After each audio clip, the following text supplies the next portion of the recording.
maintenance interventions, study of the vast area, and the territorial context valorization. The research project entitled The Preservation of the Genius Loci of the Gufi Archaeological Site was funded since 2017 by the Ministry of Foreign Affairs and International Cooperation, Italian Ministry, Sector Archaeological, Anthropological, Ethnological Missions.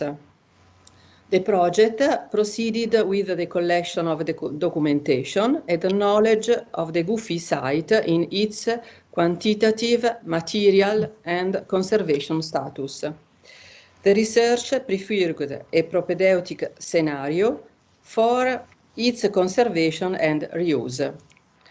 Following an approach of archaeological sustainability in harmony with the characteristics of the site, the territory, and the country. In this regard, it is important to underline that only strategies of eco-sustainability and auto-economics can lead to the elaboration of a territorial plan project, territorial management project, aimed at reviving the economy of the area, see the goals of the Agenda 2030.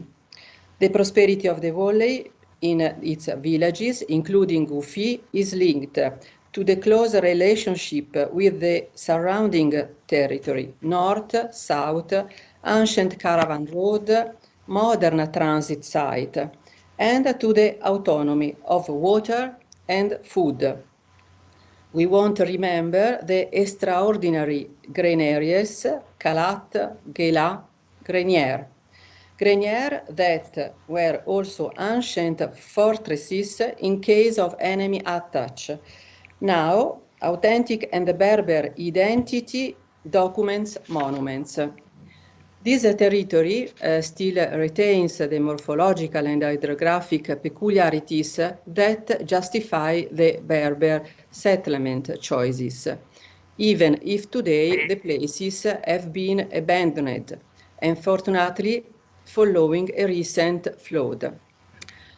And now I leave the floor to my colleagues Francesco Augelli. Thank you. Thank you, Susanna. I'm a professor in architectural preservation at the same Politecnico di Milano, DAStU, Department of Architecture and Urban Studies. In 2018, during the survey in Gufi, we met with a professor from Biskra University. In December 2019, the Mohammed Kinder University of Biskra Architecture Department organized an international workshop with the title Rediscovering Sustainability, Architectural Heritage in the Aures area. And together now we are working on an Erasmus Plus that started in 2020 and will end in 2022.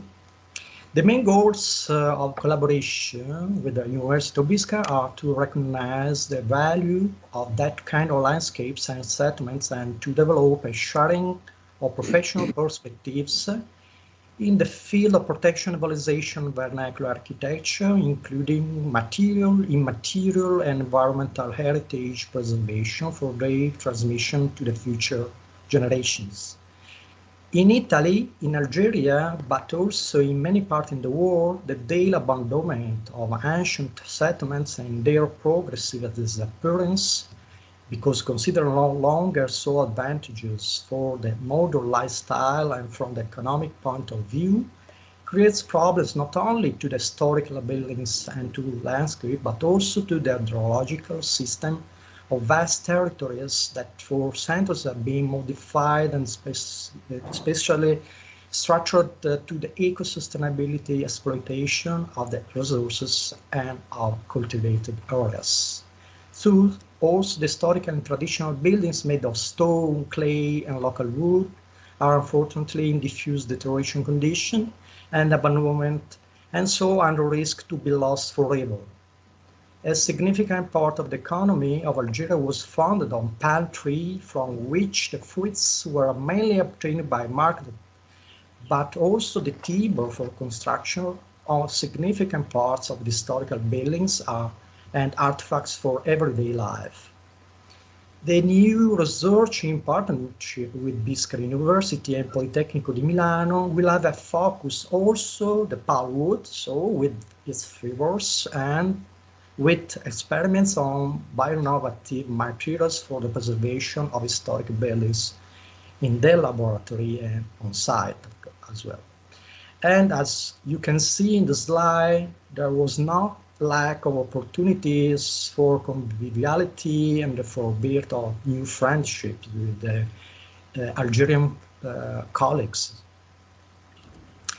The conference will present and discuss some ongoing research and results in this field from the landscape scale in the boarding to the technological part, a particular one in the afternoon. Before starting the work, we want to express our acknowledgement, and we are grateful to Professor Massimo Bricoccoli, that is our head of the Department of Architecture and Urban Studies at Politecnico Milano, of course. Our sincere thanks to Professor Ahmed Boutafaya, Rector of the University of Biskra.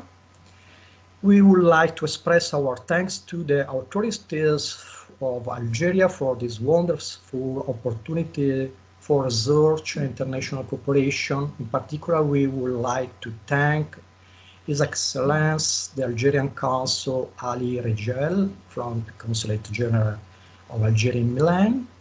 We would like to convey our deepest gratitude to the Ministry of Foreign Affairs and International Cooperation, represented by His Excellency the Italian Ambassador in Alger, Giovanni Pugliese, and the Director, Antonia Grande, of Italian Cultural Institute of Algeria.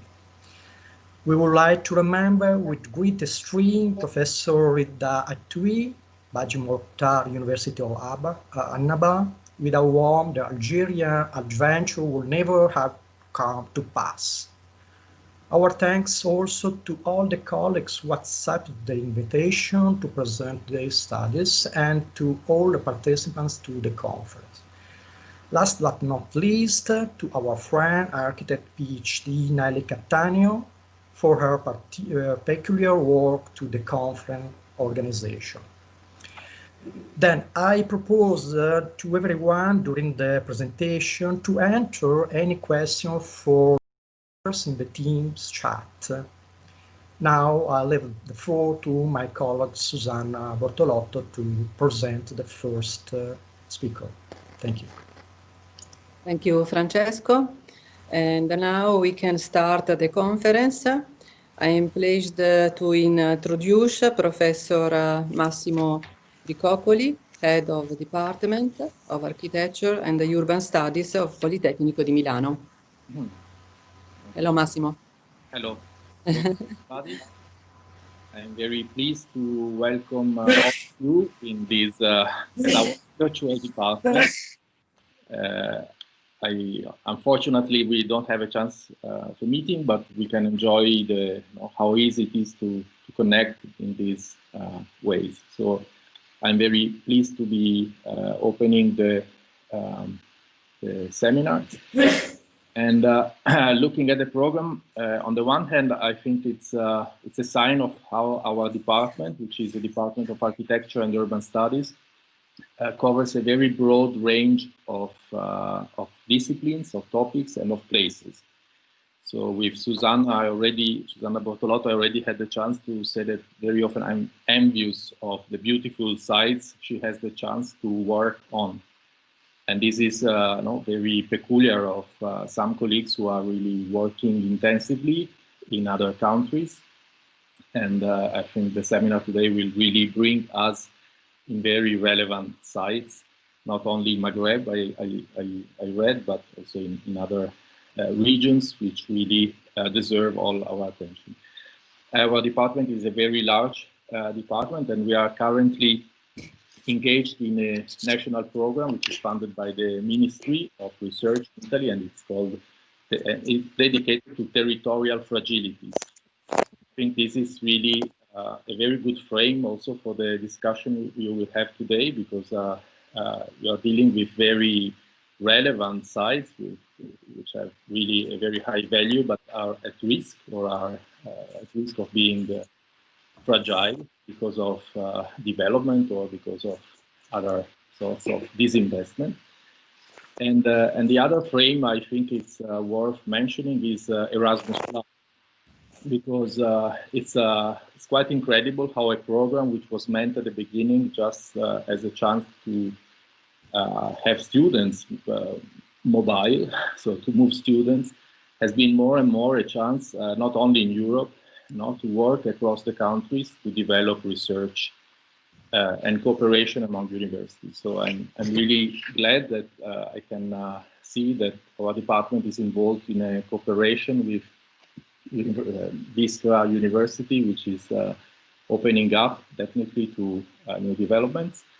And I'm really glad to see and to welcome the rector of the university, the consul in the Algerian consul in Milano, the ambassador of Italy in Algeria, and the director of the Italian Cultural Institute.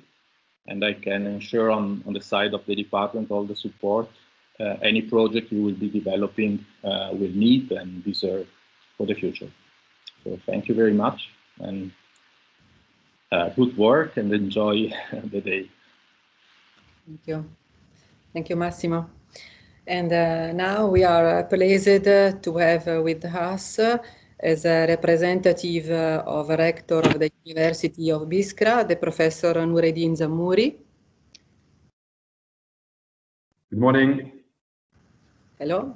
Hello, Susanna. Could you hear me? Okay. So good morning, everybody. On behalf of the rector of the University of Biskra, Professor Ahmed Boutarfaya, who is he was actually pleased to give an opening for this conference, but unfortunately he had to travel this morning. So I will give his words, real words. In actually it's in French. I will do it very slowly, so you hopefully will understand what he meant by trying to find ways of cooperation between our two universities through Erasmus program and the importance of this conference. So starting by saying that Votre Excellence, Monsieur l'Ambassadeur d'Italie en Algérie, Monsieur le Président de la conférence, Monsieur le chef de département d'architecture et des études urbaines, Polytechnique de Milan, Monsieur le directeur du Centre culturel italien en Algérie, Mesdames et Messieurs les participants, chers collègues et amis. C'est avec un immense plaisir que je viens aujourd'hui pour participer à l'ouverture de cette importante conférence qui concerne le patrimoine, l'architecture et le paysage dans une région reconnue pour être le berceau de la civilisation mondiale. Cette conférence vient une fois encore consolider les liens qui unissent non seulement nos deux institutions, mais plus important encore, nos deux pays. L'histoire, la position géographique, la culture méditerranéenne, le bon voisinage sont tous des atouts majeurs pour une coopération bilatérale, fructueuse et durable, fondée principalement sur une conscience de l'appartenance à un ensemble plus vaste et une vision d'un avenir florissant et durable. Les projets d'échange Erasmus viennent consolider cette vision optimiste d'un développement mutuel et injecter une volonté de partenariat et d'échange pour permettre à nous et à l'ensemble des pays de la communauté européenne de relever des grands défis auxquels est confrontée l'humanité entière. Les moments de crise mondiale vécus récemment causés par la pandémie du coronavirus ont montré la fragilité d'une politique de fermeture et d'opacité et a mis en évidence l'importance de l'ouverture, de la diversité et de la coopération. J'ose espérer que ces rencontres, même en virtuel, permettront à l'avenir de le définir et de renforcer les liens profonds qui unissent nos deux peuples et pays. Je vous souhaite la réussite de votre conférence et de vous voir très prochainement en Algérie. Merci pour votre attention. This is the really very words of the rector who wish you a very successful conference. Thank you very much. Thank you. Noureddin. Merci, Noureddin. Merci beaucoup. And we would like to express our thanks to His Excellency Consul Ali Regel, Consulate General of Algeria in Milano, to be with us and to participate to our conference. I leave the floor to His Excellency Consul. Thank you.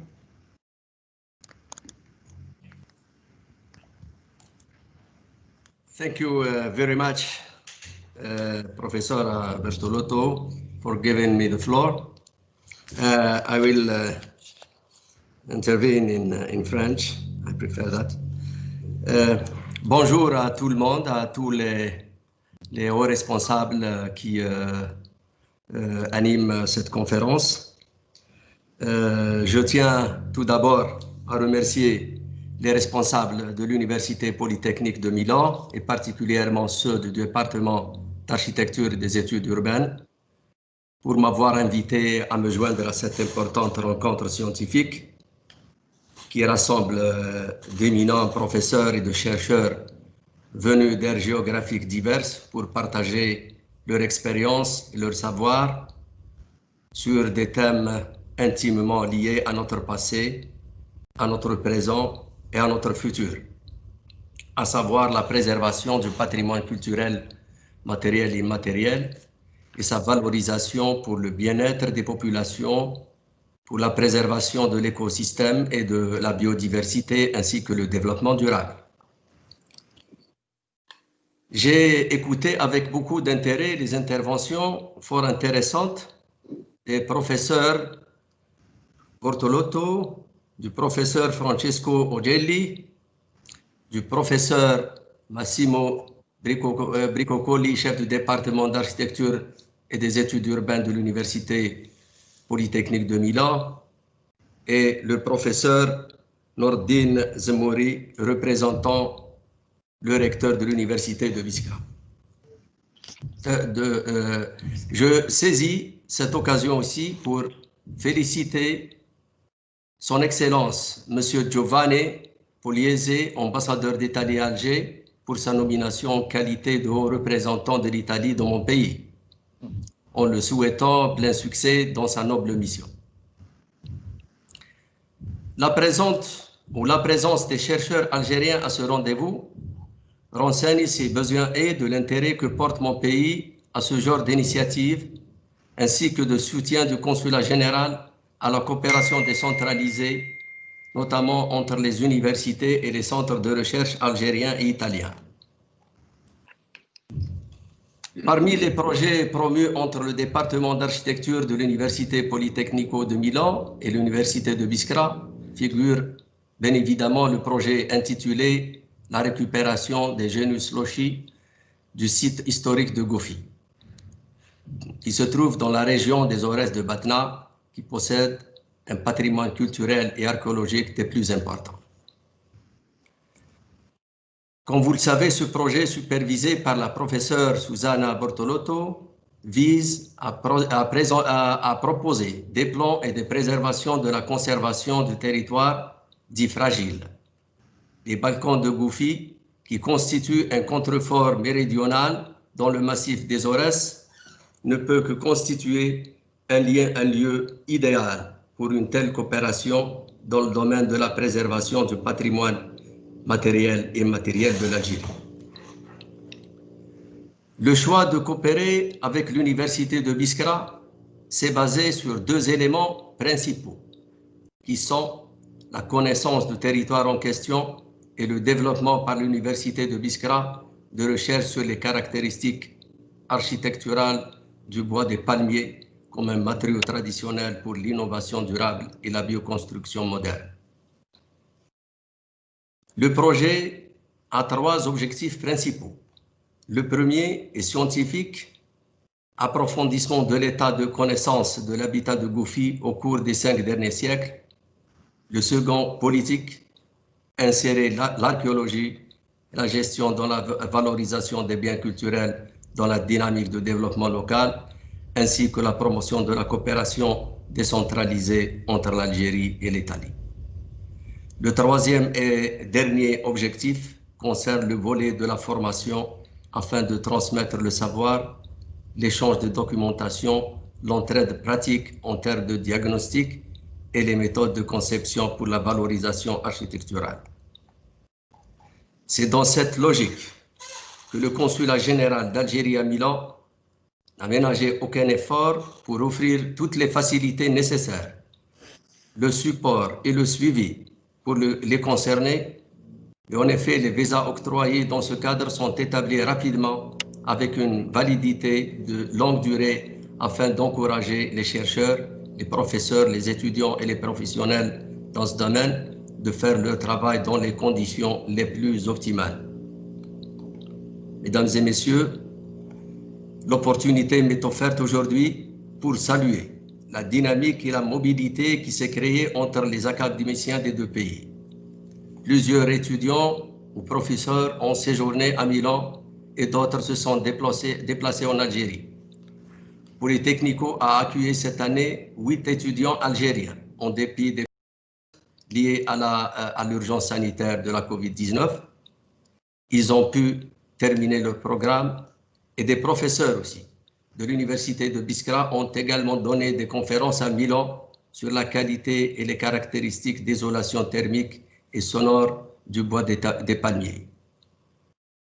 Cela me réjouit de voir plusieurs échanges de visites et de délégations entre l'Algérie et l'Italie, et ça me rend encore plus fier lorsque ces projets se concrétisent et donnent naissance à des études techniques sur la préservation du patrimoine archéologique dans mon pays. Mesdames et messieurs, de par ma fonction de consul général, je ne peux me permettre de livrer devant cet auguste auditoire de chercheurs spécialistes avisés du patrimoine et de l'urbanisme des réflexions ou des jugements sur l'évolution de vos projets. Je me limiterai donc à partager avec vous quelques données se rapportant à l'effort que l'État algérien mène dans le domaine de la protection et de la préservation de son vaste et riche patrimoine culturel matériel qui renferme, comme vous le savez, des vestiges et monuments des époques numides, byzantines, romaines, islamiques, et qui font de l'Algérie un véritable musée à ciel ouvert.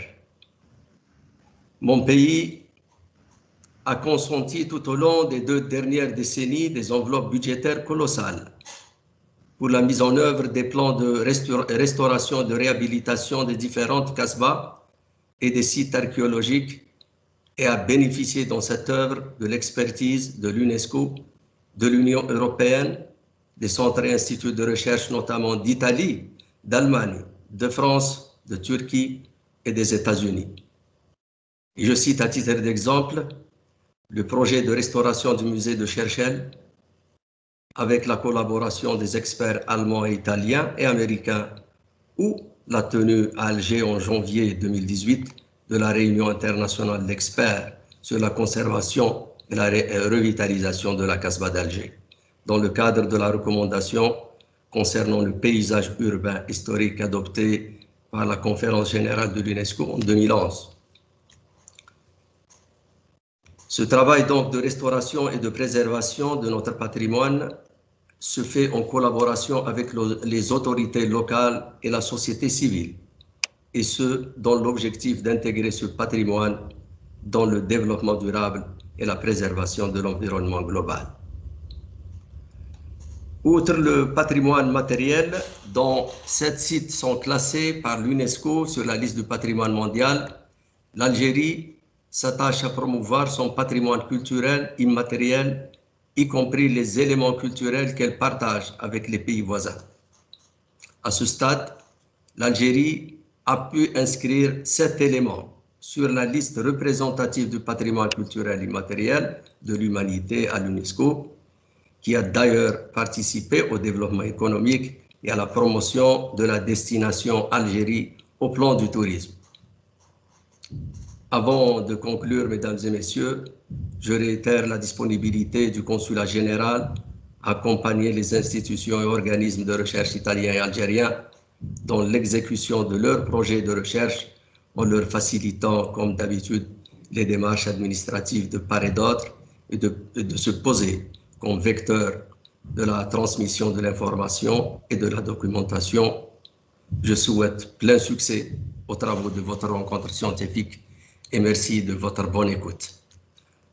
I give you the floor. Thank you very much. Thank you. Thank you. Merci. I thank also Nawal, Dr. Nawal Selloum, your colleagues. And now we are happy to have you here with us, His Excellency Ambassador Giovanni Pugliese and the Director Antonia Grande, Italian Cultural Institute of Algeria, of Ministry of Foreign Affairs and International Cooperation, Italian Ministry. Thank you.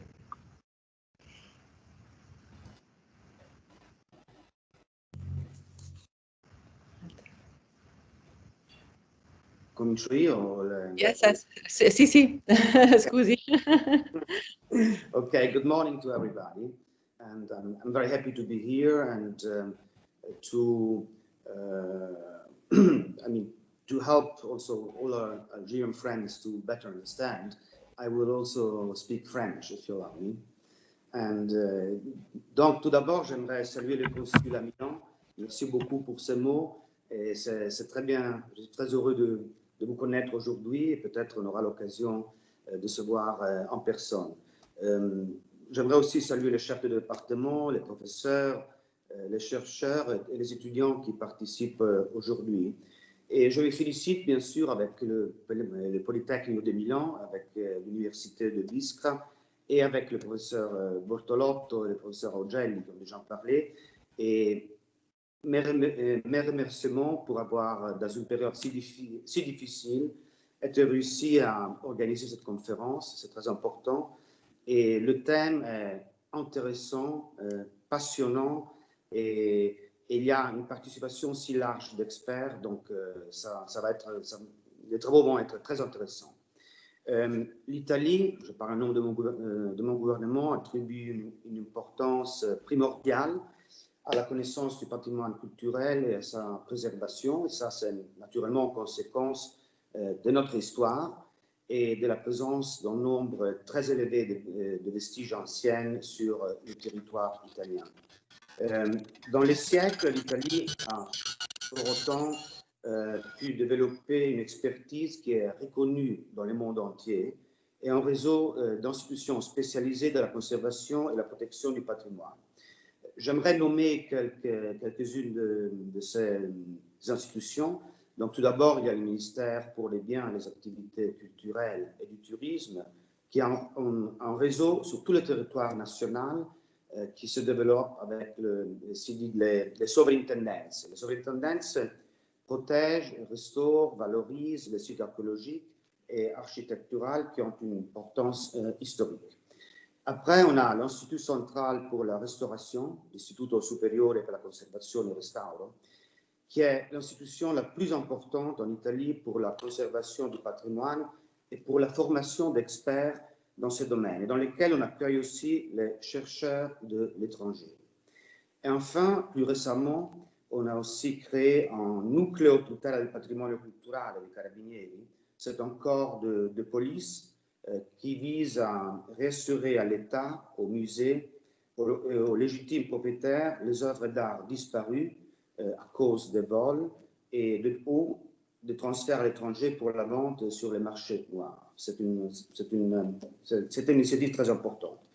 Le ministère des Affaires étrangères et de la coopération internationale soutient aussi les missions archéologiques, anthropologiques et ethnologiques à l'étranger.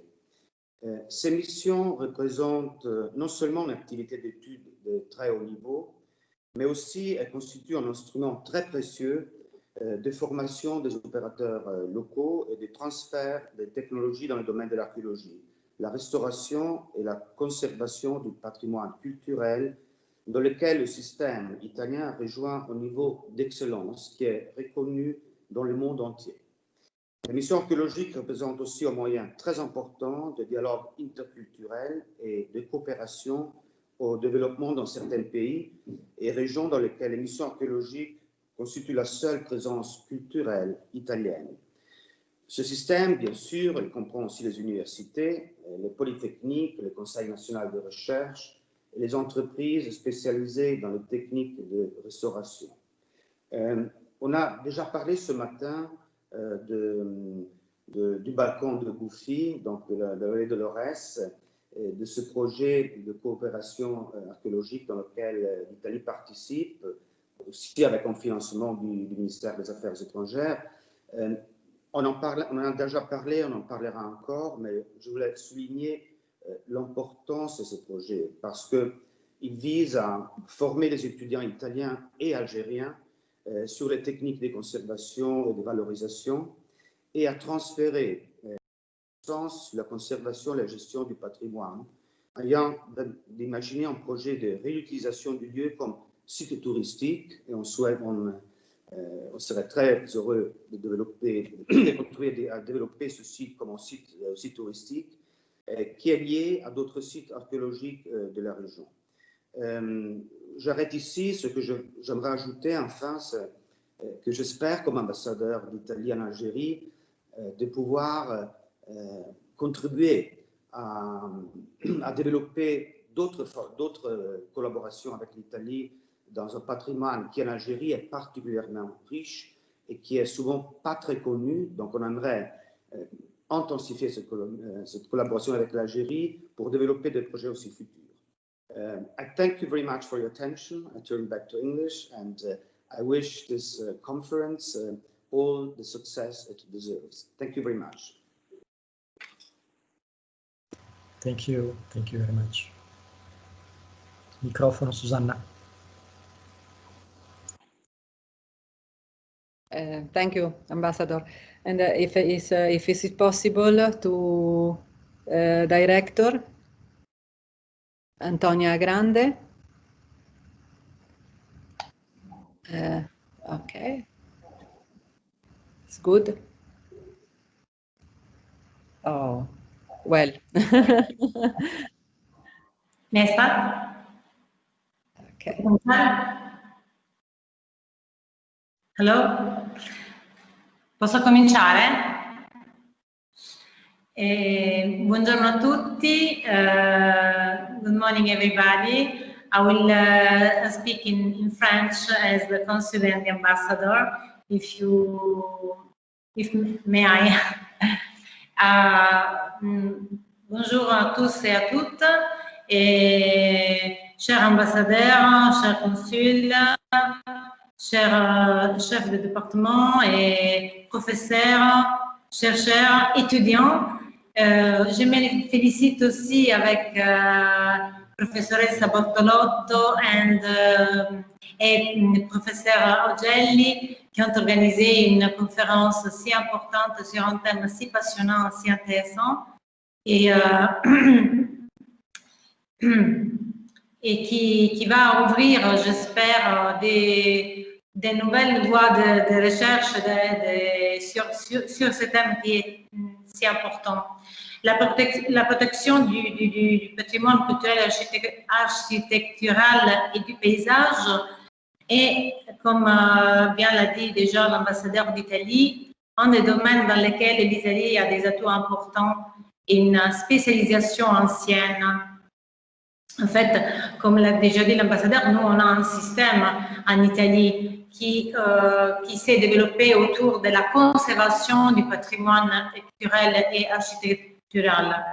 Et donc, ce système a été déjà décrit, donc je ne vais pas me répéter. Et donc, ministère de la Culture, avec l'Institut central de la restauration et les superintendences, les corps de police qui protègent les les œuvres d'art, et aussi notre ministère qui a un programme de financement des missions archéologiques. Et en fait, nous, on est très contents que votre mission à Bouffy fait partie de ces réseaux de missions archéologiques dans le monde, financées par le ministère des Affaires étrangères et de la coopération internationale.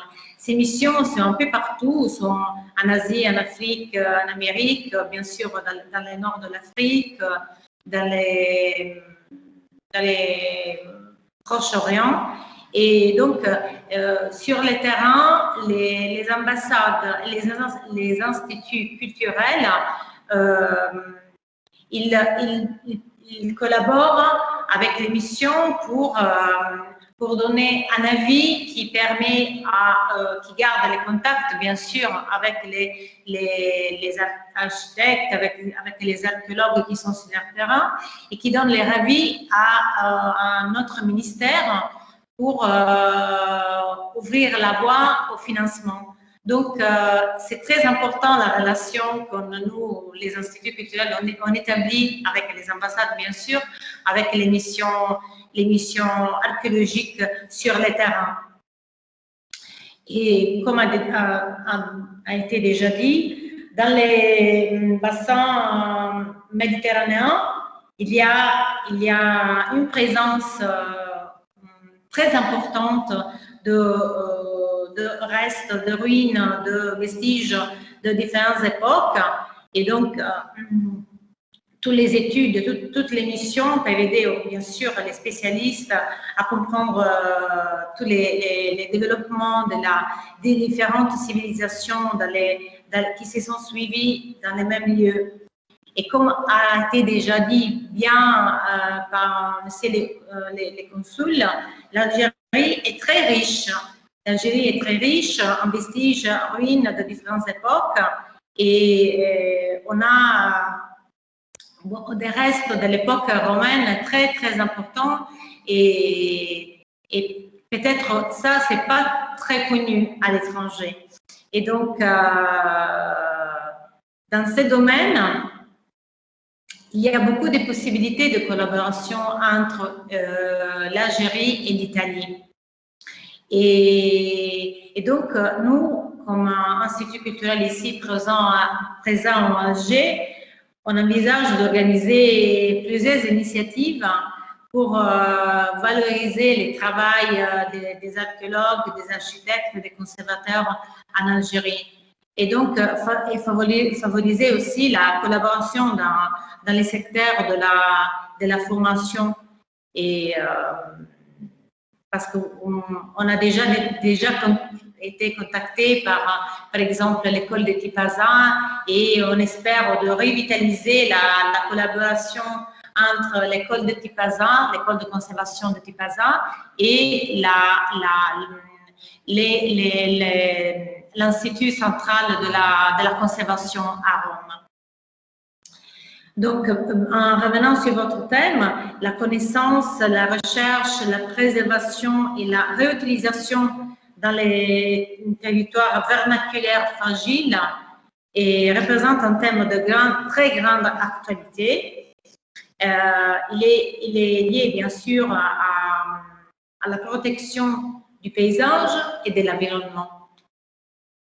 Il s'agit non seulement de protéger pour éviter que les restes anciens puissent disparaître, mais aussi de penser à une réutilisation en fonction touristique et de mise en valeur des compétences présentes sur le territoire. Donc, l'exemple de la conservation du site de Bouffy est très important parce que, comme vous l'avez plusieurs fois décrit dans votre projet, c'est ça, conserver un territoire fragile, aussi pour protéger l'environnement, pour empêcher qu'il puisse disparaître, et ouvrir de réutilisation de ces sites en fonction touristique, en fonction de connaissances pour les grands publics, pour les chercheurs, pour les étudiants, et aussi en fonction de formation, de développement des liens de formation entre les jeunes étudiants algériens et italiens. Donc, comme ce projet a été déjà bien écrit jusqu'à là, je vais m'arrêter là. Je vais dire que je souhaite beaucoup de succès à ces colloques, qui est très important, avec la participation de beaucoup d'experts. Et j'espère que ça va aussi développer les études sur la conservation et l'utilisation des territoires fragiles, parce qu'on l'a dit, il y en a plusieurs. Donc, c'est très important que votre département soit spécialisé dans ces domaines. Et je souhaite beaucoup de succès à ces colloques et beaucoup de succès à votre mission. J'espère de vous recevoir bientôt à Alger. Et merci pour votre attention. Thank you so much for your attention, and I wish a lot of success to your conference and to your missions in Algeria. Thank you so much. Thank you very much. Merci beaucoup. Thank you. Now, I and Francesco thank your participation. We will treasure your hints, your comments, and your kind words. And now we are starting the conference. And if the first participant is okay, I'm pleased to introduce Farid Hireche. I don't know if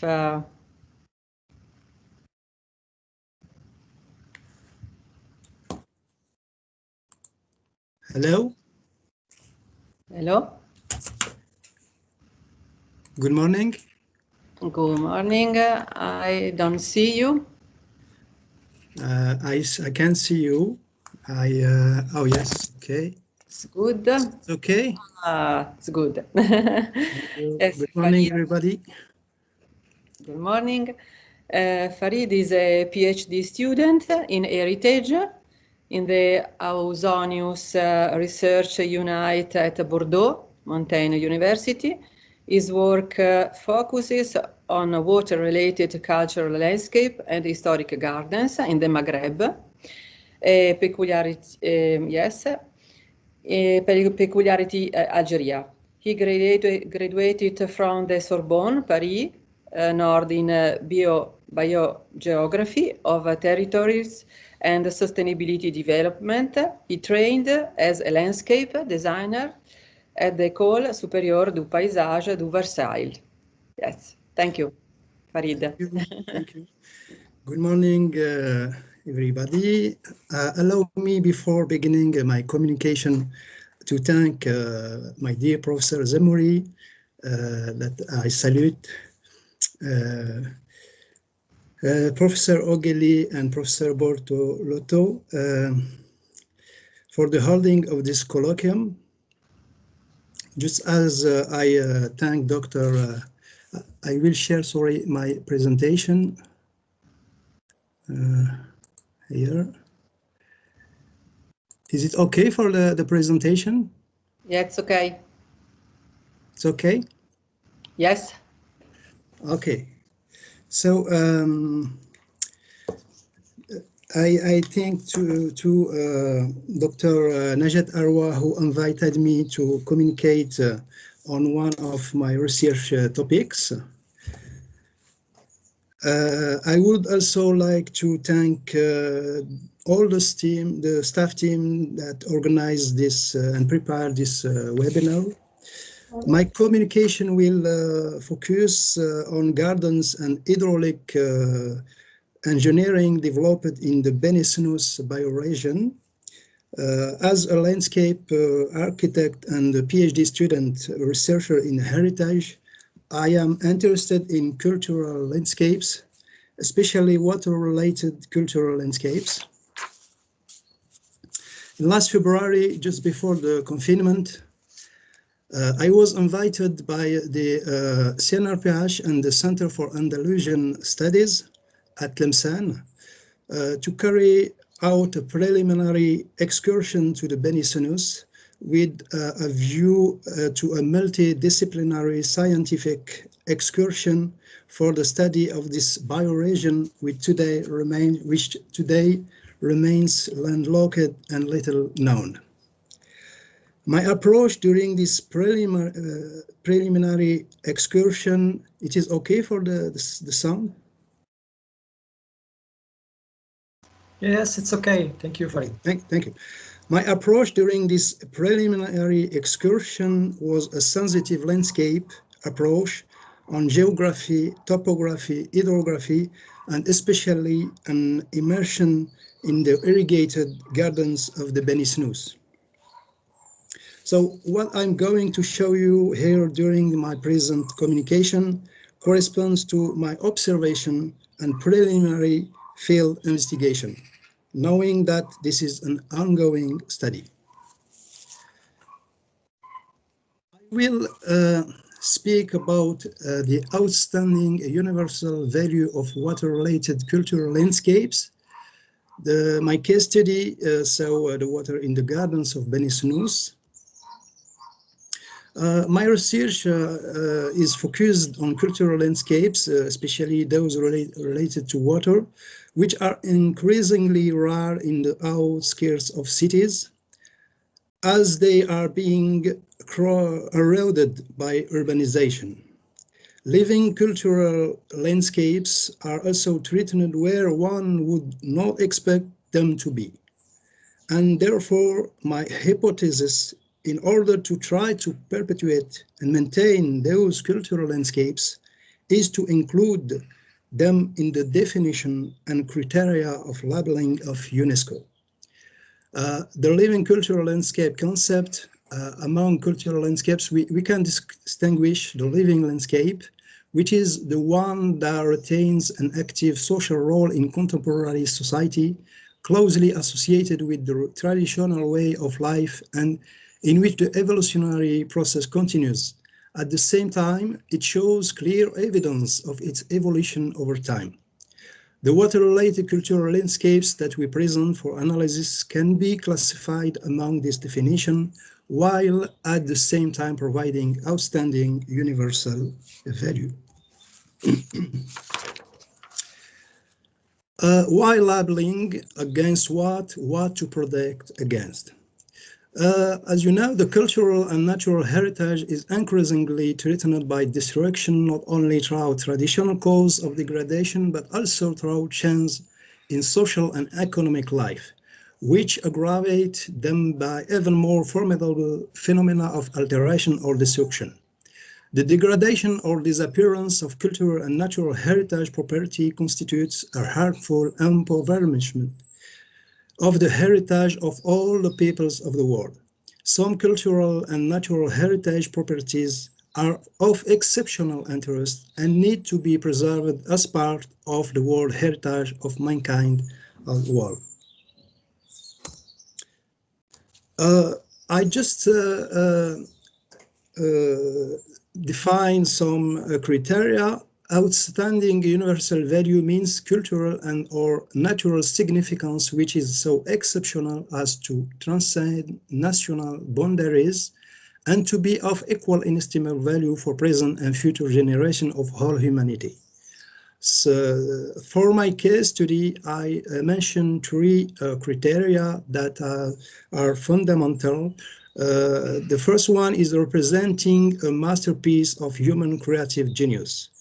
The second one is to provide a unique or at least exceptional testimony to a cultural tradition or a civilization that is living or disappeared.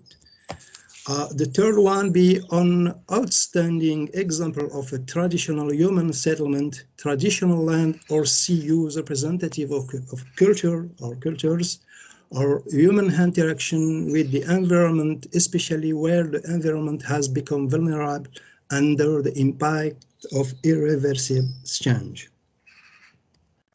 So I will show you my case study. The Beni-Snous is a bioregion of exceptional universal value. It is situated in the mountain range to the southwest of Tlemcen, about, I don't know if you see my, here. So here is Algiers. Yes, okay. We can see it. Thank you.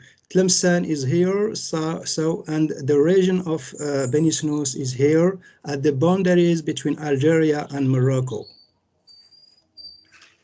The origin of the Beni-Snous, according to Ibn Khaldun, in his history of the Berbers, we learn that the tribe of the Beni-Snous, a branch of the Kumis, had befriended the Beni Gumi, the group from which Abd al-Mumin, founder of the Almohad Empire, came. When the latter emigrated in the 12th century to the Maghreb al-Aqsa, present-day Morocco, the Beni-Snous, instead of following them, remained in the country and later became attached to the Yarmurasan family. One of them, Yahya bin Musa al-Sanusi, was in the 14th century one of the great general of the Sultan of Tlemcen. Beni-Snous is a mountainous territory once made up of four tribes: the Azails, the Khamis and its dependencies, the Kef and the Beni Bou Said. It now comprises only the Khamis and the Azail. The village of the Azail are from upstream to downstream Tafsira, Tleta, Zahra in the plain and dominated by beautiful reddish cliffs, and about 10 kilometers further on Beni Bahdel picturesquely hang in the unfructuosity of an enormous travertine block that today is a quarry exploited there. The village of Khamis are composed of several localities from downstream to upstream on the Wadi, the Beni Hamu, Ulad Musa, Ulad Arbi, Bni Ashir, Dahar Ayad, Beni Zidaz, and much further Sidi Al-Arbi and Mazer. Here is a map that you can see. So you have here Tlemcen. Hello? Farid. Okay. It's okay. Sorry. So you have Tlemcen here, and you have the Sabdu, you have the Wad Tefna, which is going down.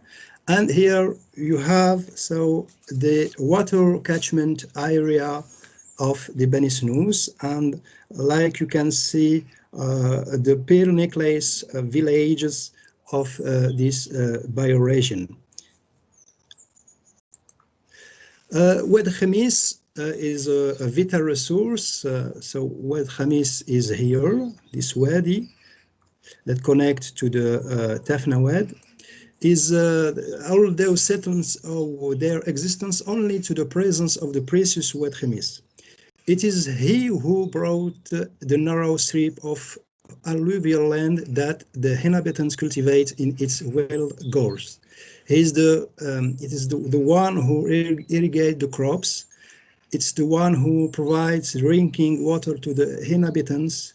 It can be said that just as the valley of Wad Rir in South Constantinople is a street of palm trees, so the valley of Khamis on a small scale is a street of olive trees and orchards.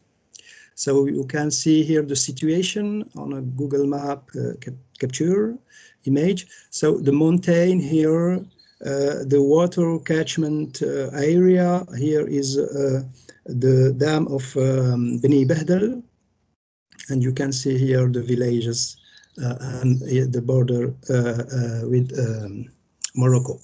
So here we have the Wad and the different villages situated in part and the other side of this Wadi. Here is the situation. You have the mountain here with the indigenous vegetation, and in the first plan here, the orchards dominated by olive trees. Irrigation is there an exceptional know-how. The gardens of the various hamlets are irrigated by means of remarkable hydraulic engineering. An ethical and social order applies to the territory, giving it an exceptional aesthetic order. The water is collected upstream, then channeled throughout ingenious segia to the olive groves and crop beds. Legend has it that it was the Moroccans who made this hydraulic system. So you can see here an immersion in those gardens where you have this segia, often not masonry, but flows on the ground. Recently, some segia have been built to maintain them in a good state. The species grown in the gardens, you have the tree cultivated are apart from olive trees, almond trees, fig trees, peach trees, etc. So the betum, the Pistachia terebinthus, form a majestic subject, especially near the mausoleum site. A variety of vegetables, beans, tomato, onion, peppers, etc. can also be found in the gardens. The cereal fields are sown with wheat, barley, and corn. So here we have a photo from this part of this region. So you have here the Beni-Snous, and the wed here, the canyon here, the orchards, and the vegetable cultures. Sorry, Farid, yeah. 2 or 3 minutes to close, please. Okay. So here is a zoom in this.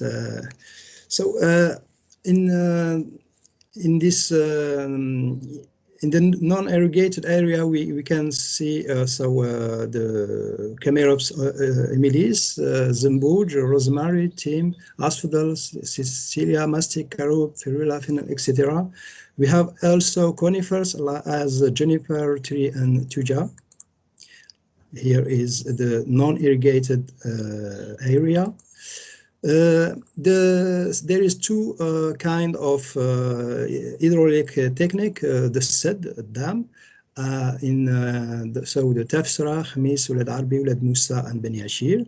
And we have also the source answer, like I will show to you. Here is an old mosque that was an old church, and you have here troglodyte habitation under the ground. You have here the source is over there. You have the basin, and the water is canalized to the orchards. Here is the source. The source here is with a wall protection, and I will. The water then go down to the orchids, and you can see here riqa, aluh, and here entire. There is a special vocabulary to in this those village. Here is the olive trees with the sequoia, the haud here, the entire, and there is different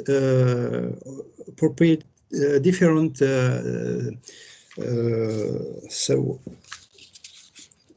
the olive appartient to different family, so there is an imbrication, social imbrication in the space. So I will go very fastly, sorry. So I can say that this system can in the Beni Ashir, for example, is an example of the system of Fogara or Khatara here. I will show you. So the water is canalized throughout the cliffs. There is a dam here.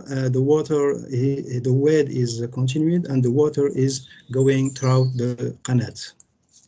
Here you can see the scale of the qanat. It is a very important qanat.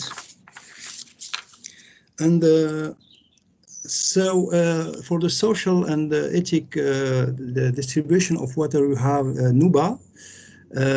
There is another source, Ain Sidi Uriyash. And you can see here another source, which the water is here going down to the orchards. And there is a system to the calculation of the part of, you can see here the water going to the each olive tree. There is a system with man to calculate each part of the time of the water distribution. Here the water is common, but the property is a private property. So I will just explain to you, there is, so as I said, a system of calculation based on the hand, the palm, and you have also another system that is the shadow and the sun. So it is an oral tradition. There is no book. Sometimes there is conflicts, but there is as Jama'a which manage those conflicts. So I can show you here the sehrij and the derivation of the water with a system to the calculation. As I said, this system could be the work of Moroccan workers. According to my investigation, it was developed before the planting of the millenary olive trees that someone come from Palestine. So there is different olive trees. I can just very quickly show you those orchards. Here the water. Can see here the distribution of the water, and there is a social imbrication in the space. So there is many families in the area. So the property is milk. So I can show you the olive coming from Palestine. So I say there is a vocabulary. The Berber vocabulary is not today used. There is only one village who speak in Amazigh, I think the village of Mazer, but the other country speak in Arabic. So here you can see the situation, and I will conclude.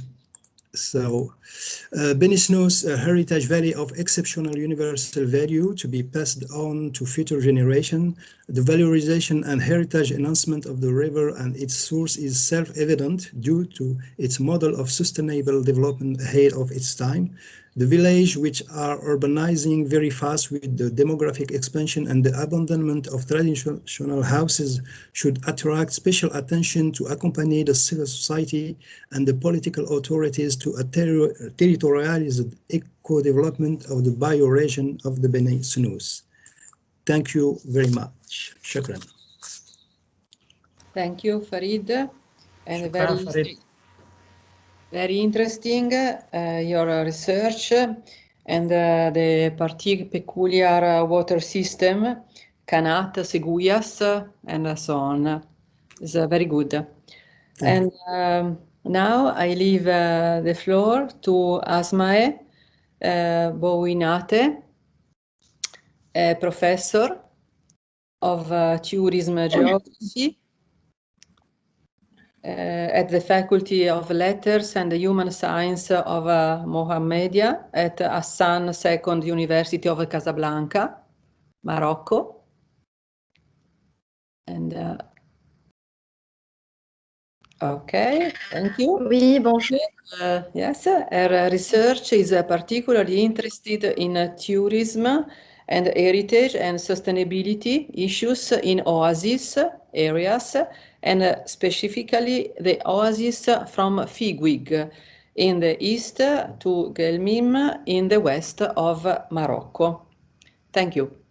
Good morning.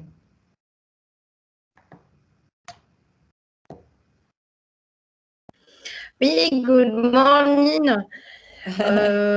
Bonjour à toutes et à tous. Ravie d'être parmi vous, même à distance.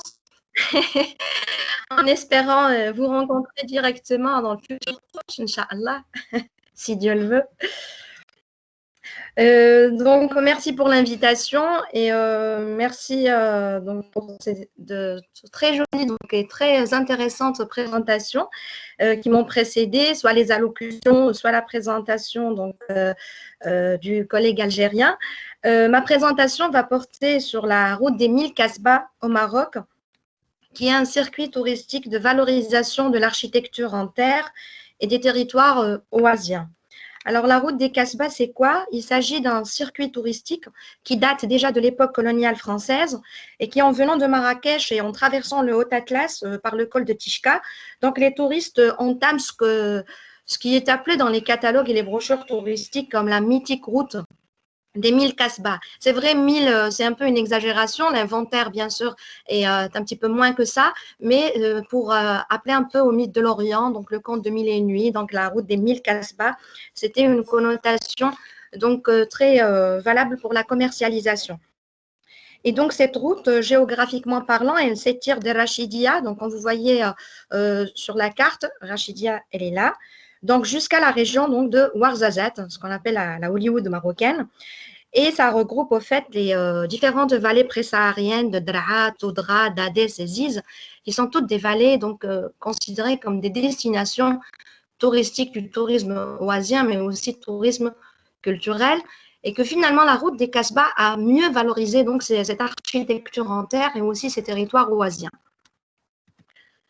Donc, la route des Kasbah, c'est vrai, elle a partiellement valorisé ces ensembles architecturaux donc de plusieurs étages qui sont construits en puisée, qui se distinguent par, on va dire, leurs ornements architecturaux et leurs ornements géométriques et qui s'imposent au sein du paysage oasien. Donc, quand vous voyez sur la photo à gauche, spatialement parlant, ces Kasbah au Maroc se concentrent principalement entre Tinrir et une oasis qui s'appelle Skoura et qui est considérée comme le point focal de ce circuit parce que cette oasis regroupe les merveilleuses Kasbah qui sont encore intactes ou qui sont au moins partiellement en ruine. Et donc, dans les brochures et les guides de voyage et les catalogues touristiques, la route des Kasbah est devenue même une marque et une destination, donc, comment on va dire, un must, comme disent les Anglais, que le touriste doit impérativement visiter quand il se rend au sud du Maroc, dans le cadre, comme j'ai dit tout à l'heure, du tourisme oasien, du tourisme culturel. Cependant, donc, le tableau, il n'est pas si rose que ça, parce que le touriste, il visitera donc une fois sur place et tout au long de cette route des Kasbah moins bien entretenus, partiellement ou complètement en ruine, comme la photo donc, que j'ai insérée à droite. Mais même ceci, donc, ça mérite un arrêt donc, pour le touriste pour qu'il compare les Kasbah qui sont bien entretenus. Il se demande comment ça se fait dans un même territoire, dans une même oasis. Donc, on assiste on va dire, à la renaissance de cette architecture en terre et en même temps à son déclin.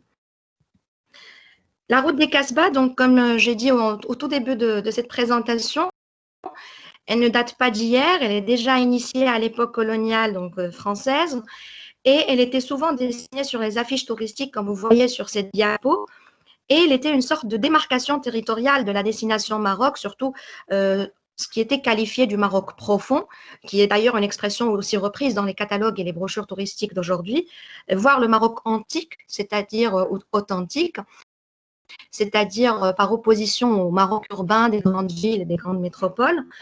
Et il faut juste préciser que dans les années 1930, il y avait déjà le peintre Jacques Majorel qui rendait déjà emblématique le patrimoine bâti des vallées présahariennes en faisant un motif pictural qui d'ailleurs est repris dans pas mal des halls de réception, donc des Kasbah convertis en maisons d'hôtes ou en gîtes. Donc, après l'indépendance, donc en 1956, du Maroc, donc le tourisme était considéré comme une sorte d'espoir de sortie de la crise dont souffraient les oasis, surtout avec le déclin du commerce caravanier et surtout l'impact des changements climatiques qui se faisaient déjà sentir, notamment sur les ressources en eau, sur l'agriculture. Donc, tout ceci, bien sûr, va être couplé d'une forte migration, on appelait ça l'hémorragie des oasis, Et tout ceci, bien entendu, va se répercuter sur le patrimoine bâti. Donc, on va assister au déclin donc des kasbah et aussi donc des ksour. Juste une précision entre le mot kasbah et ksar au Maroc. Donc, le ksar, c'est plutôt une forteresse, certes, mais c'est plutôt l'équivalent d'un quartier, c'est-à-dire c'est un habitat collectif, contrairement à la kasbah qui était une habitation donc individuelle qui appartenait à une famille notable, donc l'élite de l'époque, et c'est pour ça que la kasbah se distingue sur le plan architectural, sur le plan ornemental, beaucoup plus que le ksar, dont le pluriel est ksour. Ce sont, c'est vrai, des mots en arabe qui ont été francisés parce que donc, les Français n'ont pas trouvé vraiment d'équivalent pour kasbah et ksar, puisque c'est typique, c'est local, donc on a gardé les noms comme tels, quoique avec cette différenciation habitat collectif versus habitat individuel. Donc, d'où le classement de cette région du Grand Sud, comme vous voyez sur la carte, qui regroupe Rachidia, Tinrir et Ouarzazate et Zagora, comme l'une des 6 zones d'aménagement prioritaires sur le plan touristique, déjà en 1965, et qui consistait donc à valoriser les ksour et les kasbahs. Donc, l'architecture en terre a été tout le temps présente comme priorité dans les plans d'aménagement touristique tout au long donc, de cette route des kasbahs, avec un programme qui s'appelait CIRCAS dans les années 80 et actuellement avec le programme ce qu'on appelle de valorisation durable des ksour et kasbahs qui relève du ministère donc, de l'Habitat. Donc, le résultat de tous ces efforts et de cette valorisation qui, j'ai dit, date de l'époque coloniale et qui était capitalisée par le Maroc post-indépendance, on a donc à notre actif la Kasbah Ed-Daït Ben Heddou qui est classée patrimoine mondial de l'UNESCO en 1987 et qui est située aux environs de Ouarzazate. Et malheureusement, c'est notre seul, on va dire, échantillon représentatif de l'architecture en terre classée patrimoine mondial de l'UNESCO, alors que les 8 autres sites concernent des sites culturels urbains. Et aussi un site archéologique de celui de Volubilis aux environs de la ville de Meknès. On a aussi réussi, donc partiellement via le tourisme et via la route des kasbahs, à attirer des investisseurs aussi bien marocains qu'étrangers pour aménager donc les kasbahs et les convertir surtout en maisons d'hôtes. Des fois, c'est aussi appelé hôtel, des fois gîte. Mais c'est l'appellation maison d'hôte qui est privilégiée parce que ça a, on va dire, ça a une connotation plutôt conviviale et plutôt hospitalière, surtout en arabe, dar diafa. Donc, c'est vraiment à l'image de la, on va dire, de l'hospitalité marocaine qui est reprise par les catalogues et les guides touristiques. Donc, ici, sur la photo, on voit la Kasbah de Moro. Donc, Moro, ça vient de Moresque, donc de la palmeraie de Skoura. Et puis là, sur la photo, on voit aussi le même, on va dire, schéma, le même scénario qui se répète dans une autre oasis, Nqob, c'est Kasbah Baha Baha. Baha Baha, en berbère, c'est le diminutif du prénom Brahim. Et il y a aussi donc l'influence donc, au niveau de nos billets d'argent, donc la valorisation de la Kasbah sur l'ancien billet de 50 dirhams et aussi sur le nouveau billet qui est donc en haut. Eh bien entendu, j'ai oublié de préciser que la Kasbah qui figure sur le billet d'argent de, on va dire, de 50 dirhams, c'est la Kasbah Amredil, donc à la palmeraie de Skoura, qui, comme j'ai dit, donc c'est le point focal de cette route touristique. Donc, cette dynamique touristique, c'est vrai, elle est l'une des, on va dire, des moteurs de développement économique de la région, essentiellement appuyée sur les kasbahs, donc qualifiée d'architecture bioclimatique parce qu'elle est adaptée au climat prescarien. Elle est aussi qualifiée d'architecture sans architecte. Et les aspects culturels et patrimoniaux sont 2 fois plus mobilisés. Et même donc pour certains touristes, l'appellation la route des 1000 kasbahs rappelle donc le conte de 1000 et nuits, comme j'ai dit au tout début de cette présentation. Et ils se retrouvent donc devant une architecture exotique qui paradoxalement est valorisée sur le plan touristique, mais malheureusement abandonnée de plus en plus par la population locale, surtout par la jeune et nouvelle génération qui préfère de loin l'habitat en dur, en ciment, qui selon eux est beaucoup plus pratique et beaucoup plus commode et confortable. Donc, devant ce tableau un peu paradoxal de cette route des kasbahs qui valorise d'un côté les kasbahs sur le plan touristique et qui essaie de convaincre un peu la population locale de renouer avec l'habitat donc originel, leur habitat originel. Donc, la route des kasbahs, entre-temps, elle est valorisée sur le plan cinématographique puisqu'il y a pas mal donc, de films qui ont été tournés soit à l'intérieur de la Casbah, soit juste en prenant la Casbah comme arrière-plan donc, du décor. Et là, donc, il y a un petit récapitulatif donc, des principaux films tournés sur place, comme Mommy 1, Mommy 2, Gladiator, Kingdom of Heaven. Et donc, tout ceci, bien sûr, s'inscrit dans le cadre d'un marketing territorial ou une sorte de plaidoirie pour sauver un peu le reste donc, des Casbahs. Comme j'ai dit, la plupart sont partiellement en ruine, d'autres sont complètement en ruine, et le peu qui reste donc, est valorisé par cette route des Casbahs et par les deux programmes étatiques que j'ai cités. Donc, là, on se demande finalement, surtout au niveau de la recherche, donc la route des Casbahs, qu'en est-il donc, de la population locale, de l'impact de cette route des Casbahs sur les locaux? On pourrait dire déjà que le tourisme est essentiellement, donc la route des Casbahs surtout, est un tourisme d'excursion lié bien sûr au paysage des vallées présahariennes et surtout au patrimoine des Casbahs, mais malheureusement avec une courte durée moyenne de séjour. Donc en moyenne, ce n'est qu'une nuitée, bien sûr pour les touristes de groupe. Et donc, ceci induit un faible impact sur la population locale. Et c'est pour ça qu'à notre sens, au lieu que ça soit juste un circuit touristique de passage, il faut que ça soit converti plutôt en projet de territoire, à même d'atténuer donc les effets de la pauvreté, puisque les oasis au Maroc enregistrent donc les taux les plus élevés de pauvreté, tout comme les montagnes et surtout les versants sud du Haut-Atlas. Ce projet de territoire qu'on essaie de défendre via cette recherche va, à notre sens, contribuer à améliorer les conditions de vie des populations locales et aussi à renforcer leurs capacités en matière donc, de développement économique et social afin de sauvegarder ces territoires oasiens qui, en fait, je ne l'ai pas dit, mais qui sont classés par l'UNESCO comme patrimoine naturel mondial, comme réserve de biosphère, donc des oasis du sud-est marocain. Et en fait, aussi, il y a aussi un autre phénomène intéressant aussi pour la recherche, et celui de l'intérêt croissant à l'achat des Casbahs. C'est pour ça que j'ai inséré une photo d'un site donc, immobilier espagnol donc, qui fait la promotion donc, d'acheter des Casbahs, soit bien entretenues, soit partiellement entretenues. Bien sûr, chacune a un prix. Et donc, ce phénomène d'achat des Casbahs par les Européens, surtout les Français et les Espagnols, pour en faire soit un projet touristique ou une résidence secondaire. Donc, c'est un phénomène intéressant à étudier pour voir plus tard l'impact donc de cette dynamique, puisque sur le terrain, on assiste finalement à deux courants. Donc, à une restauration des Casbahs achetés et qui renaissent de leur état dégradé. Des fois, c'est juste acheté et c'est fermé, comme une sorte de spéculation. Donc, pour conclure et pour ne pas dépasser le temps qui m'est imparti, on retient que la route des Casbahs est un circuit hérité de l'époque coloniale, capitalisé par le Maroc après son indépendance et qui figure parmi les destinations phares du tourisme culturel au Maroc. On retient aussi que la route des Casbahs a partiellement valorisé cette architecture en terre, conversion de ces Casbahs en hôtels, en maisons d'hôtes, en gîtes, parfois en restaurants, parfois en musées, ce qui a créé une dynamique touristique des territoires oasiens.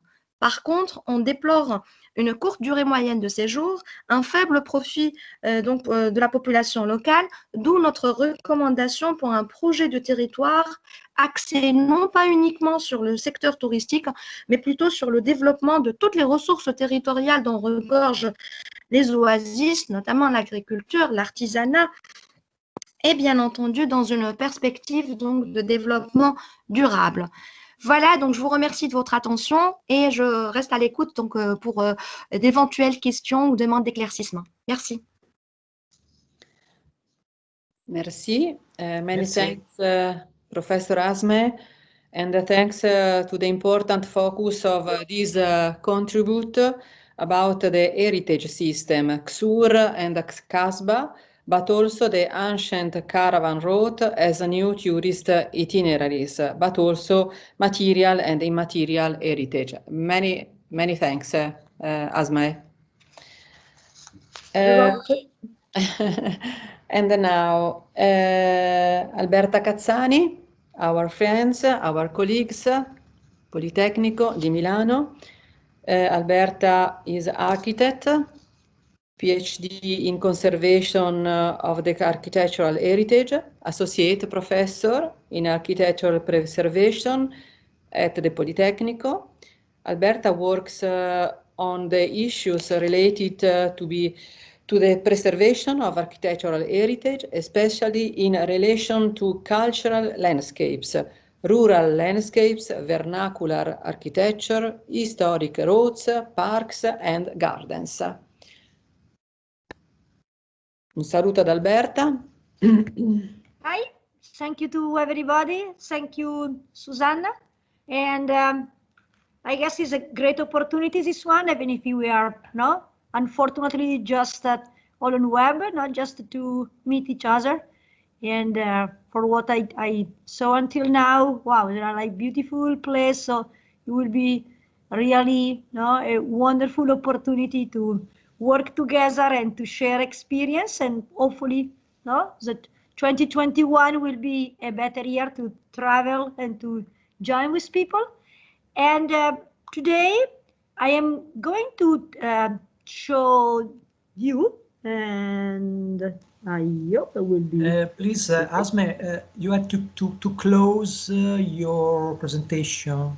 Yeah, she has to close the presentation, and instead I cannot open mine. Yeah.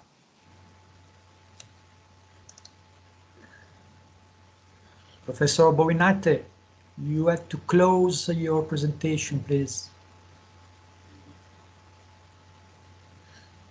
So anyway, I'm going to show you some Italian cultural landscapes to try to better understand and to better consider how the current situations affects that not all the agricultural landscape as it in the past, of course, were an important resource for some areas, are now still economic, interesting. It's like, of course, some of this very well and intensely built. Can you hear me? Yes, Alberta. The problem is Asma cannot hear us. Alberta, try. You can't see the icon to share the content because probably it's possible to force a little. I can share the content. I can see the icon, but I'm just having this. And it's telling me that I cannot, but I will try.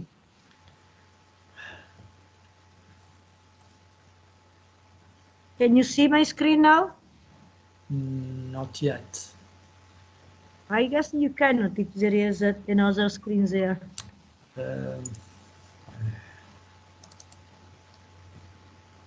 Alberta, provo, I tried to... We want to say the presentation.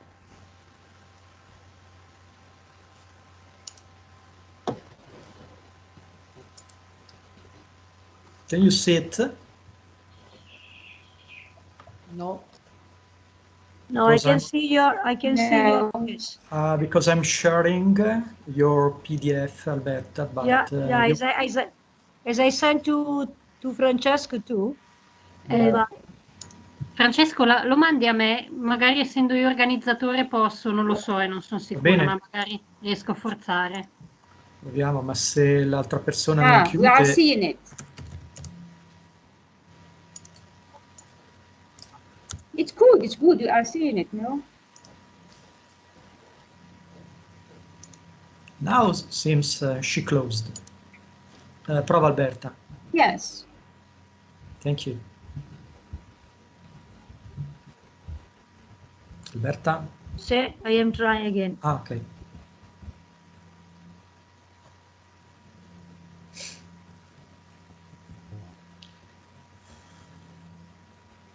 Do you see now? No. Not yet, no.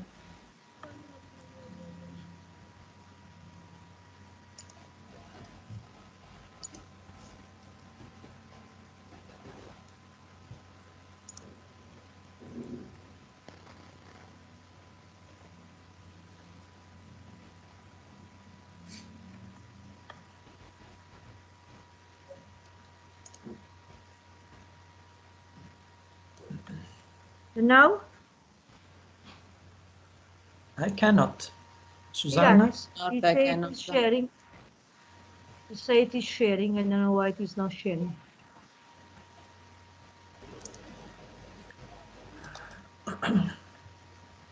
Nelly, tu hai ricevuto la PDF? Sì, la sto per aprire. Ok. Also now.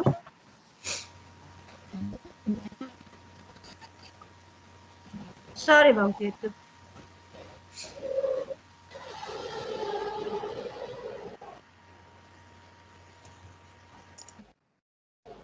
Oh wow. L'ho condiviso.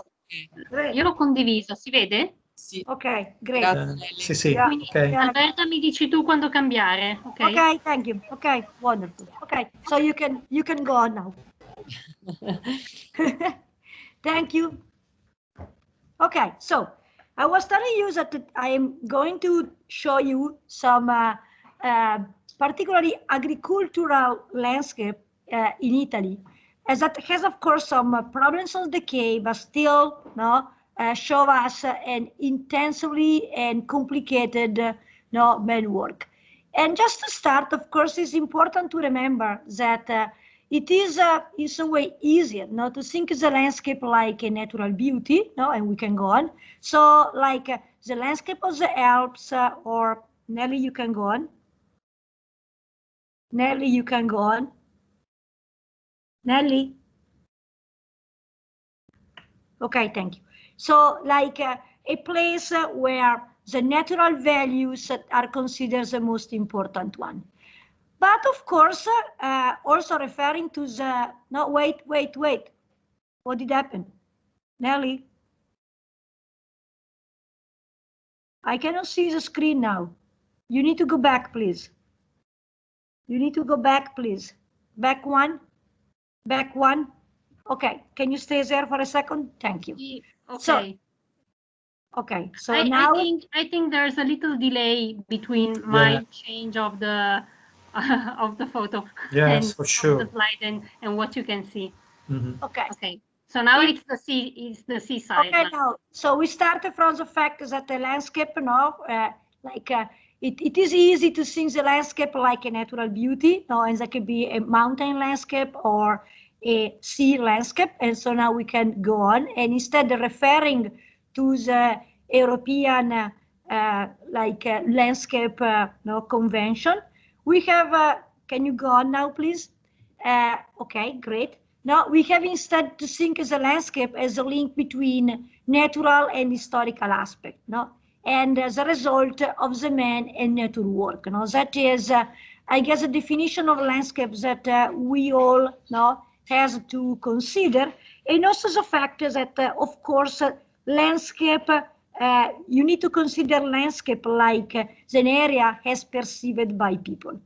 And in these two pictures, we can see not only, of course, the natural beauty, on the left of a lake, on the right of the Alps, but also some anthropization of that natural landscape. So a house, a monastery, in the left one, and a wood and an area where, of course, men were able also to use the mountain resource to survive. Okay, go ahead.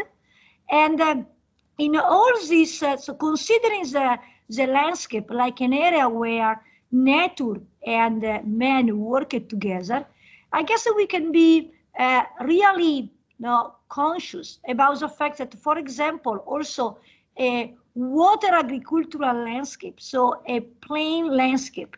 And again, here we are in the area, in somewhere close to Milan, in the south of Milan and in the west of Milan, where since the medieval time, the landscape was switched, thanks to the important amount of water that was present, in a place where it was possible to cultivate rice. But cultivate rice, is not so easy. So it is necessary to build a very important network to be sure that the network is going to arrive in the right way to all the single field.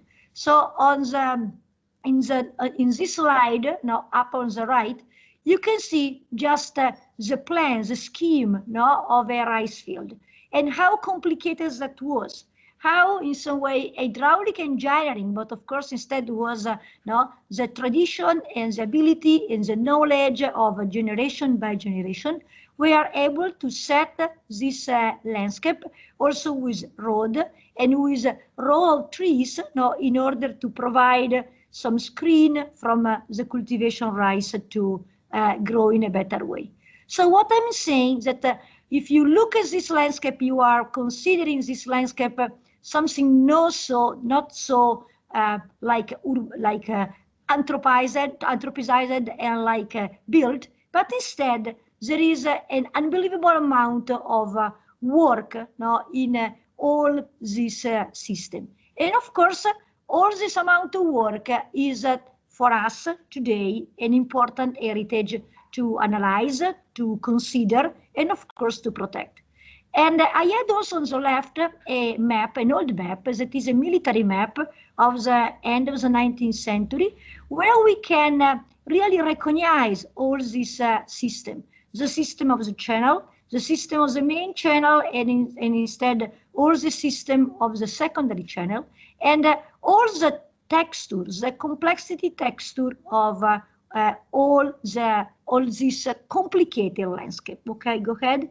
So what I'm saying, and also in the picture that now I hope you are going to see, now we can see how this landscape that of course was changed and transformed for an economic reason, for a productive reason, has of course also an important aesthetic impact, as an important perceiving impact. And go ahead. So here again we can see this rice field, and we had to consider that today at this point, okay, you can go ahead, is economically speaking, these same areas are not so used anymore for that kind of function. But we still have a lot of elements, a lot of features related to that landscape. So here, for example, we can see channels, and we can see the different hydraulic system. Here we can see a water rise. We are in an area where the water is really underground, not so much underground. And so it was in some way not so complicated to find a resource, water resource. And that was called as a fontanile, so like the fountain, like a source of water just coming from underground, that in any way needed to be set, needed to be managed. And that means just to have this pond, and this pond was surrounded by trees. Go ahead. And so all these elements, even if the landscape is now changed, if now the landscape is not used anymore for a productive reason, are still there. So that is a situation, the historical one and the present one. And the very nice picture about sunflowers demonstrate that in that field, the rice growths are gone. As probably also in some way for sure, the cultivation of sunflower is easier, and in some way is giving a bigger budget. And so the rice fields that of course instead need more maintenance and of course a lot of water, and probably at this point is way more convenient to import rice instead to cultivate rice in Lombardy, and so it is substituted by that. In this way, of course, we are going to lose and not just an important heritage, but also an important way to manage and to monitor our landscape and in some way our territory. We can say in the two figures on the right, how was a historical situation of that area? It is close to Lodi in the south of Milan, and how it is a present one. With urbanization, it is developed a lot. With all this texture, all the system related to the water network and the road network, that it is a lot more simplified. But that doesn't mean that if, for example, is coming like it happened some years ago, that during the fall, it rained a lot, and all this area flood. Flood, why? As all the water system is not related anymore one to the other one. So like we are going to lose, and in some situation we lost, no, the control of this complex system that was built century by century. Okay, go ahead. And that is true not only for the water landscape, but it's true also for the plain, in some way, dry kind of landscape. That, like that map on the left, demonstrate how much intense was the work also in the plain landscape. This seemed just cultivated. Instead, there was again a very important transformation work about raw trees, again about a water net, about a road network, about the connection between the farms and all the cultivated fields. And also look at what interesting way to cultivate the wine, no? And so just to get this row of vineyards between one field and another one, with this way to connect the plant of wine with a fruit plant or with another productive plant, also for wood reason, in order to use every single space of the land that was available for a productive purpose. Okay, go ahead. And that, of course, is more evident if you look at the terraced landscape, where the human work is also not only more evident, but sometimes also like more important, more intense. Those are vineyards in Valchiavenna, and we can see how connected is the built system of the village with the built system of the agricultural landscape. And really that is a very interesting vernacular landscape, as everything is built following the tradition, using local material, thanks to the knowledge of specific and peculiarity technologies and building construction way to do.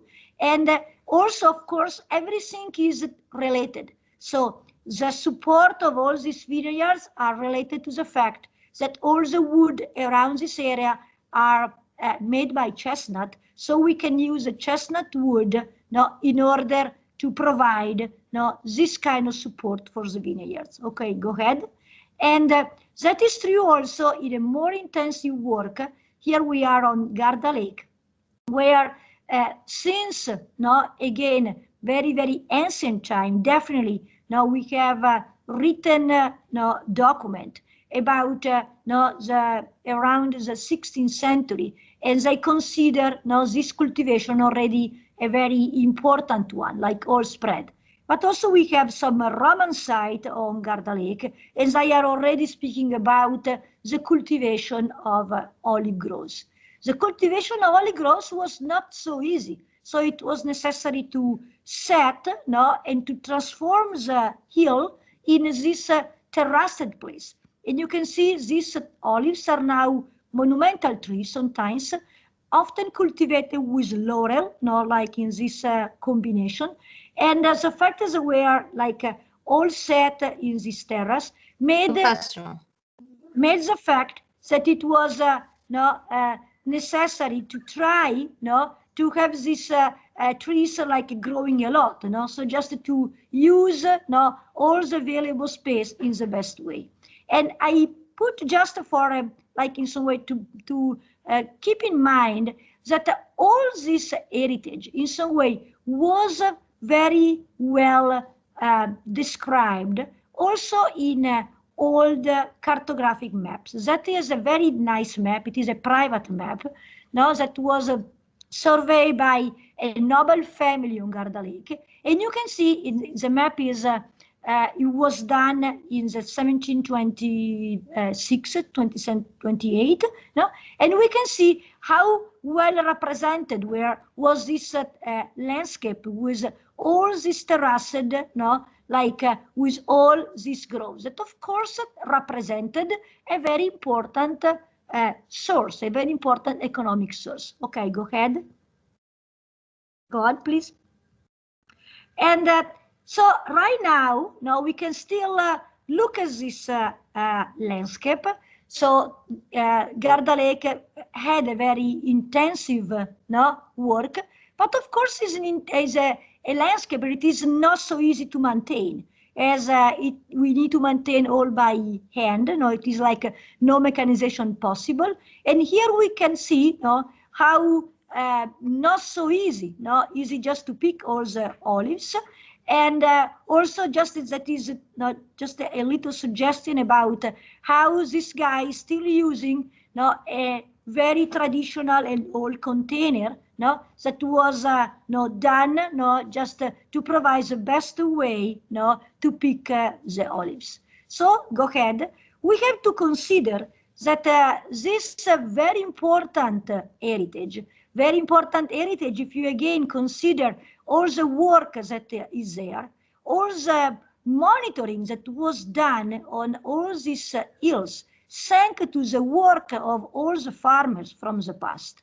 As of course, not only they built all the terrace and they set all the system to capture it and to make sure that all the water was not going to flood in a bad way, but also of course they were maintain all this landscape. And so if we are going to lose the productive reason to maintain all the territorial problem in a geomorphological way are of course more evident, and in some situation can be also very, very risky. That is another very intensively built terrestrial agricultural landscape. We are in the Cinque Terre. Okay, go ahead. And we can see all this vineyard, and we can see how hard, how complicated is to maintain this place. Also this one, again, vineyard, all terraced. Also in this area, we are close to Ivrea, so in Piedmont. Since the Roman time, this area was documented like an area where wine was a very important local product. And you can see how complicated is this settlement. Not only the terrace, but all this support system with this kind of pergola, okay, go ahead, sometimes also built with stone pillars, really columns, to support all the vineyard. And of course, all related with buildings where all the like work related to the wine process was possible. Okay, go ahead. This is again a very intensively built landscape that is still conserved, even if with some abandoned part. And that is another important element that just the first speaker of today underlined. How much important is to study this kind of heritage? How much important is to survey these landscapes?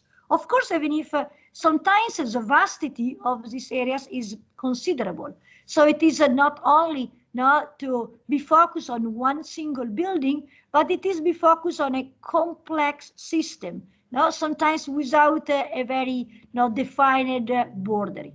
And so that, for example, are some works how it is important to survey from the architectural point of view, from the material point of view, and of course from the decay point of view, all this system in order to define preservation and conservation treatment. And sometimes also in order to define a reuse for this system if the historical agricultural one is not so economic, considerable anymore. Okay, go ahead.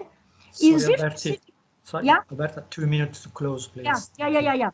In this case, and just I'm going to finish, what is going to support this system is the fact that the product, specifically very fine wines, okay, go ahead, is going to in some way help all this economy. And not only fine wines, but also fine wines with, you can see from the trademark, the fact they are recognized like European good quality fine wines.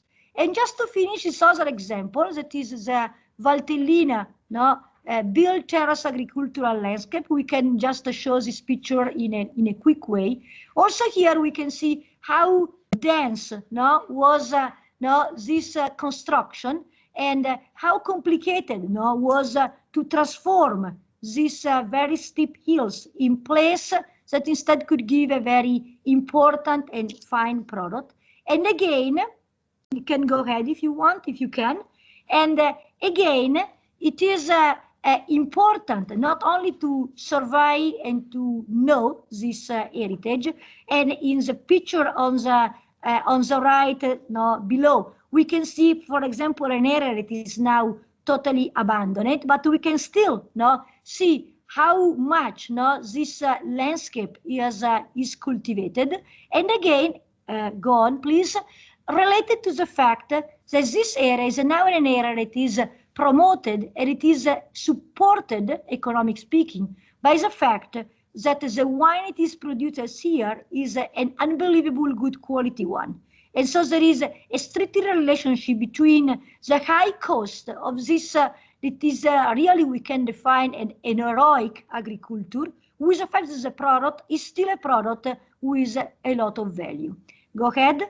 And also with the fact that this area is an area where this kind of agricultural heritage is now considered also from the touristic point of view a very important resource. So promoted this kind of landscape is of course an important goal. So try to understand the complexity of this system, try to make clear to everyone how much that heritage is precious for us today, not only for the historical point of view, not only from the, we can say, environmental and sustainable and ecological point of view, but also for the fact that for the geomorphological reason, it is important to monitor it and to save it. And so how much you will be able to promote it also with like touristic and for example, in this case, with this wine route that is going to like make possible to discover the complexity of this landscape, of course, will be like a good starting point to rediscover this very important and like a diffuse kind of heritage. Thank you very much. Thank you, Alberta. Thank you. Thanks. Thank you very much. And thank you because you explain the definition of a cultural landscape. The context is different, obviously, but clear is the methodology approach. Thanks, many thanks, Alberta. You're welcome. And now I'm pleased to introduce our friend Nureddin Zammouri, professor, director of the Architecture, Urban Design and Environment Laboratory, LACOMOFA, president of the scientific board and director of the graduate program Building Science and Sustainability at the University of Biskra, Department of Architecture in Algeria.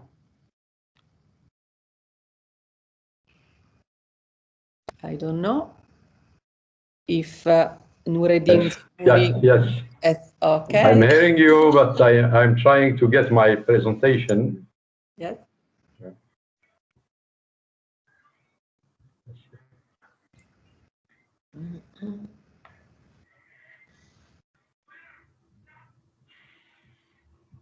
Okay.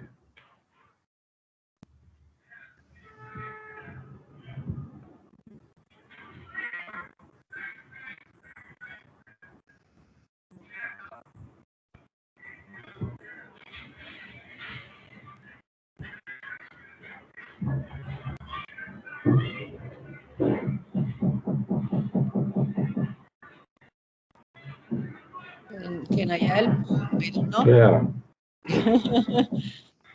Sorry.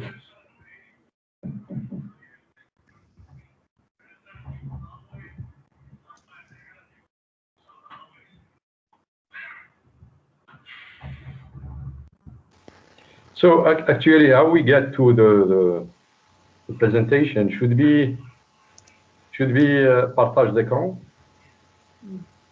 Oui. Donc, il faut en premier, il faut ouvrir le PDF. Oui, le PDF est ouvert maintenant. Et après, on va à côté du grand bouton rouge pour quitter la session. Il y a juste à côté, il y a comme un petit écran avec une flèche dedans. Et c'est ça pour partager. Donc, on appuie sur ça et après, on sélectionne le document qu'on veut partager. Ouais, et là, je n'arrive pas à la voir. Autrement, vous pouvez envoyer la présentation à Francesco ou bien à Susanne ou à moi et on fait comme on a fait pour Alberta Cazzani. Nelly, credo che lo puoi fare solo tu questo, perché solo tu, perché sei quella che fai lo post. L'organizzatrice. L'organizzatore, Sì. se no non riesce a fare un'altra connessione. Ah, d'accord. Donc, Forse. ah oui, là on voit le... Oui, oui.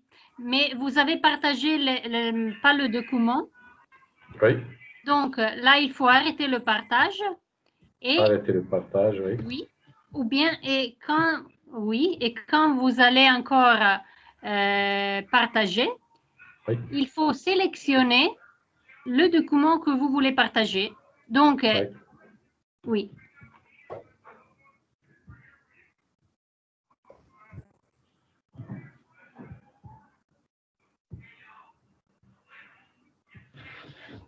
Désolé, mais je n'arrive pas à voir le document sur la fenêtre.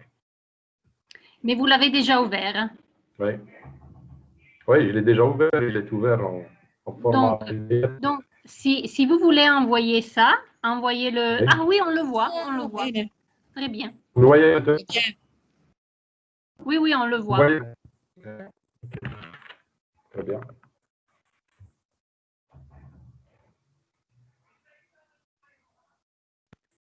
So, ladies and gentlemen, friends and colleagues from Politecnico de Milano, colleagues and participants to this most prestigious conference on architecture, landscape, and cultural heritage.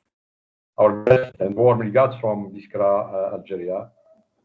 Thank you for Francesco and Susanna, who have initiated the idea of the web conference to consolidate our partnership through the Erasmus program. I am sure that even if the conference is virtual, it's still an opportunity to exchange ideas and build up a future project of cooperation.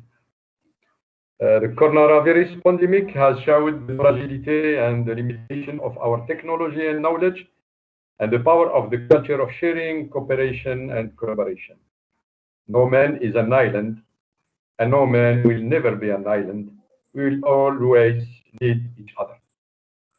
Today, I will talk about one of important features of culture and heritage, the ambience of spaces, and especially lighting of indoors and outdoor spaces.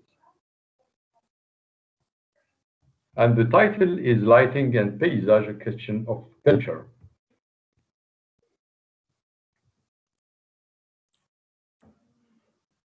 Years ago, I have been asked to discuss the main reasons why daylighting is superior over artificial lighting with respect to culture. And in doing this and trying to find the answer to this problematic subject, we have put two questions. The first one is, has the bright power of electricity overwhelmed delicate patterns of light?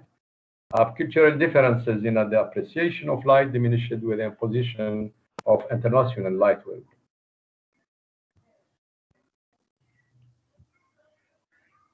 The culture is defined as the climatic and indoor conditions to which the subject has been accustomed during the major part of his life, his behavior towards the environment and his expectations about it. So the culture of climate, the culture of lighting is the question of how we will define customs, behavior, and expectations according to indoor or outdoor environment. How light touched the lives of various people and how they incorporated the light into their lives. This is how was the beginning of this research, which has gone through many subjects in our laboratory, giving many results on daylighting. This was anyway the first experience in our laboratory in the research of the connection between light and culture, and to find the way that this interpretation can be just evaluated in terms of expectations and in terms of response of people to their environment. Here I am quoting Beisa Alberto Campo when he says that without light there is nothing, and without light you can see nothing, and so without light would be no form of architecture, no form of paysage, no form of urbanism. So everything should be in contact with what we see, and so what we see and what we will appreciate in terms of spaces, and in terms of ambiances.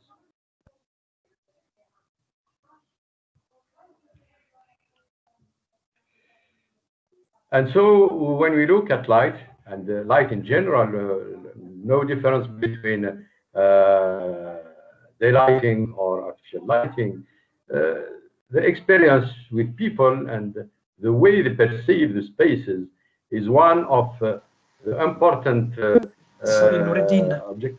Yes? Sorry, Nureddin. Could you Yes. open full screen, PowerPoint or PDF? Okay. Thank you. Thank you very much. Okay. Mode de lecture. Modifier l'image, modifier le texte.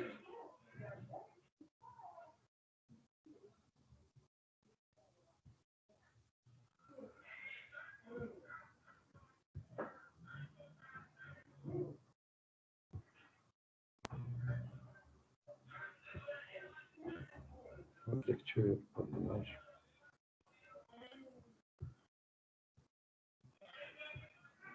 Is that okay, no, like this? Unfortunately not. No. You enlarge, but it's not the view, the full screen view.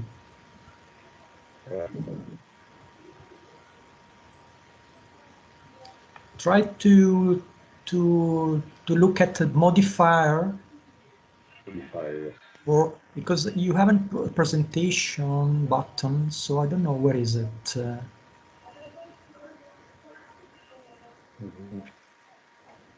Because it's a presentation, you have to change the change the presentation. Like I can't yes, find the it view, here. not modifier. There, it's a presentation.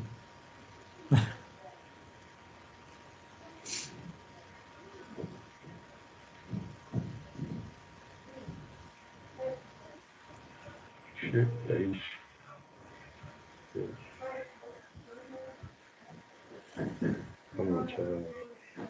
Oh. I can't find it. Nureddin, no problem. No problem. No problem. Sorry, I think we can practice. Yeah. This is better. Thank you. This is better. Okay. It's better, yes.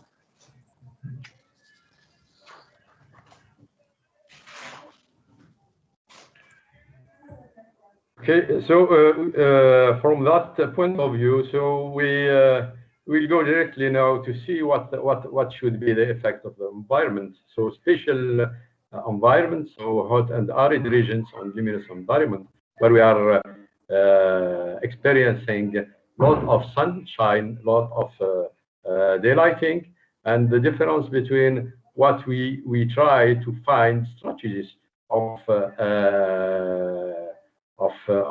accepting daylight as a concept of designing, but also to find ways of protection from daylight sometimes in very harsh weather.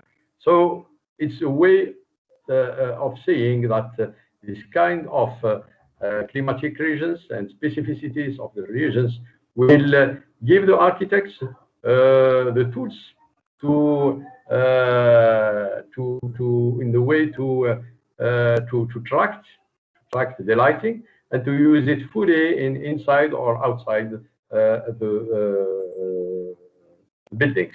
So, and one of our research on this was trying to find what should be the connections and the link between daylighting and urban morphology and typology.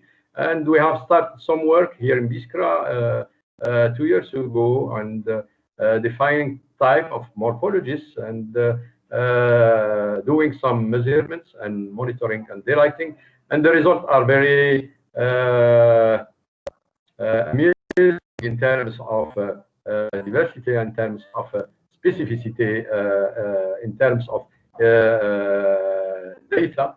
So the data, for example, when you go to different typology from traditional to colonial, very important differences and very important differences in terms of ambiances and in terms of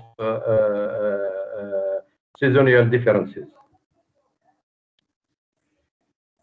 So the character of light also was important because when you are defining lighting, you are looking at daylighting, but also you are looking at artificial lighting, and you are looking at lighting not just because it is lighting, but it's this way of influencing form in architecture, inside and outside, and giving this type of what we call ambience.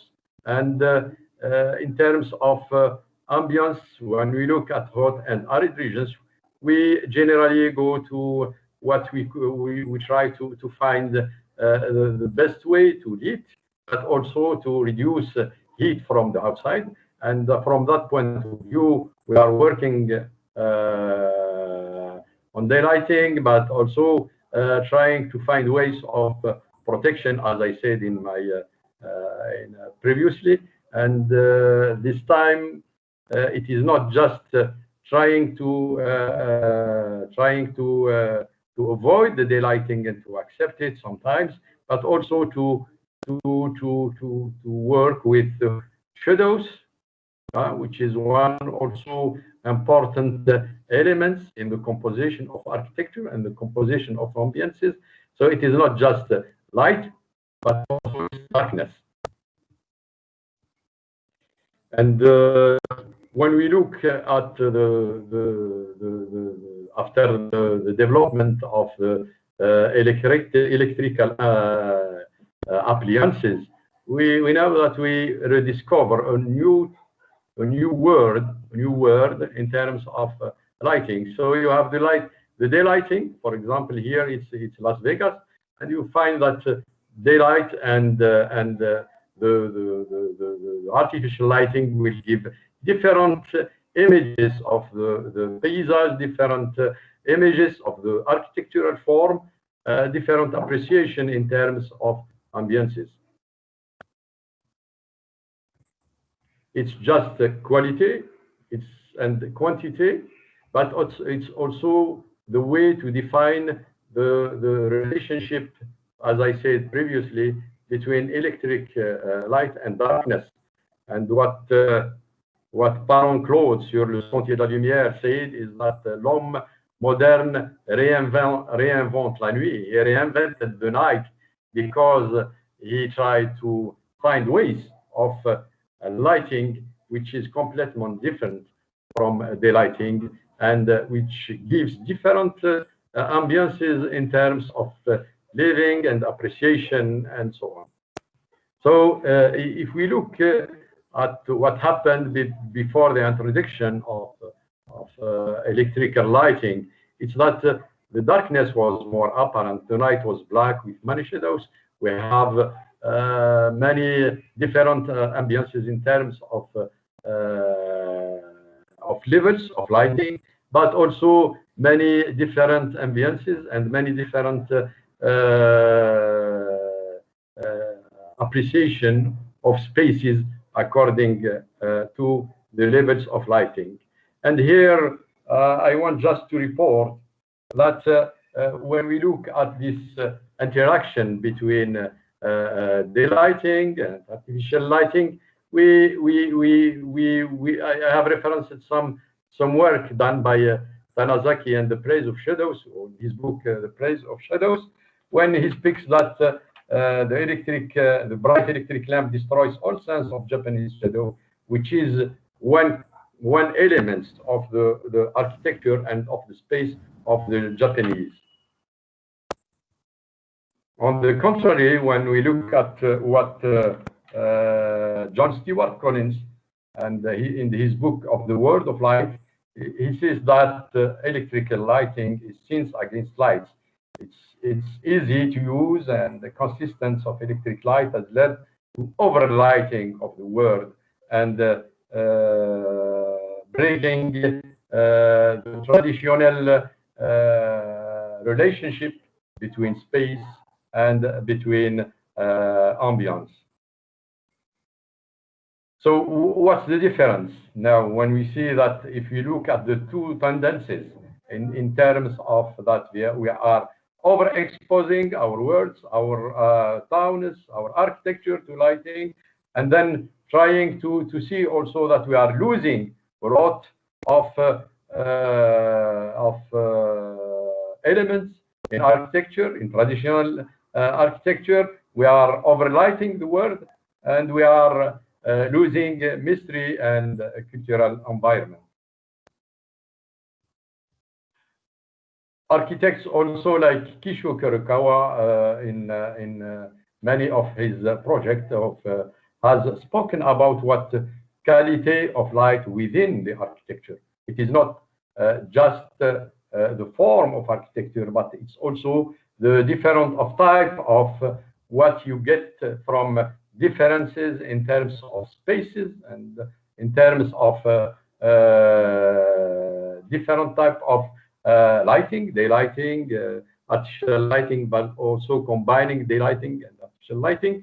And so, as you see here, we are all the critics in architecture, or the architects are talking about this kind of differences of appreciating the way I would see the way that the philosophy of space in the Occident is different from the philosophy of space in the Orient. So, and when we look at these differences, we find that in the Western way of saying the nature, it's the desire to dominate and the desire to see light the world out of its darkness. This is one of the objectives.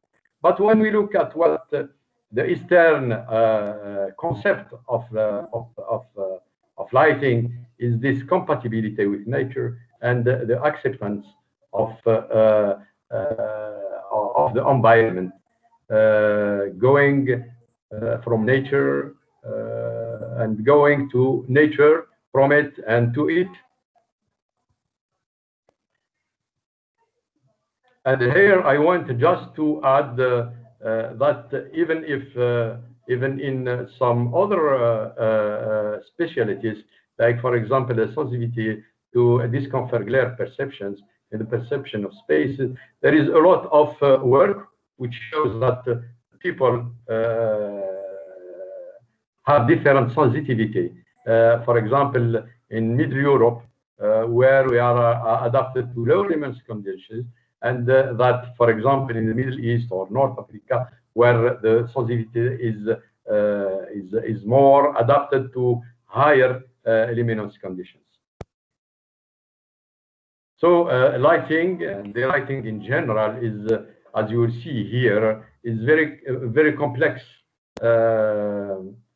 matter of research, and many specialties could be involved in many subjects. And I think one main subject is this way back to culture, to values, to understanding what was done previously, and to try to find ways of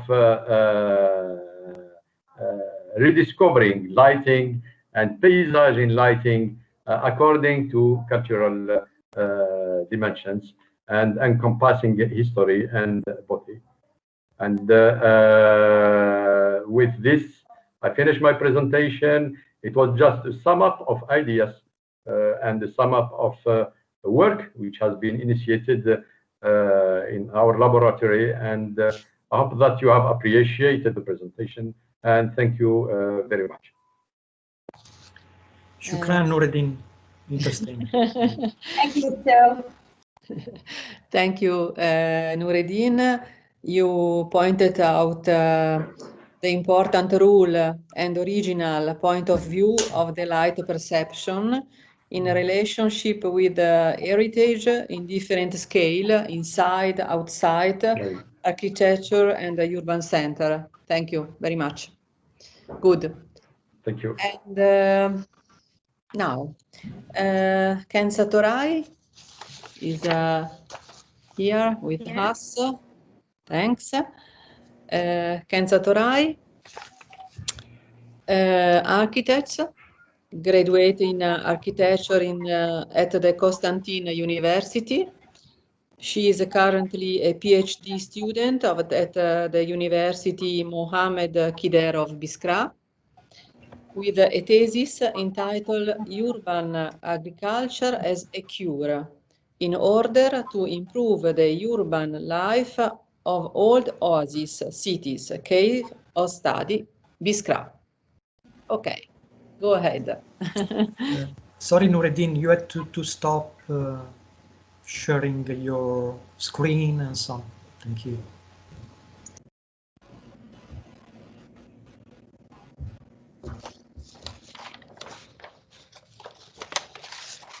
Hello, Kenza.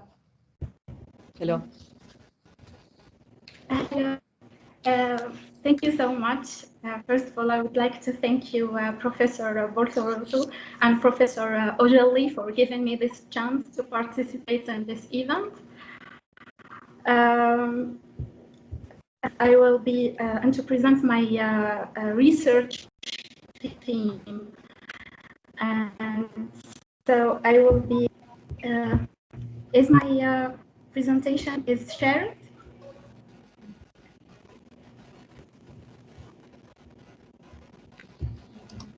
Not yes. Yet. It's good.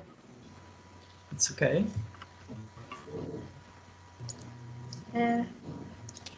So my presentation is shared? No, not. I cannot see it. Yes, it's shared, but we see Susanna Okay. Bortolotto on the main screen. Please, Susanna, switch off your camera. It's okay. Your camera and your microphone for a while. Yeah.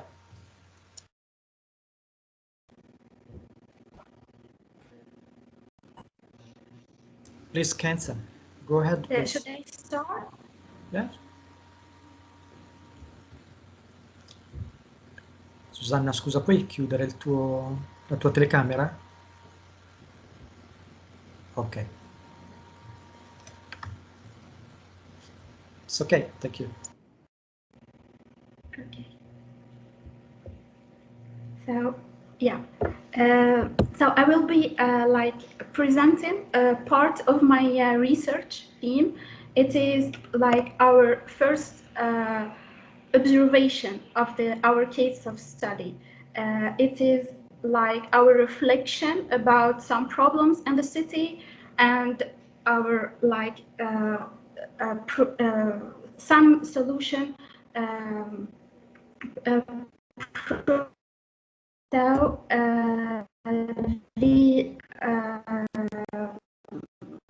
it is our function. Reflection is entirely urban agriculture. Sorry, Kenza. Survive the natural. Kenza, sorry, there are some troubles in your audio. It's really difficult to understand what you're saying.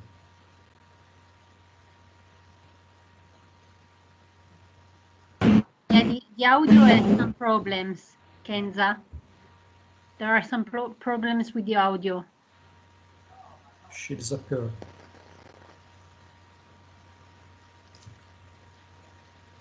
Why you should out?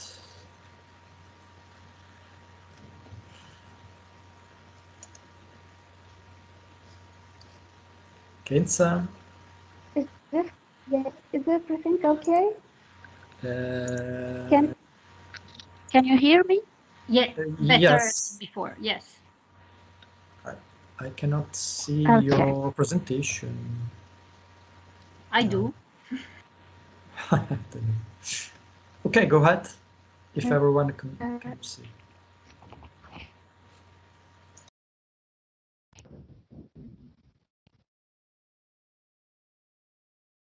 Can you see my presentation now? I do. Okay. I will continue the presentation of the case of study. Like I said, the city is known for its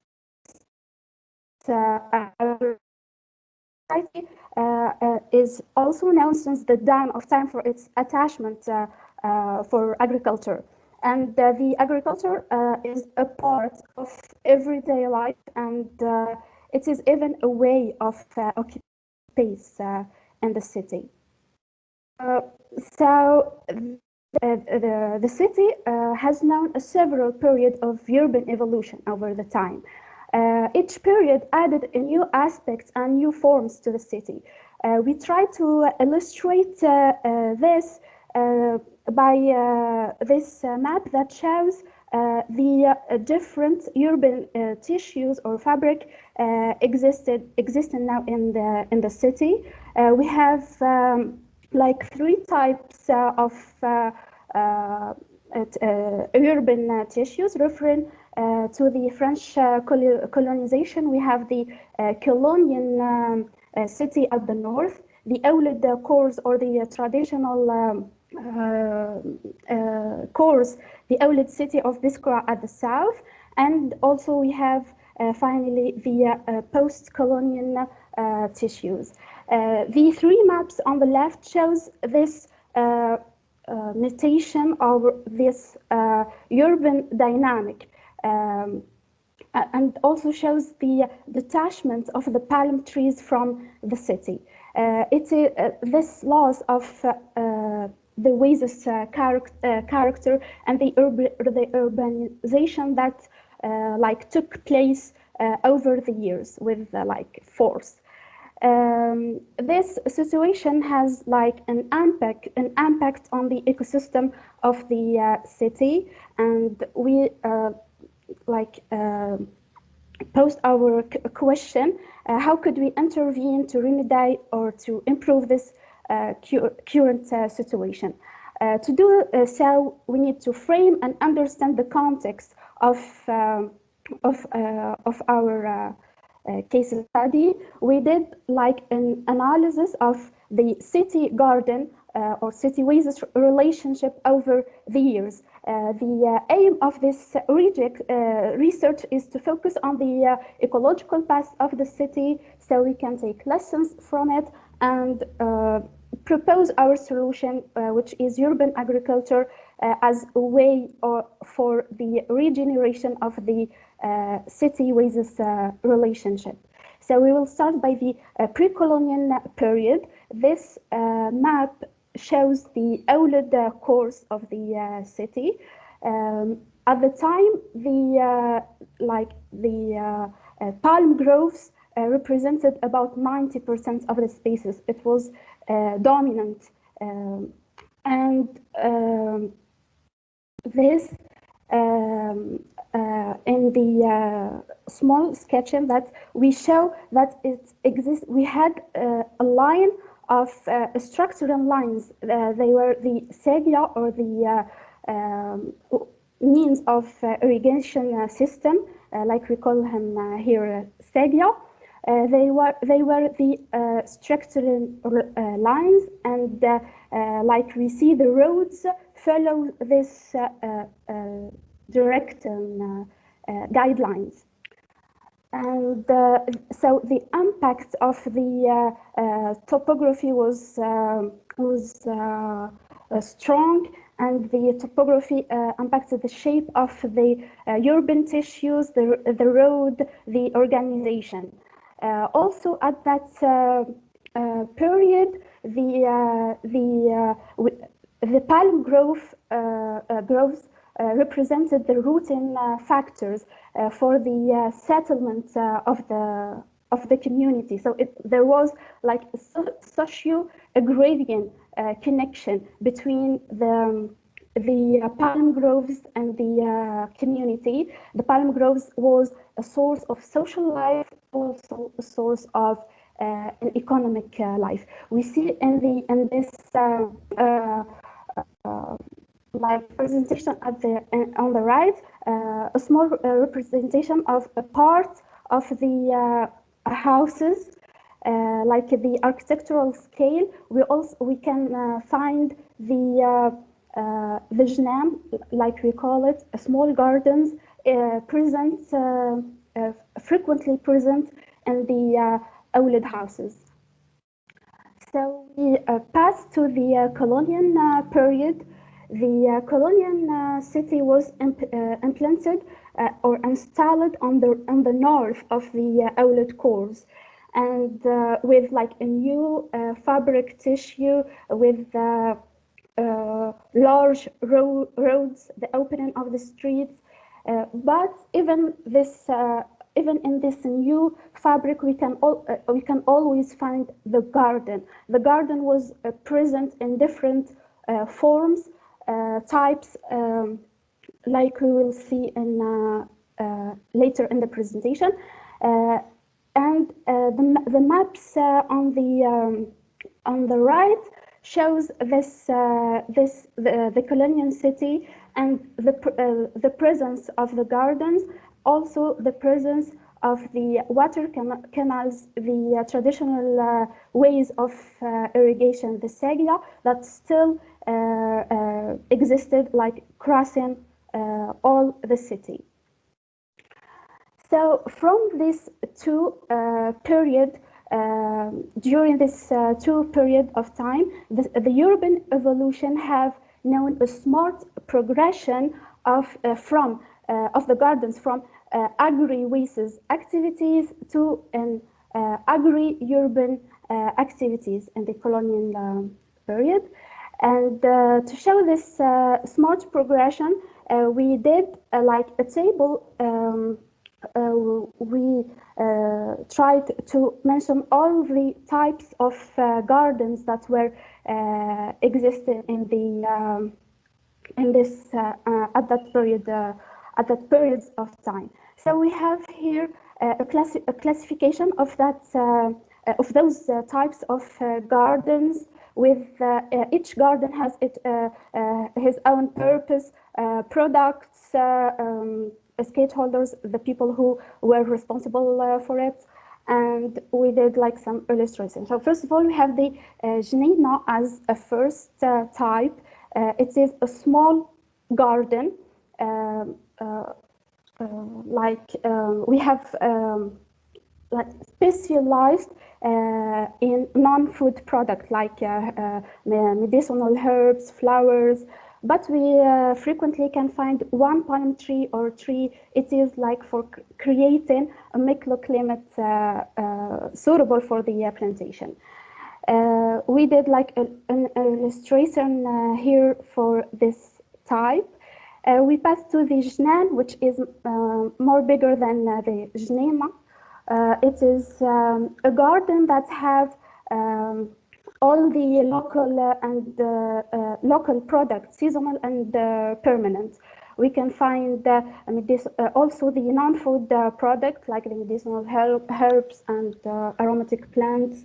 The Jnan belongs to one family or a groupment of family.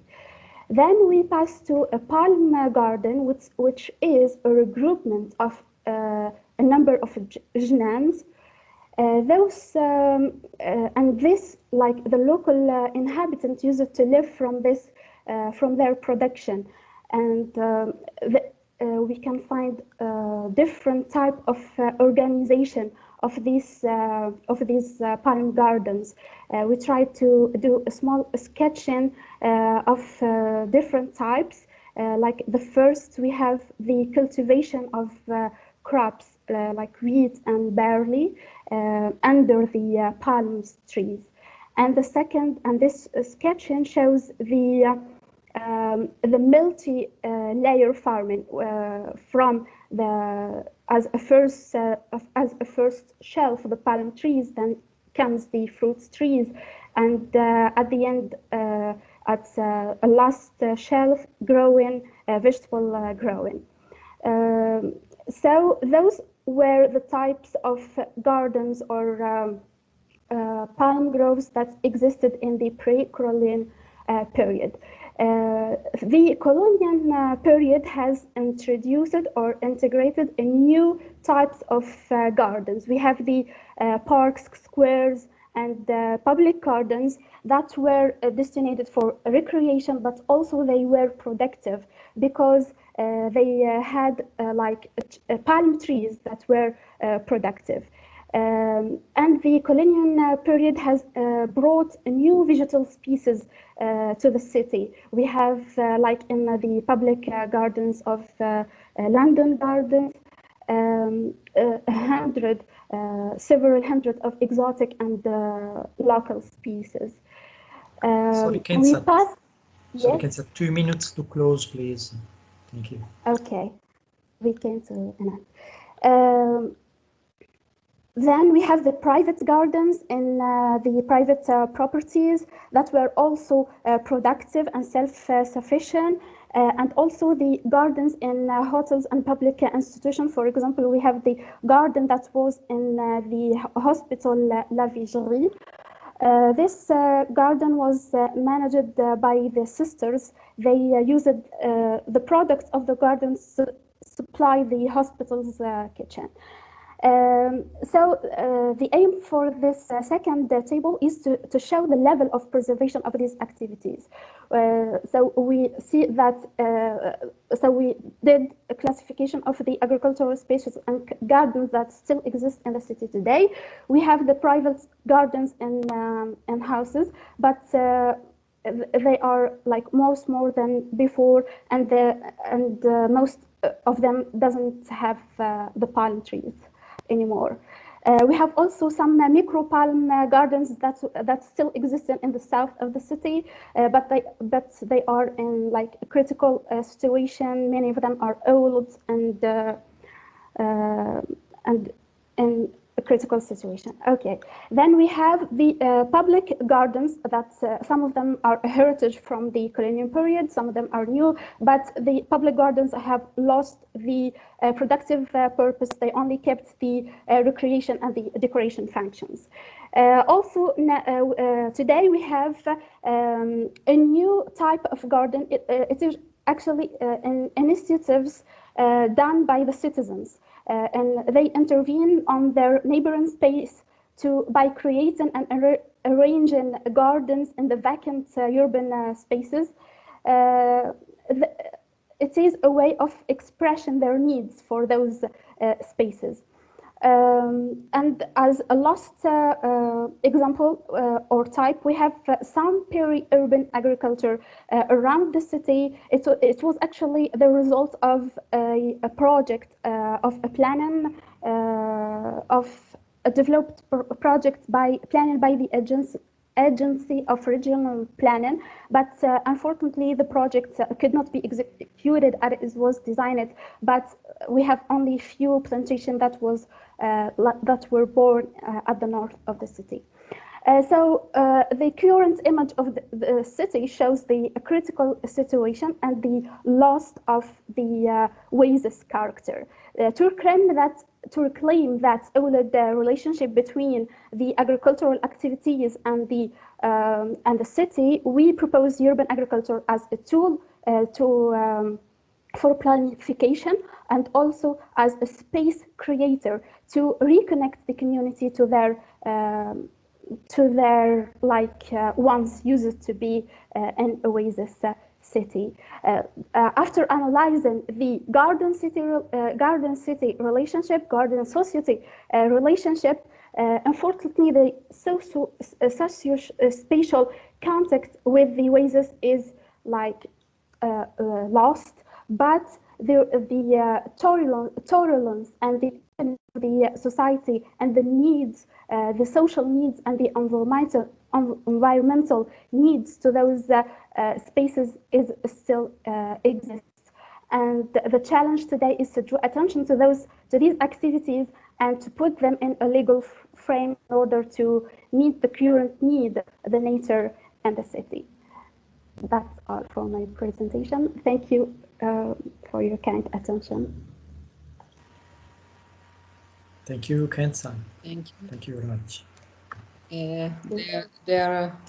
Kenza, very interesting your palimpsest lecture of Biskra city, all the course, colonial and the post-colonial urbanization, and the urban landscape system, oasis near agriculture intra-urban residential areas with agri-oasis activities and agri-urban activities. Yes, it's good.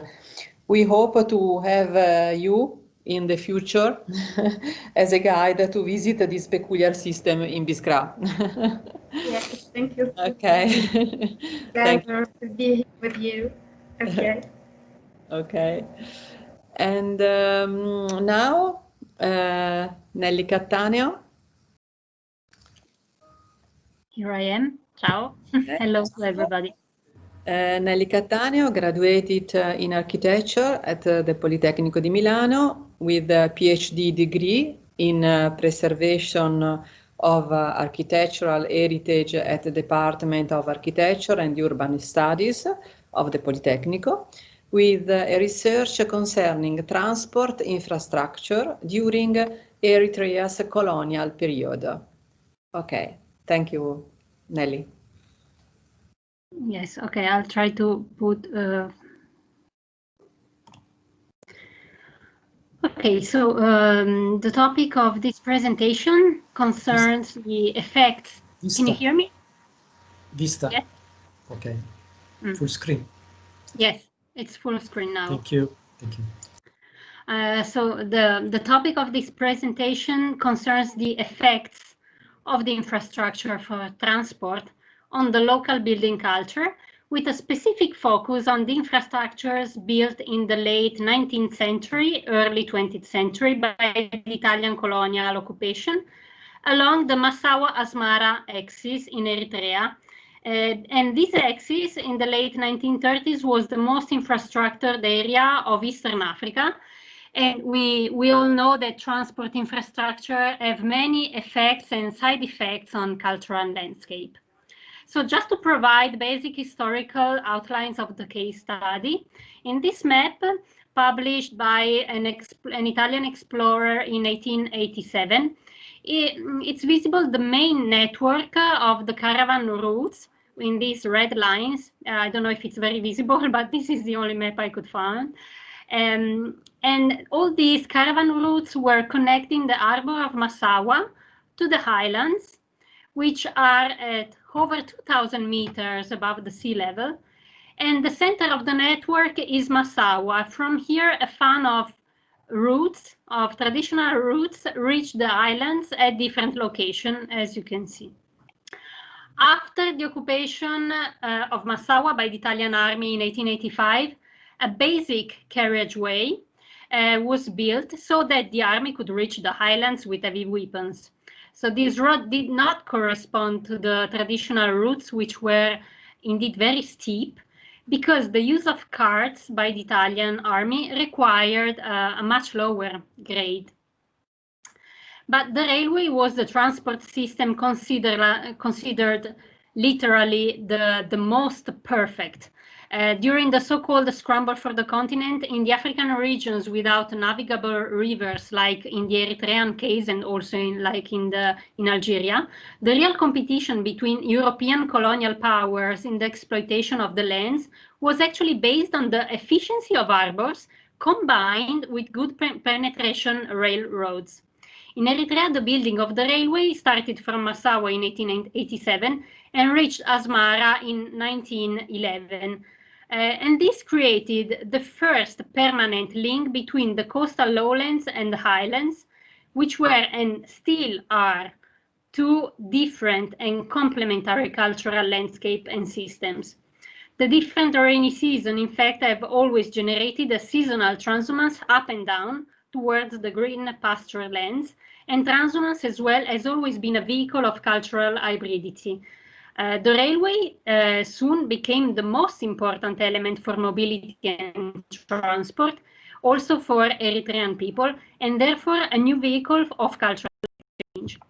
In 1935, due to the preparation of the military aggression by the Italian army to Ethiopia, the road was turned into an all-season track road with different characteristics, different from the normal carriage road.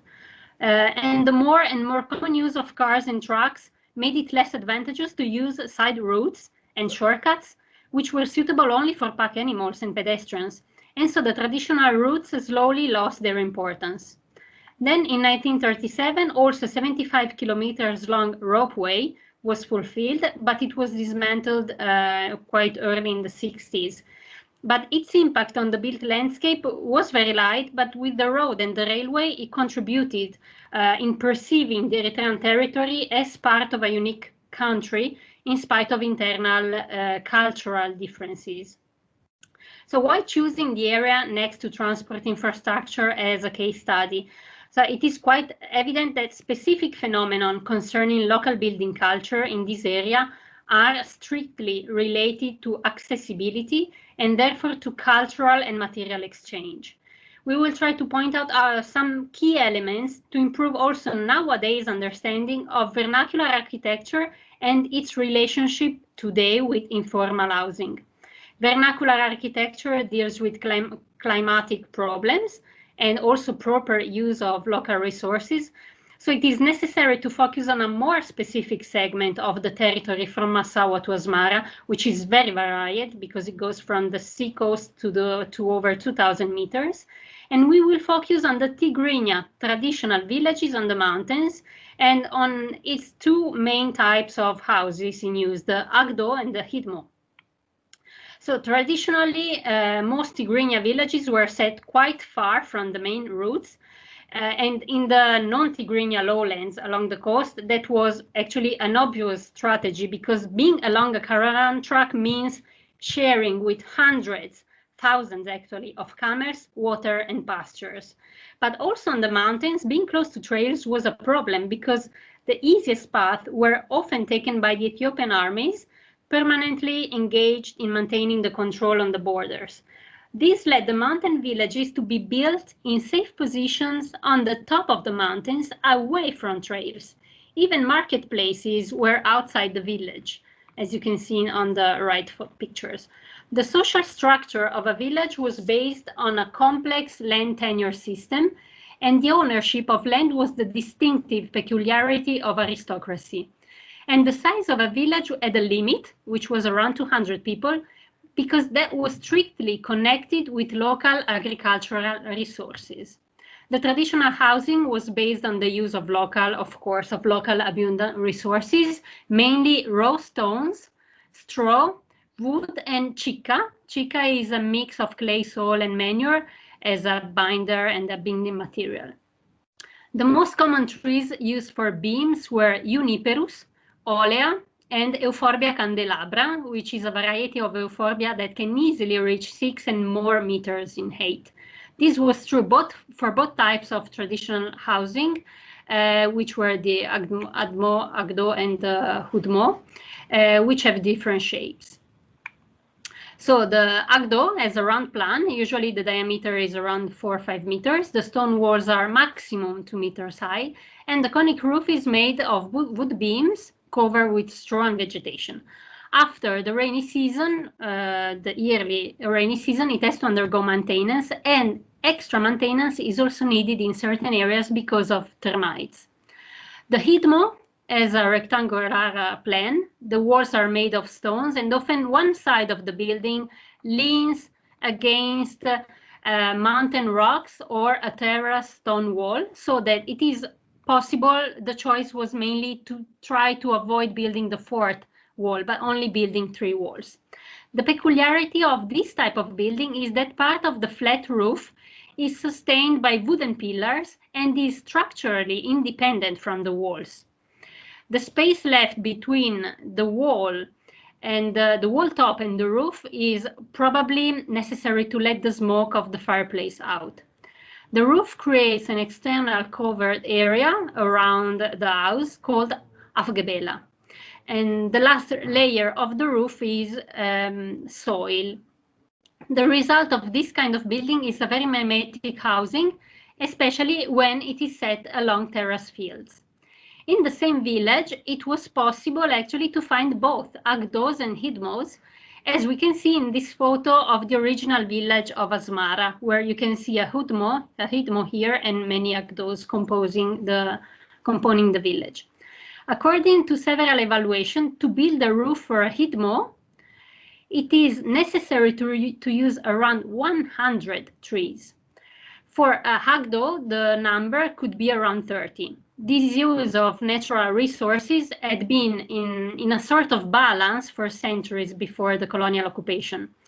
Deforestation, which started already in the early 1800s, was certainly intensified during the Italian colonial occupation for military reasons and for daily use of wood in the Italian factories, mines, and kilns.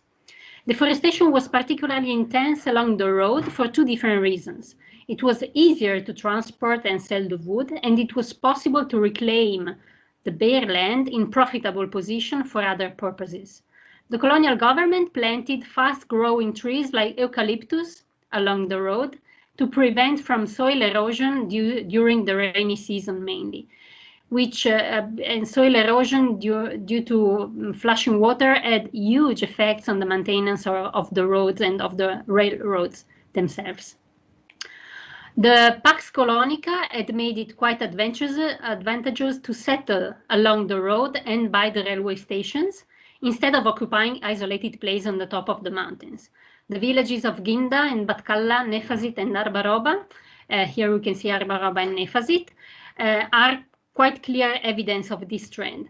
This was true both for Italian colony and for the lower classes of the Tigrinya society, because they could escape from the rigid traditional social system addressing, for example, commercial activities. The transport infrastructures were now no longer a vehicle of danger, but of possibilities of trades and exchanges. These, of course, had also negative and dramatic impact on the local culture, as it slowly disintegrated the traditional social structure, which was, we have to underline at the same time, a system of control on natural resources. With the new transport system, new building materials were introduced. One of the peculiarities of the imperialism of the 19th century was that the wide importation in the colonies of products of the motherland, like iron bars, corrugated metal sheets, concrete, wood boards. The cost of these materials in the colony was affected by the high cost of transport, so that Italian materials were used only for certain buildings and within a certain distance from the roads and from the railway stations.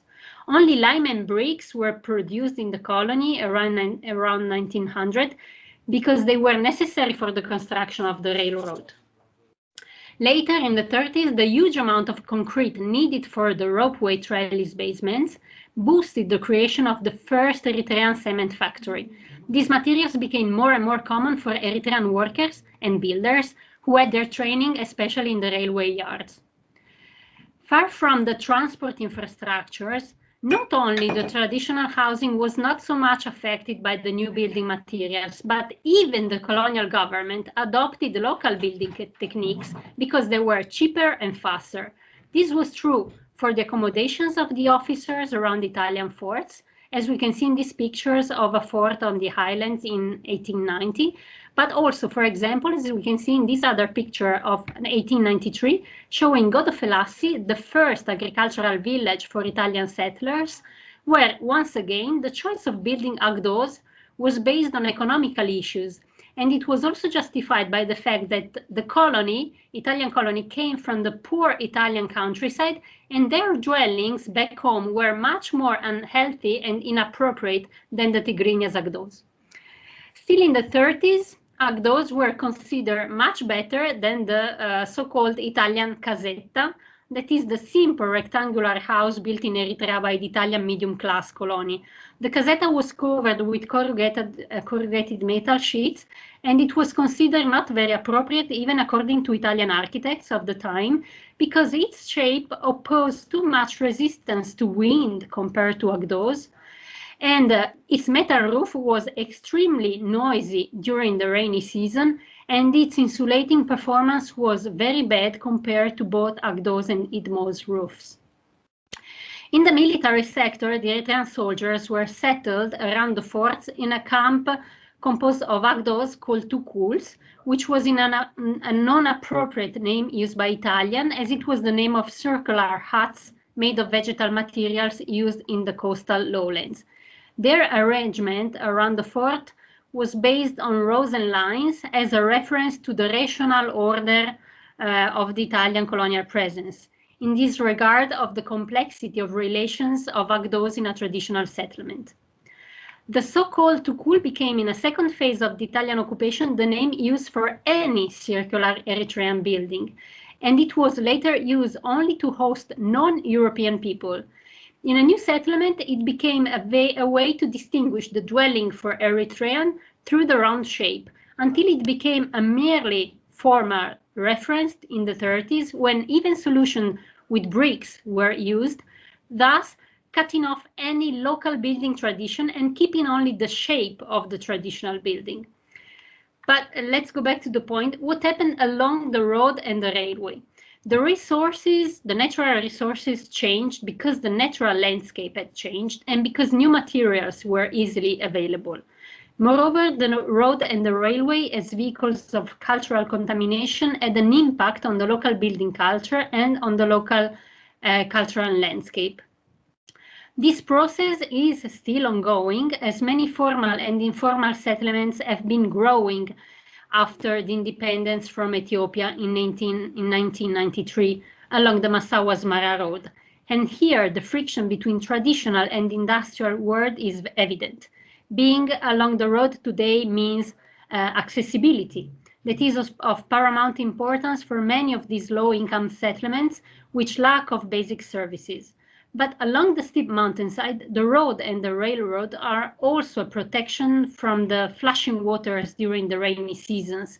And the maintenance of infrastructure is still a guarantee from the effects of soil erosion. Soil erosion is a very serious problem in the Eritrean mountains, and overgrazing and deforestation contributed much to it. Like in the early 1900s, the local building techniques are considered one of the main causes of deforestation. So the World Bank's technicians involved in the emergency actions in the first years of Eritrean independence suggested to forbid the use of wood in the building of traditional dwellings.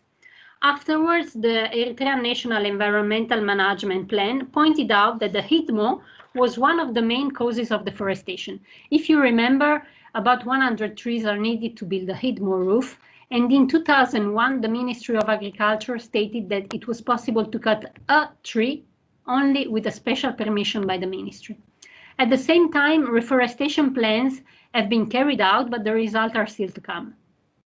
Moreover, the Opuntia indica, the agave and the eucalyptus, which are all plants introduced during the colonial period, are extremely competitive compared to local plants, and often they colonize the mountainsides where local varieties of Juniperus and Olea today can hardly be found.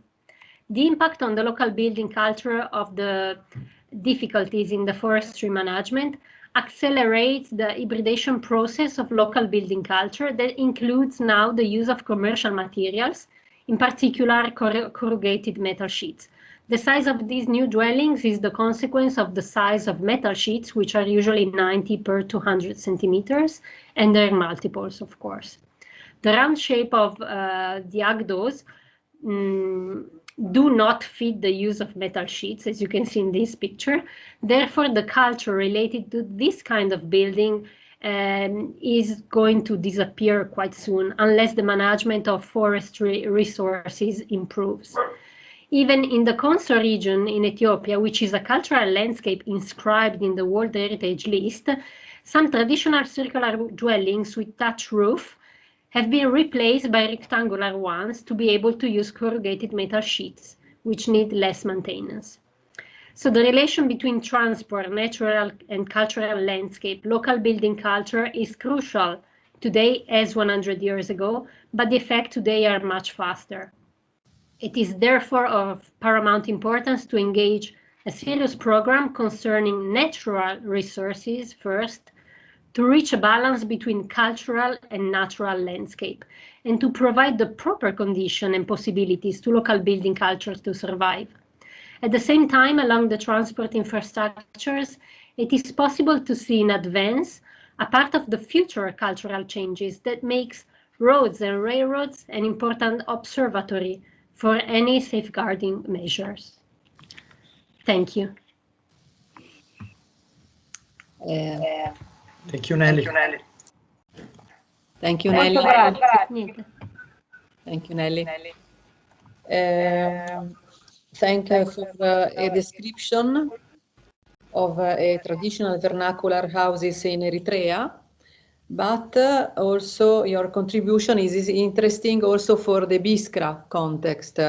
The colonial modern infrastructure heritage is a new frontier of the conservation discipline and could be in the future a smart mobility in a landscape and in a new territorial vision. This is a good paper. And now, Serena Massa. Hello, good morning. Okay, actually, Serena Massa, archaeologist, in scientific coordinator of the International Archaeological Project at Adulis in Eritrea since 2012 and collaborating in international archaeological research project in the Mediterranean, Africa and Iran. Her research topics are devoted to the archaeology of landscape and the ancient techniques of dry farming, to the study of the necropolis and the material culture. Her research methodology develops a multidisciplinary and integrated approach combining archaeology, advanced science and technology, such as archaeometry and spatial analysis, JIS. Thank you, Serena. Go ahead. Thank you. Can you see my screen? Yes. Okay. Good morning. I wish first to express my thanks to the organizers, Professor Susanna Bortolotto and Professor Francesco Augelli, for the invitation that offers me the possibility to present a case study which demonstrates the potential of archaeology in terms of historic landscape knowledge and, as a consequence, preservation and valorization, and sustainability for the generations of the future. Islands, like Pantelleria, are a paradigmatic case study with respect to the theme of the fragility of the cultural landscape that is at the center of this conference. Fragility is in fact recognized as a constitutive character of islandness. Fragility determined by the limited extension, population, resources and opportunities. Further, by distance, marginality and separateness from other lands and peoples. All elements which create a strong and recognizable cultural identity of the islands and that often go hand in hand with resilience, another component considered distinctive of islandness. We shall see how Pantelleria is a privileged observatory to understand how, within a long-term perspective, fragility and resilience determine the persistence of its extraordinary and beautiful cultural landscape. Pantelleria is a totally volcanic island situated... Sorry, Serena. It's possible to have the full screen? It is full screen for me, but I try again. Yes, Okay. Thank you. Thank you. Is it okay now? Yes, perfect. Thank you. Thank you, Francesco. So Pantelleria is a totally volcanic island situated almost in the center of the Sicilian Channel, in the smaller tract of the sea which separates Africa from Sicily, called Pantelleria Channel. The most salient feature of the island climate is the wind, which is almost continuously blowing. The dominant factor of the human population history of the island is the complete lack of fresh water sources, a problem solved only partially in very recent times with desalination facilities. The dramatic condition of lack of water is the red string which guided the anthropic organization of space, conducted by the ancient communities on the basis of a knowledge built since prehistoric times, capable of transforming the problem into an asset, giving birth to the extraordinary landscape which is still unfolding before our eyes. Cesare Brandi defined it, describing the widespread pattern I don't see anymore my presentation, but... Try to open again, please. Now, can you see it? Not yet. Because it appeared a message that another person is sharing his screen, so I don't know what to do. So what's happening? Probably now you can. Try again, please. Can you see it? Otherwise, I have your presentation on my desktop. Is it okay now? No. No? So shall I exit from my screen? I can share your presentation if you want, Serena. Yes, if it is needed. I try again, but if someone doesn't close his screen or her screen... Can you see it now? Can you? Yes, Nelly. Okay. So it is you or me? It's me. Now it's me. Okay. Because so I can force the situation. Okay. So shall I exit? Yes. Okay. Okay.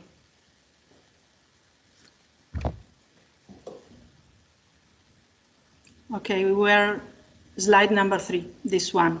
Okay. So this wonderful landscape was described by Cesare Brandi, referring to the widespread pattern of dry walls that cross the island slopes, delimited the cultivations, as a work of gardening more than farming, masterly synthesizing emblematic values of Pantelleria, the wisdom in the relation between human and natural environment, able to create, under extreme surviving conditions, a harmonious and sustainable development between culture and nature. And the term garden is really appropriate, as the garden, in the etymological meaning of the Latin hortus, can be considered the foundation of ancient farming. The primeval Mediterranean garden is an orchard garden, according to, for example, Egyptian frescoes and Homer. It is the space for leisure and recreation, but at the same time, a place of productivity, where the features of the orchard merge with the aesthetics of flowers and plants and the enjoyment of fragrances. The next, please. In addition to that, there is a capillary and extraordinary presence of architectures in the island, properly called garden, giardino in the local dialect. There are more than 400 of these stone gardens, similar to open towers, made by volcanic stones, guarding a unique tree, mostly a sweet orange tree of the centennial Portugal variety. Thanks to a great project of archaeological survey conducted between 1996 and 2000 under the direction of Bologna University, it has been possible to investigate and reconstruct the origin and the long-term history of the human population of Pantelleria and the strategies adopted by the ancient communities for the creation of water and the agricultural use of the soil. The next, please. The origins of this work of gardening in Pantelleria began in prehistoric times, during the second millennium BC, with the first terracing made by the settlers of Murcia village, a nucleus of dozens of oval houses cut in the rock. The plant and fauna remains excavated in the domestic areas of Murcia document the intensive farming of wheat, barley, beans, lentils and chickpeas, olive, almond and fig, and oats for animal feed. Breeding, mainly of ovines, must also have been very important. Domestic fauna constitutes the majority of the fauna remains found in the village houses. It has been estimated that 3-4 quintals of cereals per hectare per year were produced on the terraces. In total, approximately 108 to 140 quintals of cereals per year, sufficient for the survival of 700-800 people, for the animals, and the surplus for seeds stockage. The next, please. The complex social organization of Murcia, as well as by the construction of the terracing works, is represented through the burial structures. Mounds of stones, locally called sesi, built on elevated land with respect to the village and arranged around it as an ideological defense frame of the ancestors to protect the community. These circular truncated cone structures are built according to a megalithic technique characterized by an internal sack structure in various stones and a vestment in grid blocks, in which several small cells open to accommodate the remains of the corpse, resuming the idea of burial in a cave.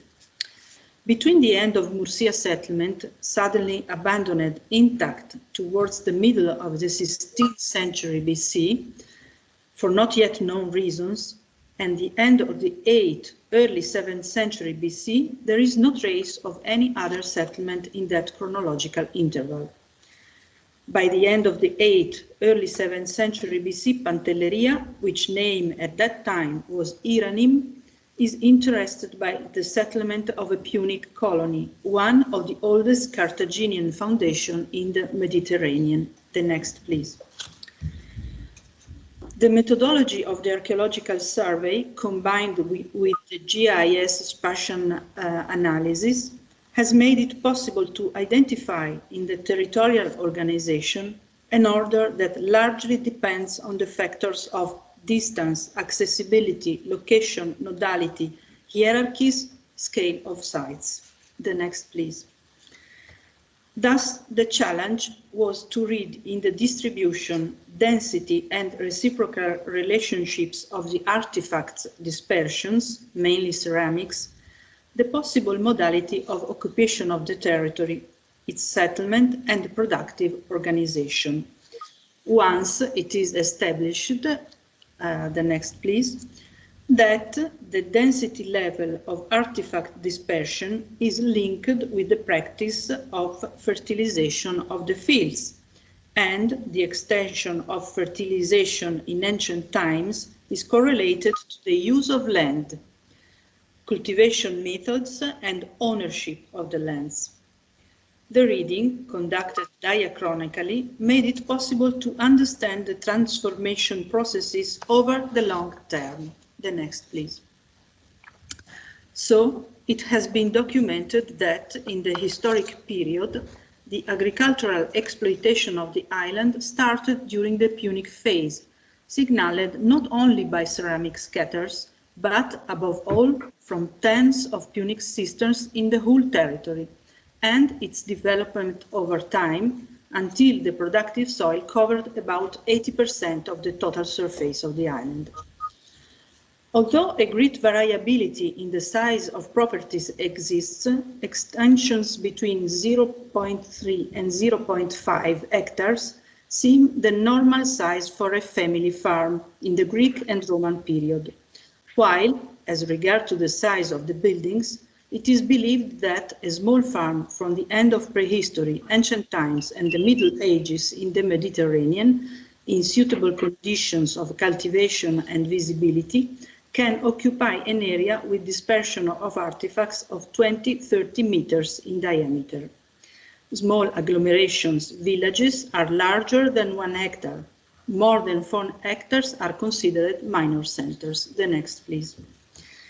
Areas or groups of areas of small concentrations of shares and other domestic rubble, surrounded by a diffuse dispersion of lesser intensity, separated by empty areas, can be interpreted as models of a simple mixed agricultural system in which there is an individual use of both cultivated land near the farm and of the distant land destined for grazing or outfield.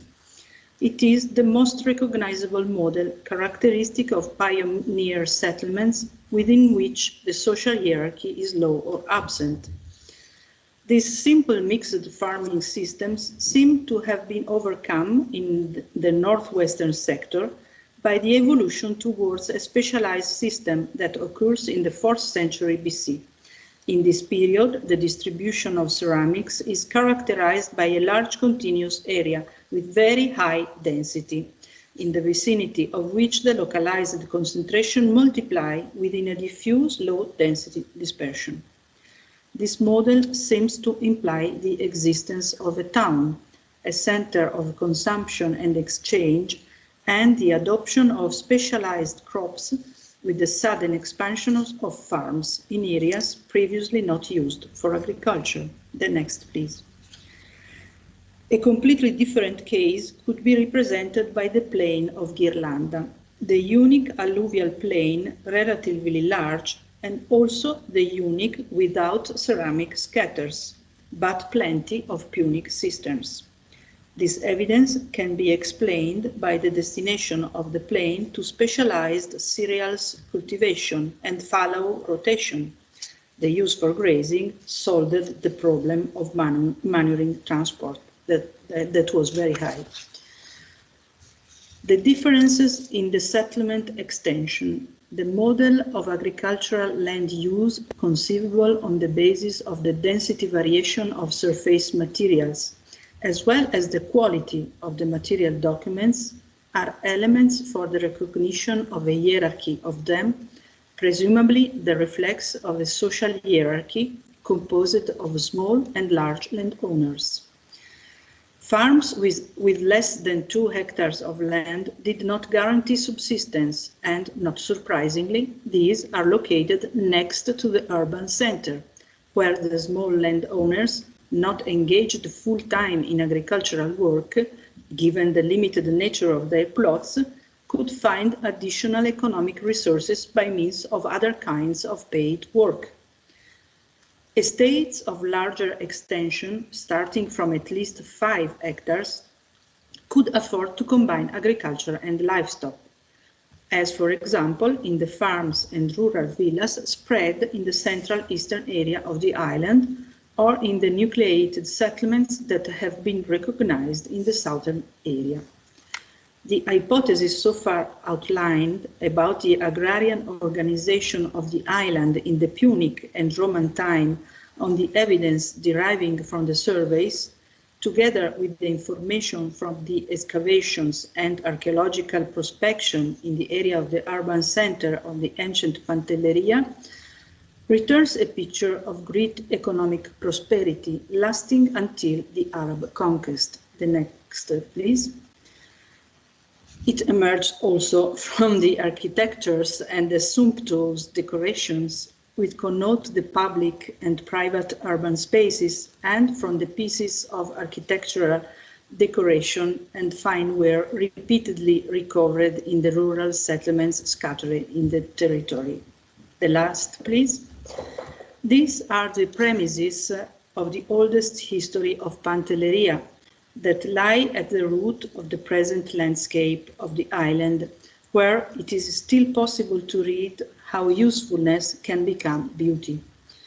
To conclude, the concept of oasis can be extended to the island of Pantelleria, quoting Pietro Laureano. Oasis is a human settlement in inclement geographical situations that uses rare resources available locally to activate a growing amplification of positive interactions and create a niche environment fertile and self-sustainable, whose characteristics contrast the unfavorable context. This is the precious teaching of the fragile and persistent historic landscape of Pantelleria, to learn from antiquity for a sustainable future. Thank you. Thank you, Serena. Thank you, Serena. Thank you so much. Very interesting. Yes, very interesting. With your contribution, was important close the conference with the archaeological lecture and other methodology, key knowledge of the landscape. Thank you. Very thanks. Thank you for the appreciation and for the messages. They make me happy. Thank you for you. Serena, you have a question on chat from Hilam. He was asking, where is it? I don't see it. Okay. Is there a seed bank of the endemic crops available for the inhabitants to cultivate? Oh, a seed bank? Yes, I think yes, because there is a cooperative, agrarian cooperative in the island that is very active. And also, as we have seen before by Professor Alberta Cazzani, the production of a very, very high quality vine like the Passito of Pantelleria helps the economy of the island. But it is important to remember that the archaeological remains are not protected very much, and there is a lot of work to do, with the architects. Another consideration is not actually seems not a question, as from Zoawi Sofian. Your example is as Bazina of Numidia funerary monument in North Africa. Is it true? Okay. I'm not sure. Maybe I will take in consideration this suggestion. Very interesting, and thank you very much. Thank you. Farid is asking which species of orange you said Portugal. Yes, we call it Portugal.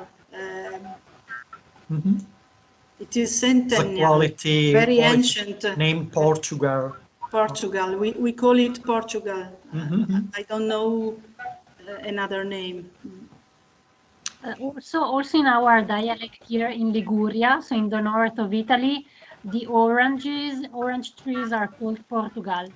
Yes, yes, Nelly. And also in central Italy, in Naples, in Campania, Portogallo, Portogalli, in Rome. Yes, it is true. And Alberta, yes, I'm asking to you also that you are expert into this kind of things. Yes. Yeah, I was just raising my hand, as also in Garda Lake, all the orange we are calling Portugal. As I remember that I asked to a citrus expert, that by the way is an expert also about Pantelleria, who is Professor Barbera, who's the University of Palermo. And he thinks that it was Portugal, they were really coming from Brazil. And so Brazil, of course, was a Portugal colony. And so they were arrived in Italy through Portuguese people, even if they were coming from South of America. Particularly what we call like the sweet orange. As it says, a bitter orange are like more traditional present in north of Italy, and also were used like the base of the tree, of the also citrus tree.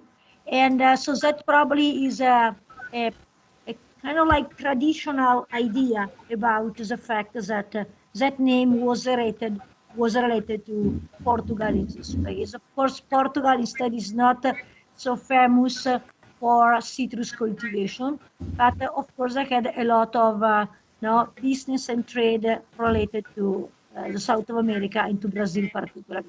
And we have to keep in mind that, for example, what we call as a navel orange, the orange like with a little navel on the back, they are like now some of the most currently cultivated orange all around the world, also in North America. They are all coming from Brazil. So that could be an explanation. Thank you.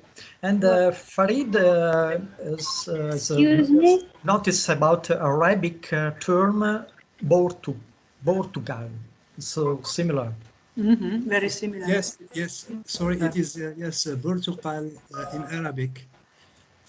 So perhaps I think that it is a species probably came from Brazil. So it is around the 16th century. It is very recent, I think. No. Maybe the 16th century is the starting moment of the building of these gardens. Maybe we are not sure because we didn't excavate till now any one of the garden. So we are we can have solo a relative chronology, but it is probably the 16th century is the starting point. Thank you. Excuse me. Excuse me, please. Yeah.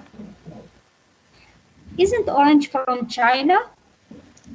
The origin of orange is not Also, China, please. There are orange from China, but like keep in mind that in the excavation in Pompeii, Yes. they found lemons and orange. Yes.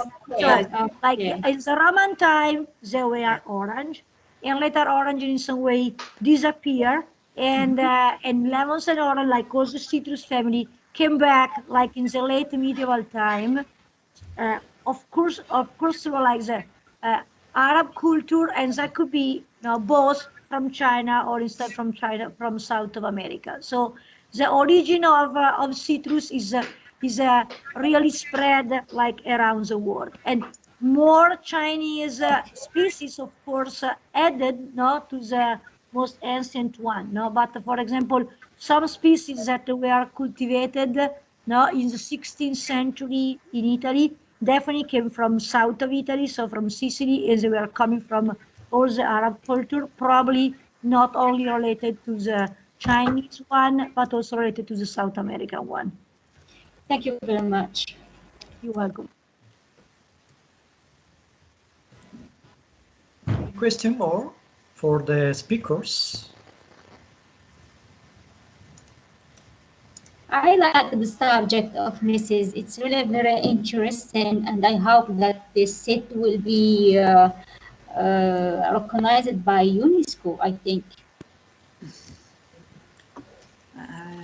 Yes, already the cultivation of the passito is recognized by the UNESCO. Passito grapes. So technical, yes. The grapes, yes. Thank you, Francesco. Yeah, the grapes and also the capers. There are different products in Pantelleria. They are recognized by a very high quality and local product. What we call it, that the trade is a IGP. So it is like the typical geographic indication. So it is a product that can be called with that name only related to that places. That, of course, is a very important kind of registration, as that means that you are going to connect the quality of the product with the quality of that landscape. So only that landscape can produce that product. And so, of course, that is going to help the landscape to be conserved, to be preserved and conserved with that historic use. And in Pantelleria, they did, yeah. And in Pantelleria, they did a great job about that. As I have this recognition for the winery, for the Passito, I guess also for the Zibibbo, it is another kind of wine. Definitely for some kind of citrus and for the capers and from the oregano too. So they have a variety of Mediterranean products, all with that mark. And even if sometimes not always, of course, the mark is a guarantee of quality, but for the marketing, for the business, now if you look in the supermarket, something with that stamp, it definitely helps a lot to be distributed. And so is in any way it is a very important goal to get that kind of mark. Yes. Thank you so much. You also capers. For example, for some citrus variety in Sicily, for some citrus variety on the Amalfi area, in the Sorrento area, all these areas like in some way increase their like production level after they got the recognition of an IGP product. This is also a problem of a question about the authenticity of products, the original authenticity. That is really sorry, that is just a way to connect the product with the landscape, the product with the place. And that is for like with a goal to preserve the landscape, that is a very important one. And also, of course, if you can lace also the quality of the product with the landscape, that is the best. And also if the product is a organic product, is also better. But often these products are not only about the organic situation. It's just about lacing the product with that specific geographical area, and sometimes with some protocol that can be also related to the traditional cultivation. So the way to cultivate.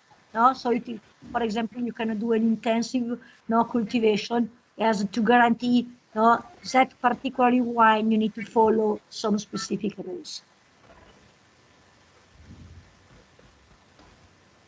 Okay. And now, sorry, is there Aziz Bentaleb? No, because we want to move it in the afternoon, probably.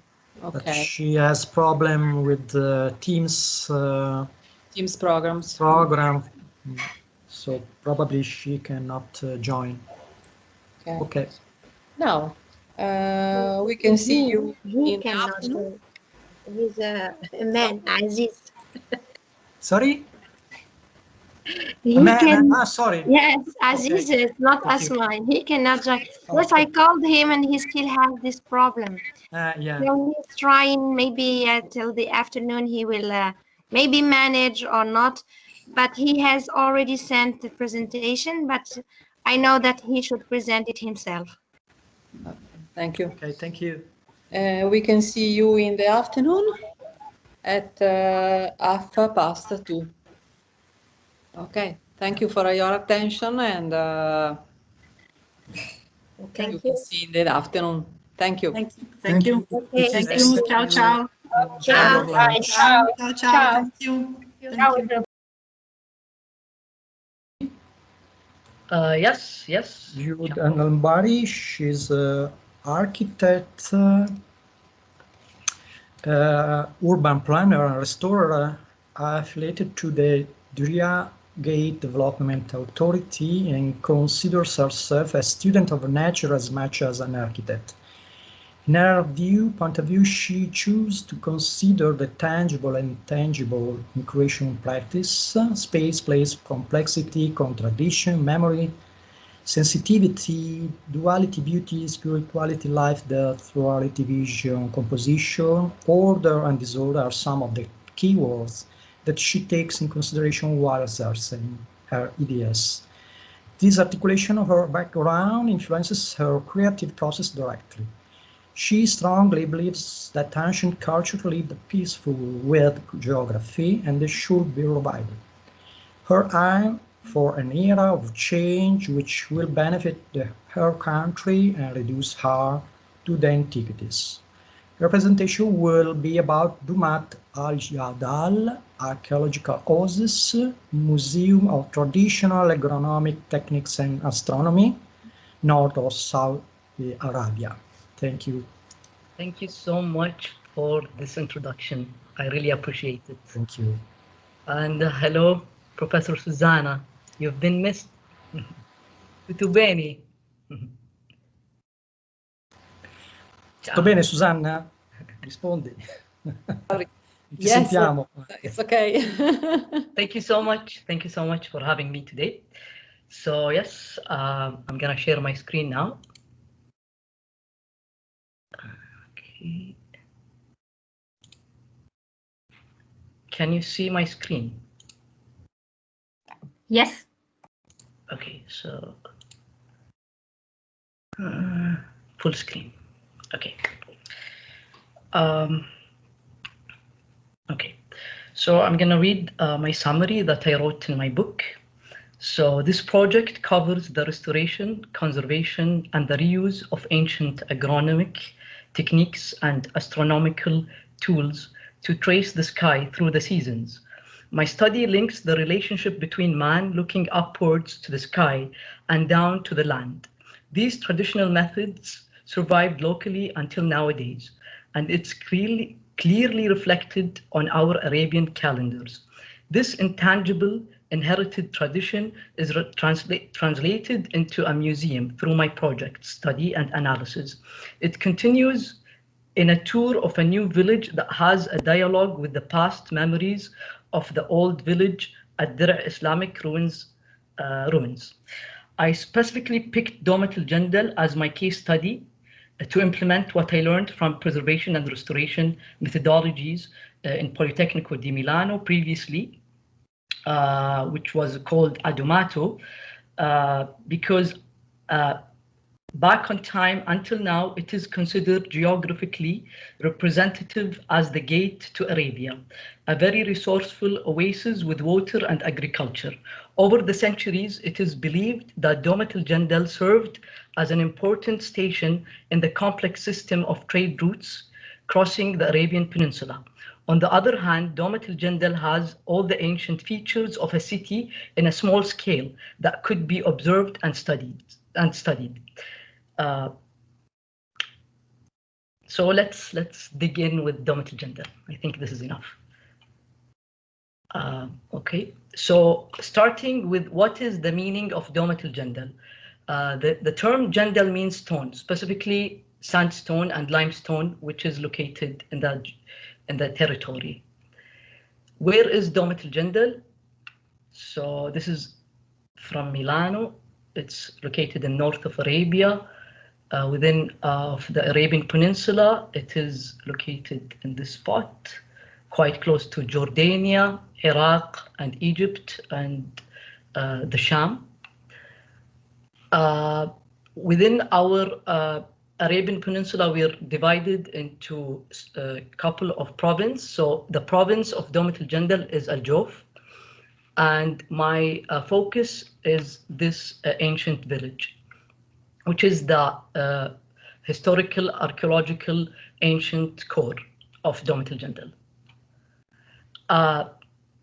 Speaking about the logo, since the logo reflects some of the methods, so the logo was an engraving that was engraved on a settlement quite close to Domat al-Jandal. So the sun god occupied a central position of ancient Domat al-Jandal religion. In the ancient civilizations, the sky has been observed in order to understand the motions of the celestial bodies above the horizon. The sun is the best power of light and life to the totality of the cosmos.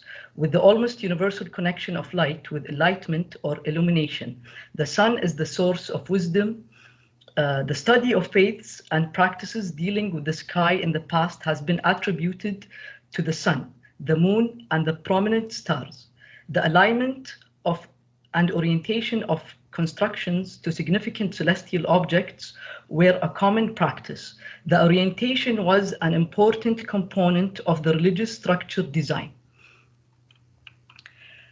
Some of keywords and visuals, reading the sky, caravan trails, landmarks, megalithic archaeology, oasis, fort, trench, agronomy, village, and as you can see, a traditional irrigation system with a palm grove, and my proposal sketch.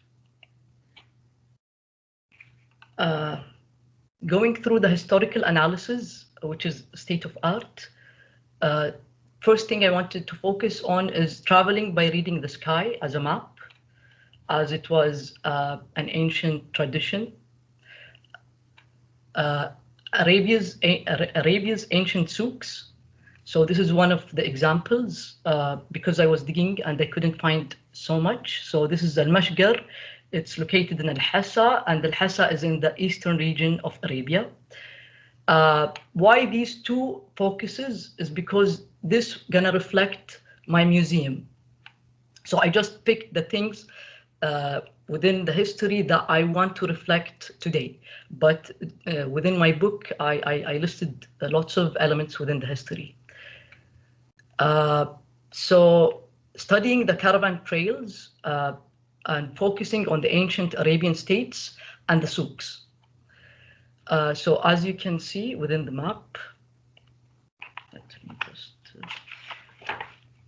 yes. Over the centuries, it is believed that Domat al-Jandal served as an important station in the complex system of trade routes crossing the Arabian Peninsula, both from north to south and from east to west. The oasis is located halfway between the main urban settlements that developed along the Fertile Crescent, Mesopotamia, Syria, and Palestine, the Arabian Gulf, and the Western Arabia, such as Mada'an Saleh, Taima, and so on. So as you can see, the yellow crosses are the main souks. Some of them are seasonal, some of them are permanent, some of them are tribal. So there is so many different functions and time for each souk. Also, you can see the main caravan trails. Another also focus are the Arabian states. Okay. So also as a method to track the history of Domat al-Jandal, I referred to the travelers who crossed Domat al-Jandal and documented. So within this part, I don't want to focus on it today a lot. So I have it in the book. The third part is the territorial analysis, the state of art. Territorial geographical position of Domat al-Jandal in Northern Arabian Peninsula. So this is Saudi Arabia nowadays. So as you can see in the red square is the location of Domat al-Jandal. So I focused on the new developments that is located quite close to Domat al-Jandal, which is the two red squares, which is a Neom. Neom is a new city. It's a sustainable city. And there is another project, the Red Sea project, which is located in this part. And of course, the main cities, which are Riyadh, the capital, and Dammam and Jeddah. Dammam and Jeddah are the new, the two important ports that we have. Also, the national protected parks, which is in green. So it is quite a rich location with new development in the future. Okay. Al-Jawf province regional analysis. So speaking about Al-Jawf, because Al-Jawf is the province that locates Domat al-Jandal, I'm gonna tell you what is the meaning of Al-Jawf. So just let me, okay. The name of Al-Jawf, which means cavity or depression, refers to the geomorphology of the area, which is characterized by wide wadis, valleys, or beds of seasonal streams, and huge plains that gives the region its varied appearance, with altitudes ranging from 500 meters to 980 meters above the sea level. The Wadi As-Sarhan, as you can see in the map in blue, is the stream's flow. And that's all for this part. Okay, so also within this map, you can see Skaka, which is in blue. Skaka is the capital of Al-Jawf province. And another also focus on this map is a Rajajil megalithic archaeological site, which is in this area. And if I zoom in, you can see that the airport is in the middle between Skaka and Domet al-Jandal, and also you can see Rajajil is quite close to the airport. Okay.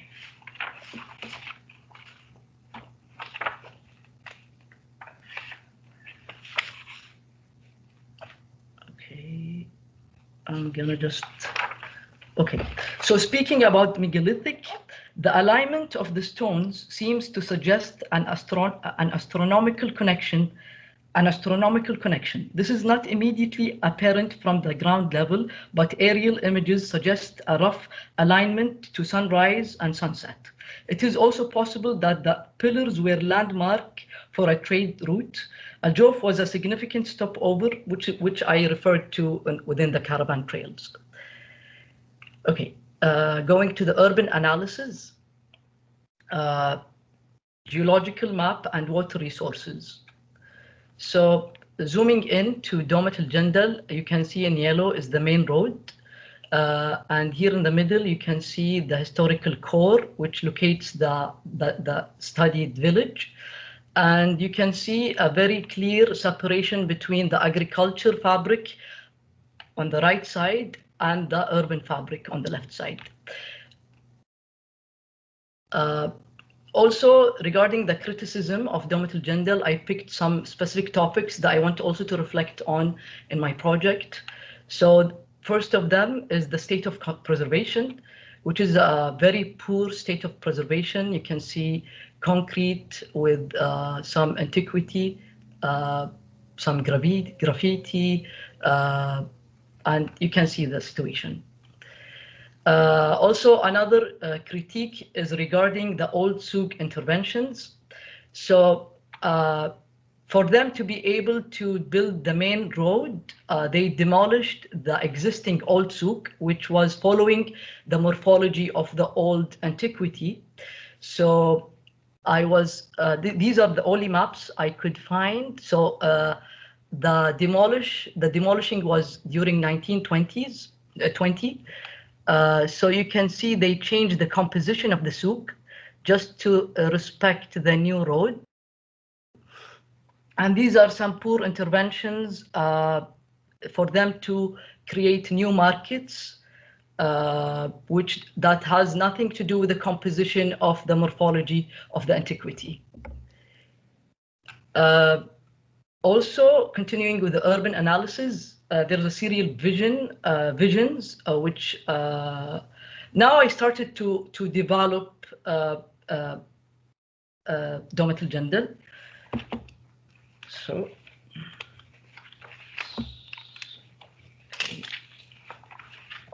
okay. The new approach towards Domet al-Jandal organization starts from this map. This urban master plan shows several potential tours through some of selected attractions and the oases of Domet al-Jandal. The starting point is the archaeological oasis in the center. Tours are created by camel trails, footpaths, and a bus tour that reaches the airport and other attractions outside of Domet al-Jandal. So within this phase, I'm trying to also mimic the caravan route in this stage of the analysis and development. And you can see here some of the stop points within the oasis. So here you can see the urban fabric versus the agricultural fabric in this part. So it's very quite clear on this scale. And this is a real photo taken in Domet al-Jandal. Okay.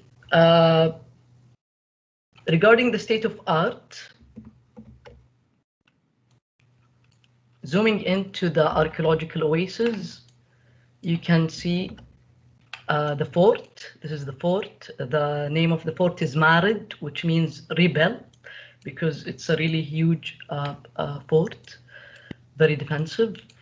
And some old markets, the Dir'a village, and these are one of the markets, another view of the fort, the interior of the markets, poor intervention for a new market, and the mosque, another view of the mosque, and this is the museum. So you can see this is the museum. Okay. And sorry, yes. 3 minutes to close, please. Thank you. Okay. So let me just not analyze, just to go sure. into the project. So this is a methodology that I created to intervent and the village. So just let me focus on that. Yes. So this is my sketch. So I was trying to mimic the tower, the settlement of the towers. So in red is the new implemented to the old with a new gate. And here are a set of references for each part of the village.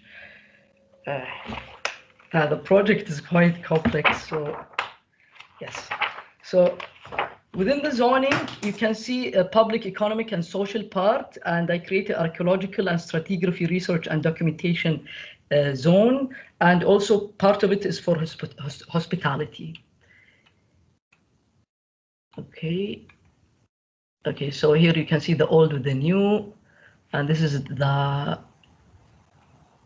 elevation. So you can see the new museum and the old fort.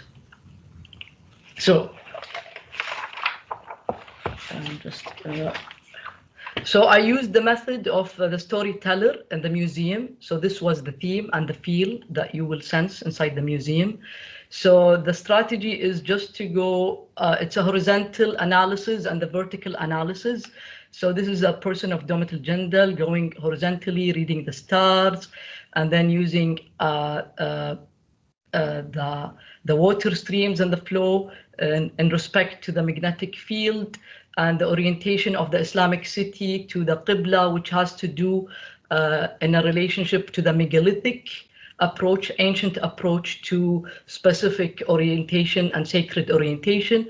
And all of this strategy is analyzed in this board.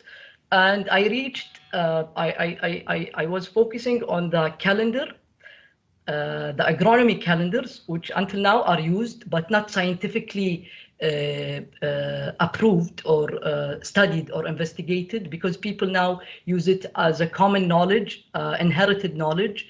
But my generation, since we are in the middle, we are like responsible to bring back this knowledge to the new youth. So these are some of my sketches. So this is the new proposal. You can see this part is the museum in connection with the fort in a bridge. And this is the synthesis of the museum. And you can see in each part a specific state of art is being told. So you have the sacred orientation and the mosque and the Qibla that directs you to the Mecca. And then the qanat that follows also the magnetic field that also leads you to the stars that led the person who lived there to read them and create the calendar and specifically do specific actions towards reading the specific star. And then an area for hospitality. And at the end, there's a tower that leads you up to an observatory. And these are some sections. This is me and Professor Susanna while the graduation, and that's it. Thank you. Thank you very much, Jude. Thank you very much.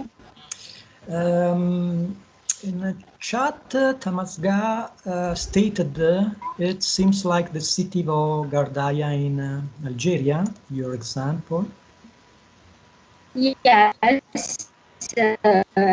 because we cannot hear you. I told you that when Mrs. were, yes? Yes, Are you now hearing we can me? hear you. Okay, so when Mrs. Was exposing her 10, I was thinking about the city of Algeria, and I think that they have many things in the same architecture. Mm-hmm. Yes, This one.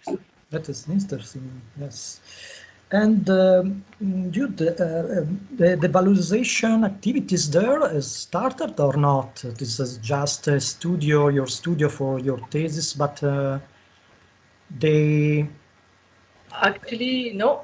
No, not yet. Because the development now, the focus is in Al-Ula and also the areas that I showed you.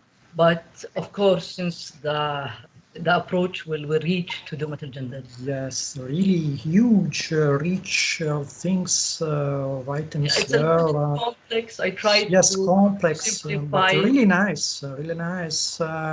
But they had some idea for the future to start officially, I mean, or actually because this technique it is spread all over the globe. It's not only in Arabia.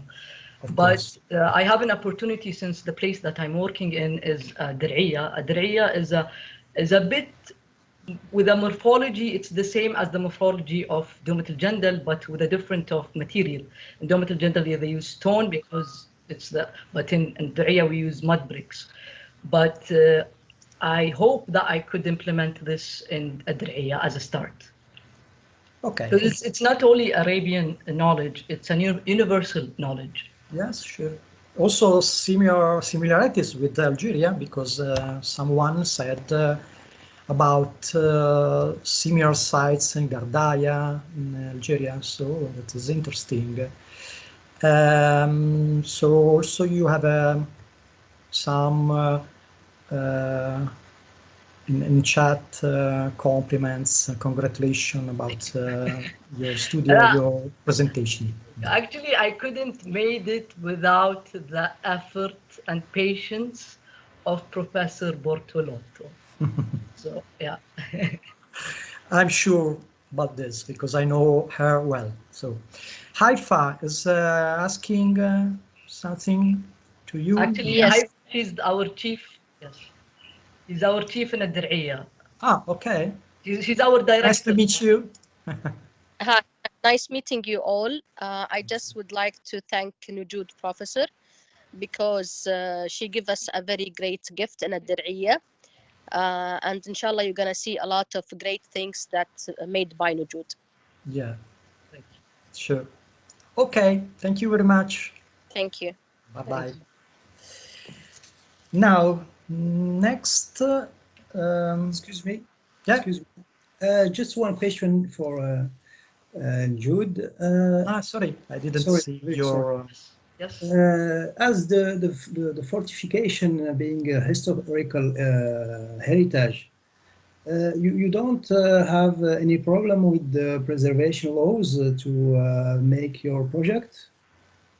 In what sense you mean? In the preservation, the site is a patrimonial site, no?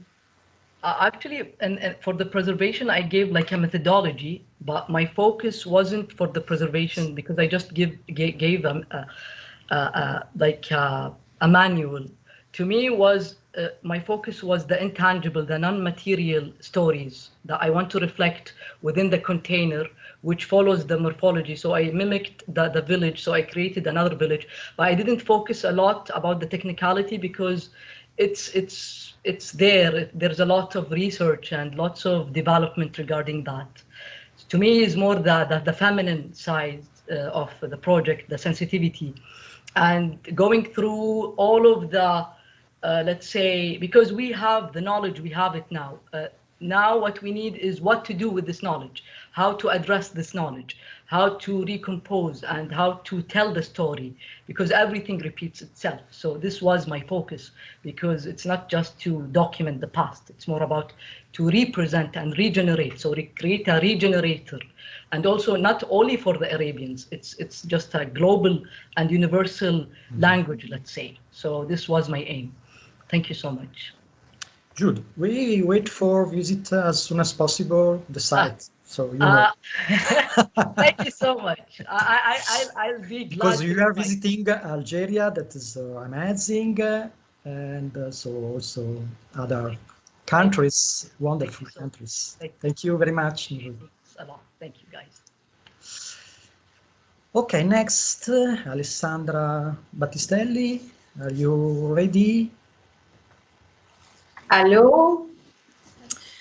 Okay, thank you, Alessandra. Alessandra is an architect, PhD in technologies and management of cultural heritage.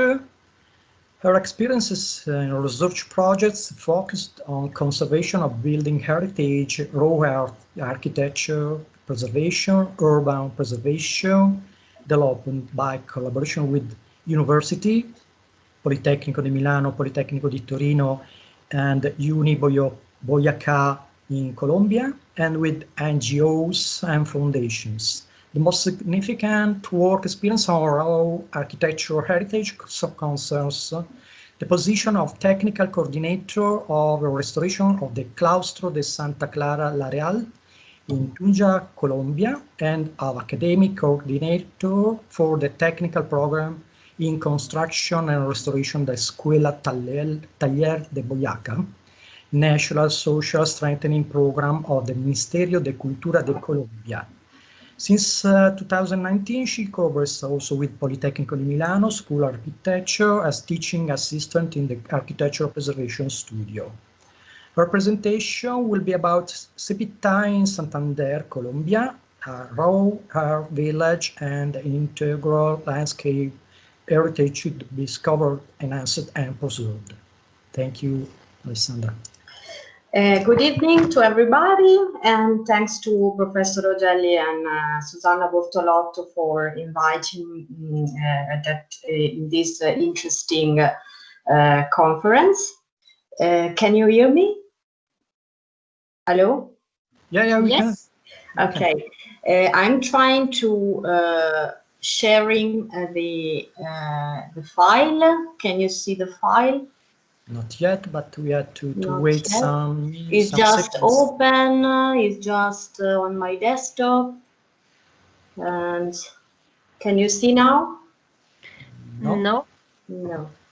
Ricordati di aprirlo prima e poi condividere lo schermo e selezionare da... Sì, era già aperto sul desktop e mi dice file non disponibile.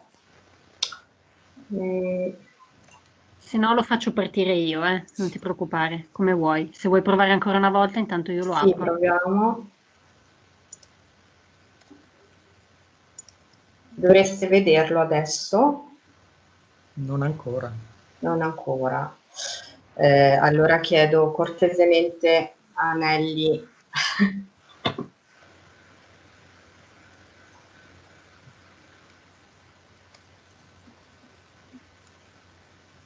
Lo vedete adesso? Sì, ora sì. Io, ecco.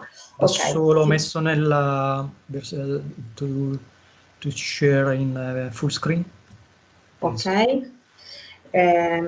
So this is a project that I was involved in 2005 in Colombia with the Fundación Tierra Viva from Barichara, Colombia. That is an institution that works with the technologies of earth, of remedy art. And with the municipality of Cepita. Next, please. Next page. Next page, please. Well, the context of Sepita is a little village in near the Cordillera, the West Cordillera Mountains of Colombia, near Bucaramanga, 2 hours from Bucaramanga, this is the capital of the department. Next, please. And this little center, historic center, please, next page.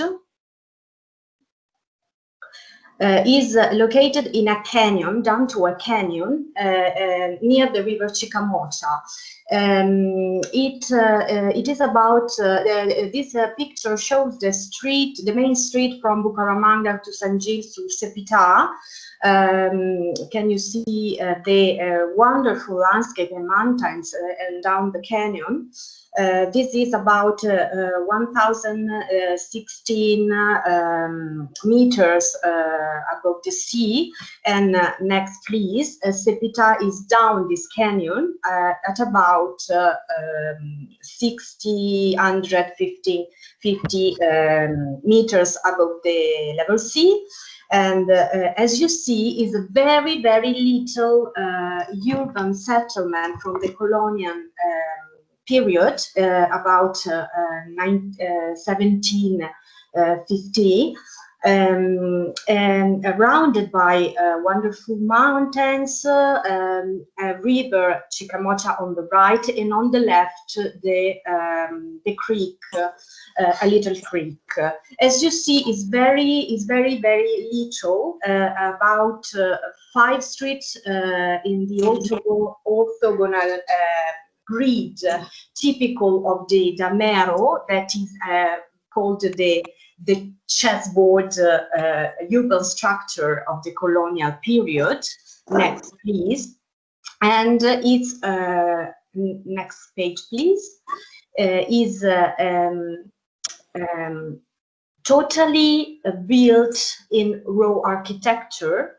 That are vernacular technologies. As you see, all the buildings are most of them, 80% more or less of them, are made by raw earth architecture, wooden frames, clay tiles, and sugarcane bamboo. Textile for the roofs, and one floor, most of the building. Next, please. The little historical center, surely minor historic center, but full of elements of interest. As you see, is well conserved due to its isolation along the years, and for is very far the place for the main roads and from the big cities of the surrounding. This is the Jewish Jesuit church. Next, please. And so for its isolation and this pure economy, as you see, it was almost abandoned. There are still inhabitants as about 1,016, but many of them in the last years, at that time of 2005-2004, were abandoning the place because they were really isolated. For his position and for his history, and for the last 10 years, about 2000 until 2005, there was the guerrilla war and the political civil war. So for this reason, the people of the place were really, as I say, in a social depression situation. And next, please. These are one of the minor buildings of the place, the little cemetery, some typical colonial houses. Next, please. And this is one of the elements, as we could say, that are natural, but also urban elements, because This is a centennial tree that located at the center of the urban park, the park, the main park of the city, so the village, that has become a symbolic item, element from the historic center, because people went there, relax, talk, and stay together as it was an umbrella. Next, please. Next photo, please. And so I was saying that it was isolated, and at the time when the municipality called us to make a consultant for the situation of the place that was almost abandoned, with the earth architecture in some way ruined, but not all, because as we see, the historical center was almost well preserved. Next, please. We found the place in this situation of abandonment. This is the main entrance at the place, the pedestrian way, with an unpaved, with a street that is paved with stone river. And on this main street, we can see the wall entrance of the place that it was really damaged. Next, please. So that was the state of the place, with really abandoned in most of all for the perception, the sensibility of the people, the way of what they think about that place. Next, please. And so we decided to, next please, we decided to start some projects related to the strength and the possibility of the place. Even if the place were even if the place were abandoned and isolated, there were very many strengths due to this situation. That was, for example, next please, the fact that the place was really amazing for its surrounding, for its old history, that it was still an ancient indigenous settlement, and even some little economy as well as the agriculture that I will show you later regarding the system of complexity. The legal framework we found at the period where we made the consulting was including some regulation and some legal regulation and rules in the Colombian law that include some important elements for protecting or acting in this kind of context of marginality, and even context of marginality and local resources, local material, and vernacular technologies. One of these was the Ley General de Cultura that talks about the feature of the Colombian heritage that is multi-ethnic and pluricultural, and that includes that not only the monumental heritage but also the minor heritage should be and had to be included and enhanced.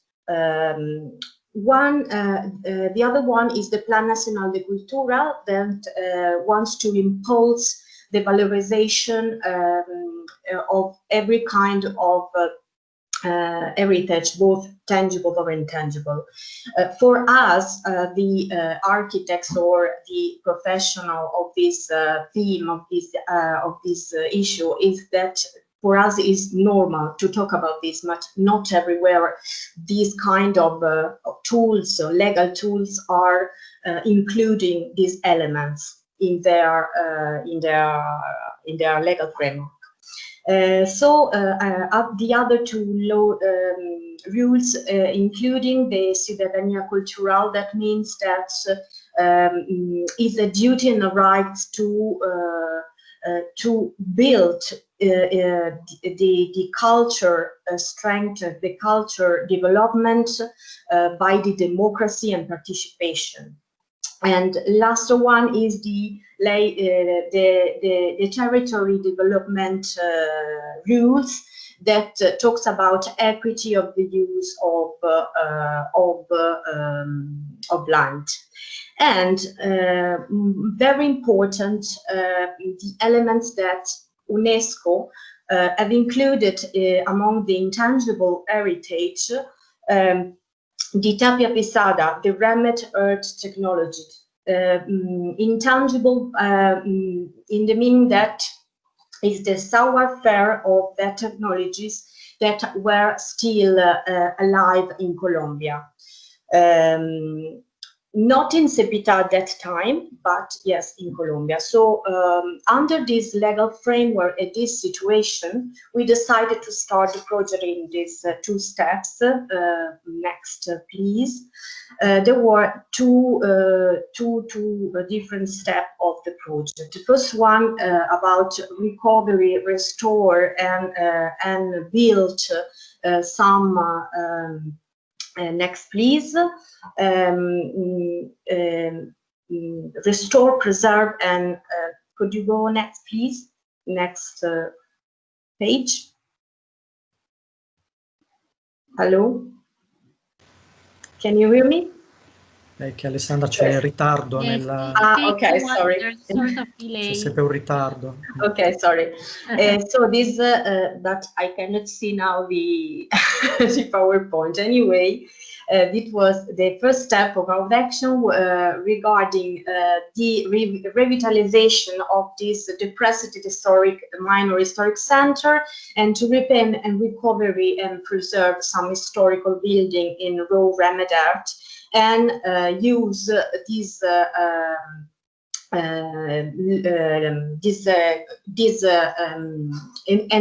built some new houses. I forgot to say that in this place it was really difficult to take materials, construction materials from our place, for the lackness of the roots, for the lackness of the bridge that crossed the river, that was broken at the time because it was the ongoing project of another building of a new bridge. So the only and the more appropriate and good solution was to use the local materials and local labors, even if there were not labors in the place, and I will explain how. Next, please. So we started first. The first action was to make people participate, to and acknowledge them among. Next, please. Through taller constructive training work, to learn the constructive technology under the leadership of Fundación Tierra Viva, and to train them so they can work with us to the preservation, the rehabilitation of some building, and to new some social housing. This was what was carried out in this first step of the project. Some new construction, as well as the gate of the village, the entrance, the Carreños family private house that was. Can you go on, please, with the other picture, so I will show you every. Yes, the new construction is a gate made by Ramad Earth Technologies. It's totally new, as you can see, and it was built by architect. Next, please, architect Jesus Moreno from the Fundación Tierra Viva, with the people, inhabitants of the place that were trained with only one or two skilled labor. So the inhabitants became from unskilled to skilled laborers. Next, please. this is the gate. I don't want to talk about the values, the typology, or if it's good or well, what it was done. But I want to talk about how it can be symbolic or important to enhance or to work with people in this little place, to make them understand how are the values of the place, how could be this vernacular technology could be important and respectable, and can arise some economical impulse, more than talk about the aesthetical effect of this project. The other things we developed, the other project we developed were these Carreño's family colonial remnant hearth house that was reused as an hostel. So next, please. It was a reuse. Sorry, Alessandra. 2 minutes to close. 2 minutes. So okay. So after this project, can you go on quickly, because it was really complex, the project, because it was there were 2 parts. This was the entrance wall that was renewed to give people and place an importance, to arouse them self-esteem, to say that we are good, we are beautiful, we are. This is our gate, our entrance. So you can come in and know. Next, please. Next. This is the plant that arose from the people. In the second step, we analyzed all the elements of this fragile system and all the environmental and surrounding. Next, please. Because after this first step of where we involved the people and they became awareness of what they have and what they could made. Can you go on, please, on the next, so I can go to finish only 1 minute. We made a public regulation after research and study about this rural landscape and surrounding rural and natural landscape. We present all these elements of values of the environmental as a complex system of the entire system of complexity, analyzing even the fragility elements as well. Go next, please. As well as the new bridge on construction and the environmental park on construction that was on construction in the surrounding of the place, and considering even people in the fragile elements, but also as a resource. So values, elements of values, elements of the fragility. Go on, please. We present the proposal for preservation of the historical center. Next, please. That was presented in a public common meeting with the municipality and the Ministry of Culture of Colombia. Next, please. And we present the area to be protected. There was, next please. The area to protect was the entire area of the historical center, but also the surrounding rural elements of Las Vegas that used before as agricultural system of familiar economy. There are area really rich of agricultural production that were used by families from centuries, and so including in the urban structure, even this agricultural system, and also the entrance of the village, the gate, the main street with the with the wall of rammed earth, and the same rammed earth intangible vernacular technologies. That all that elements were accepted as by the Ministry of Culture Colombia as municipal historic center of municipal interest. So we are waiting for the next Let's go to the conclusion. Yes, the conclusion, they were accepted as declaratoria of heritage element as municipal interest. We are attending the second and third step to be accepted CEPITA as departmental and the national system of to be protected. And the positive effect and conclusion of this work, it was that we, can you go please to the last page? This was the poster of the declaratoria, the affiche, the agreement of reception, first, the last two. So the conclusion that only with a dynamic impulse that comes from the people, we can reach a real preservation of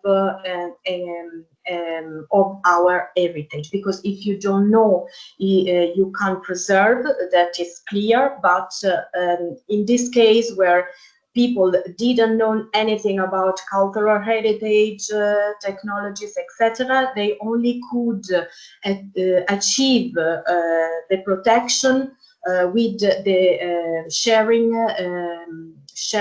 the acknowledgement, the concept of cultural heritage, only with sharing and participate to these intervents. That was the main achievement we get, more than the declaratoria, and also because the process of this project was not common. It was on the opposite of generally we used to do with a cultural heritage. First the project and then the declaratoria, not first the declaratoria and then the preservation project. This project had some words and mention in the Sorry, Alessandra, you have to close. Yes, 30 minutes. this is the last one and finish. Thank you. Okay, thank you, Alessandra. You have a question from Farid. Can you please specify the type of climate in CEPITA, semi-arid, temperate? The raw earth seems to resist well to the humidity-trapped mountains. Is there a cohabitation of stone buildings and this kind of raw earth construction? If you can reply in short to Farid, thank you. Can you, hello? Yeah. No, the line was off for a while, so I couldn't hear you. In chat, you have a question from Farid. Can you have a look? Yes. About the okay, can you please climate. specify? Yeah, sorry. The climate, I was, yes, I was forgetting to say something really important. The climate was dry, hot. And the raw heart is really typical of that area, of that region that has quite entirely dry, hot climate, and a kind of heart of earth and mud that is really, really good to build. Okay, thank you, Alessandra. Francesco, yeah. In the meantime, Professor Sumia Bouzaher could join the meeting after some problems with the connection. Okay. So, okay. Is she ready? So she could present. Yes, I'm ready. Okay, good afternoon. Afternoon, Professor Agili and Professor Susan. I'm very grateful for this opportunity. I hope that that will be, and it seems it's a big and very successful event. Thank you, our pleasure. So, Professor Soumia Bouazer, since 2005 at the University Mohamed Kider of Biskra, Department of Architecture, LACOMOFA Laboratory, teaches and conducts research in the following fields: the fragile territories relating in particular to the microregion of Ziban and local development through tourism projects. Supervised and led projects related to the Oasis milieu. One, the current project with the platform PRFU, Platform on Management of University Research Project, is a project that aims to regeneration heritage intervention on one of the old Oasis Biskra. She participated in 2020 in the International Symposium on Built Environment in Oasis Milieu in the University of Biskra. Her presentation will be about mapping the landscape towards an urban decentralization in the micro-region of Ziban, Algeria. Thank you.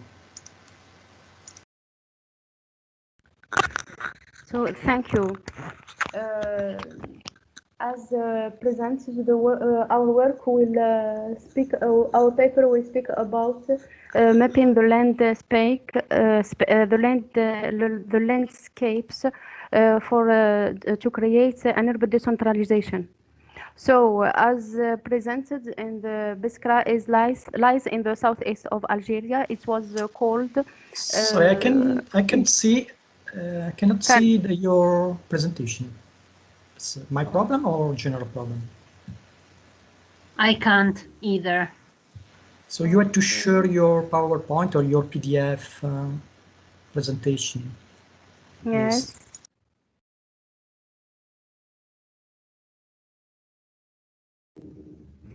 Is it okay? Not yet. Not yet. And now? No. No.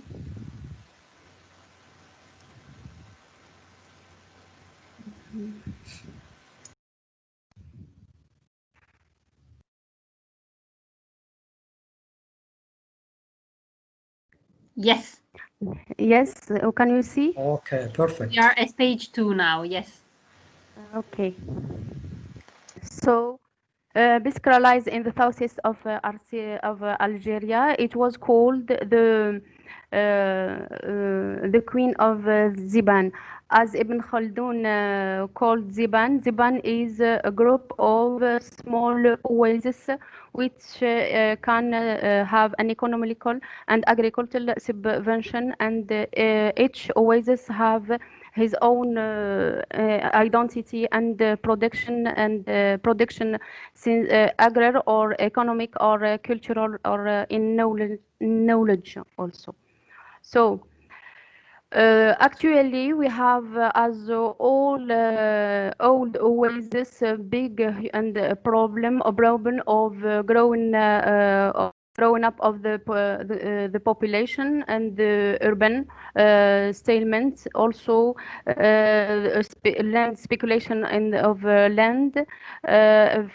All particularity of this region is in menace, especially ecological value or environmental menace. So also we have the problem of urban centralization of some municipality from another. Some municipality receive all kind of projects, and other municipality are in French mise à l'écart.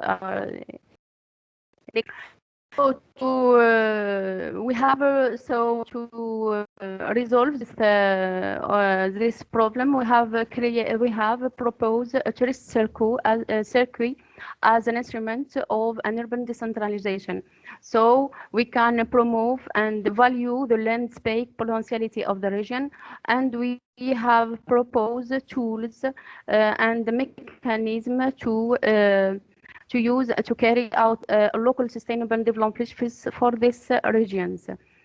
We have also prepared a guideline to insert or to create sustainable local development for especially for oasis milieu, which will be developed in the next slides. So before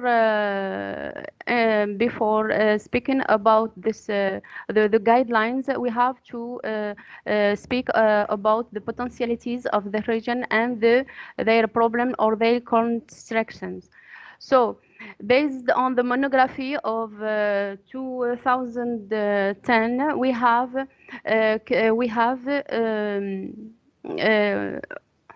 write or create a database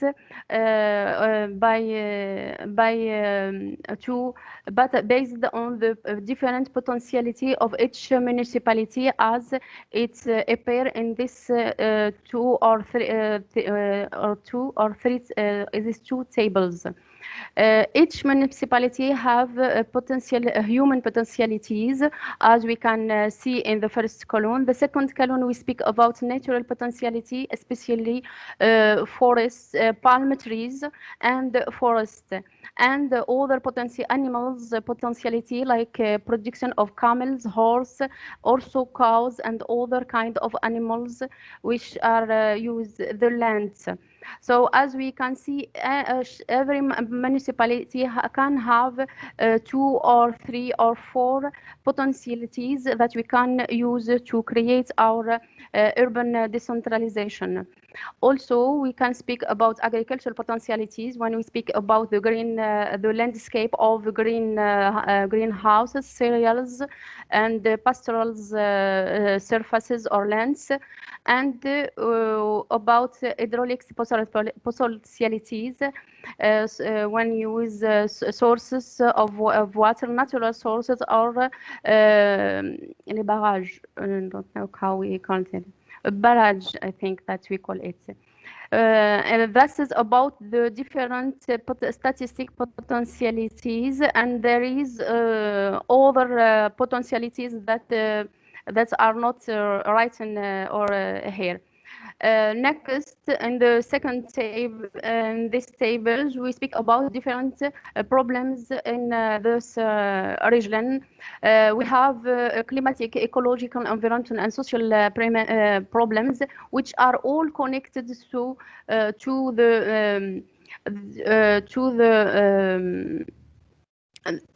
the déracinement from oasis, from the oasis. All peoples want to be connected to their own identity or oasis identity.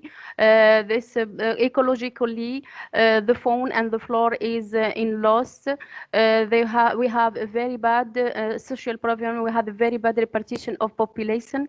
Some municipality and other receive more, and that's cause a huge problem on the ability of the land to receive all this kinds of oppression.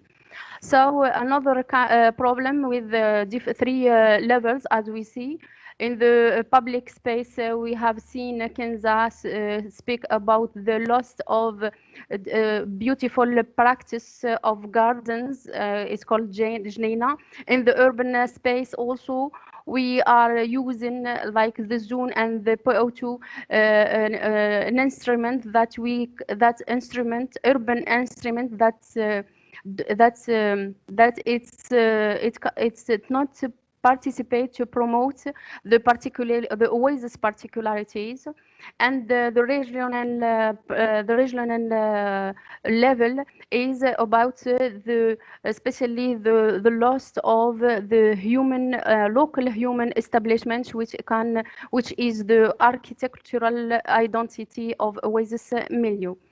So after exposing bravely the potentialities and the problems, we can now speak about a philosophy or about the guidelines or to produce or to insert projects of local development by using the tourism. So it have to be after doing a long research, we have 5 parameters or 5 notes to use in order to insert any local development projects in Oasis milieu.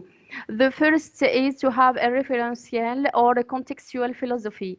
So it must restore our contextual philosophy, must restore the old tourist image of Biskra. In a colonialism period, Biskra was called as a biggest winter attraction, and it was her own population which has a problem with the respiration, or there was also artists, writers, all kinds of person which is interested by this symposium of triology between water, palms, and the trees and the built environment.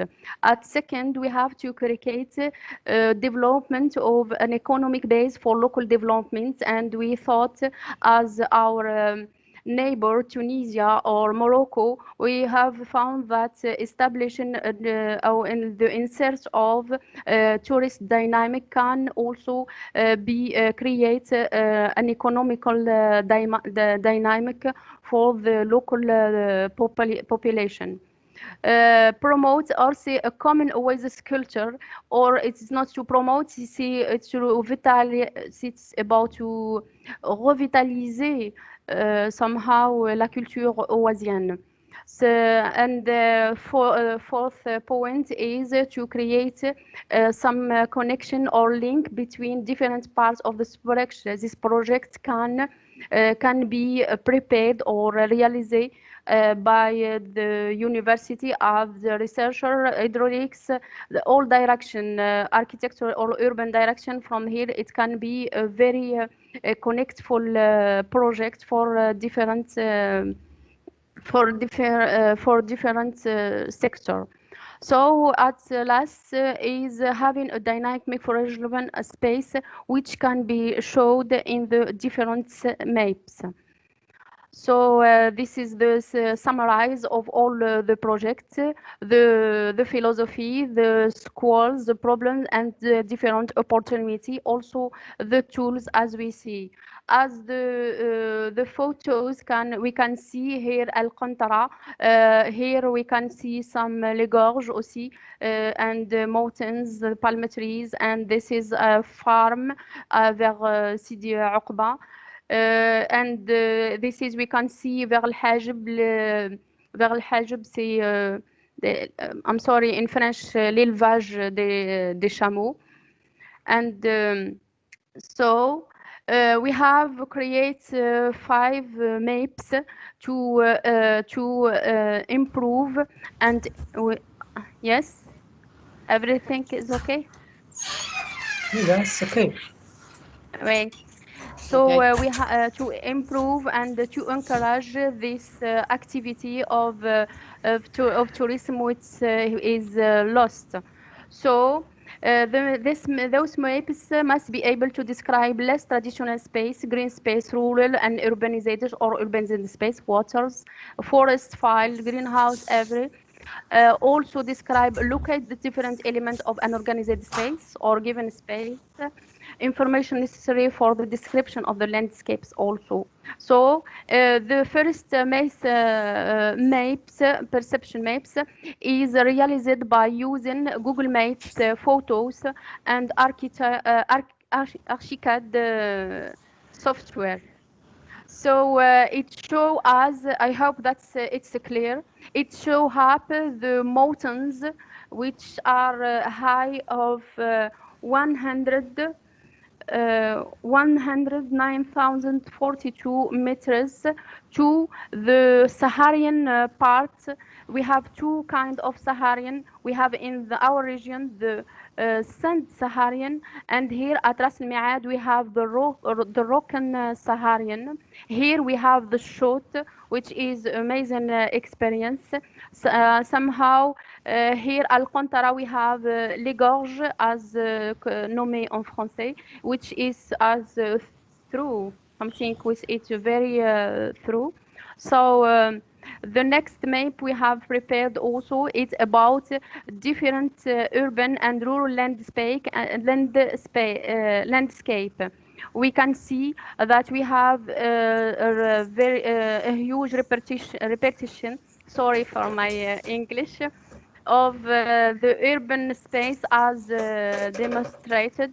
The forest we can see, pastoral space also, and the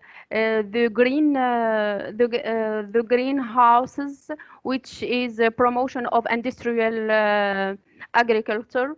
We can see the palm trees, the palm groves also vers Sidi Oqba.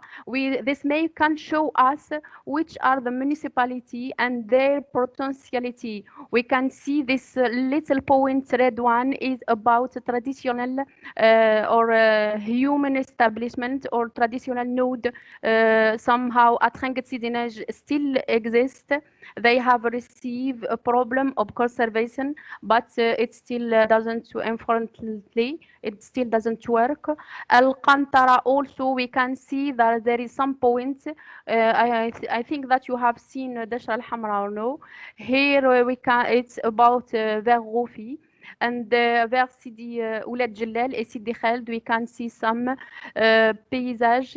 The orange landscape is a rural landscape in mutation to an urban landscape, and this space or this region municipality should receive urgently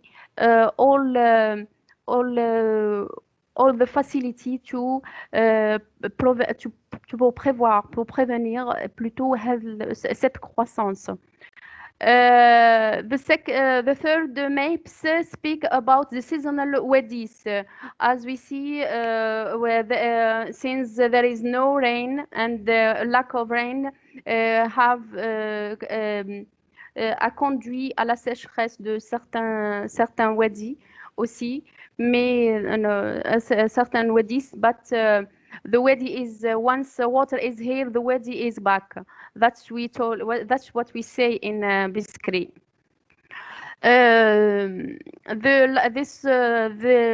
Not the last one, before the last one. Here we have the different thermal source, and we can, as we can see in yellow is the limits of Numidia. In Roman period, it is the limes here in red, and the limits of Numidia. I think, if I haven't forget, the West Numidia. So also we can find that there is a different thermal source built in Roman period. All in brown are the antique Roman or Byzantine period, and the thermal station are in blue, and they are all the products of Roman period. In books of colonialism, in French colonialism, I have find that some archaeologue and researcher can have visit Biskra in this period, and they spend for as a week or more than a week in to do their research and archaeological research in these ruins. So also we can find instead in green. It's about the different mosque and the Quranic école, which in the past have a very, very huge role to promote the scientifically and the knowledge of this population, the Ziban population, and other population which came from different kind, from different way, because it was in the southeast of Algeria, so it connects up to Tunisia and to Jama' al-Zaytuna. Especially in Khangat Sidi Naji here, there was a Quranic école, and it was a station for a pèlerinage. I don't know if it is correct in English, but in French we said pèlerinage, بالعربية الحج. So there was some this way are disappeared. In the final of this final maps, we have created the point, the sanitary point. Why? This maps is created by the health mapper, and we have create for to the tourists and to the circuit of tourists, and to create a security, some kind of control and security. We have create a database of different points of sanitary space. And this sanitary space can be a new point for decentralization. They can have receive a mosque or a guest house as projects. It can contribute to the promotion of the local population, and to guide and to provide the food and security and all kind of service, if I can tell that. The last map is kind of superposition of all we have received. Of all we have Sorry, Sumia, 2 minutes to close, yes. please. Thank you. I finish. So here we can see that the circuit can have begin from the high mountains, and we can have all this for the different landscape that we can have. And I think that it can be a very huge or good support for especially the local population, and for the preservation of heritage in Christ. So I'm very thankful for this opportunity. I'm sorry it was too I don't know. Thank you very much. Thank you, Sumia. Your English is good, so don't be afraid. It's a really interesting work, research that is also for us. We are working on Gufi and Ores Valley. You haven't seen yet Jmina. Jmina is more beautiful than Rufi. I think so. You yes, have I you didn't. have to come back another time. Yeah, sure, for sure. Sure, we will visit. I don't know, Susanna, if she visited Ziban and that area. So, Asme Rinate is asking you in chat, can you tell me please which touristic demand was involved in your study, international or indoor tourism?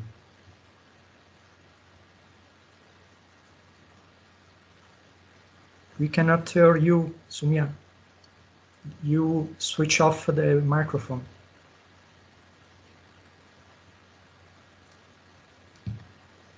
Yes, the question is?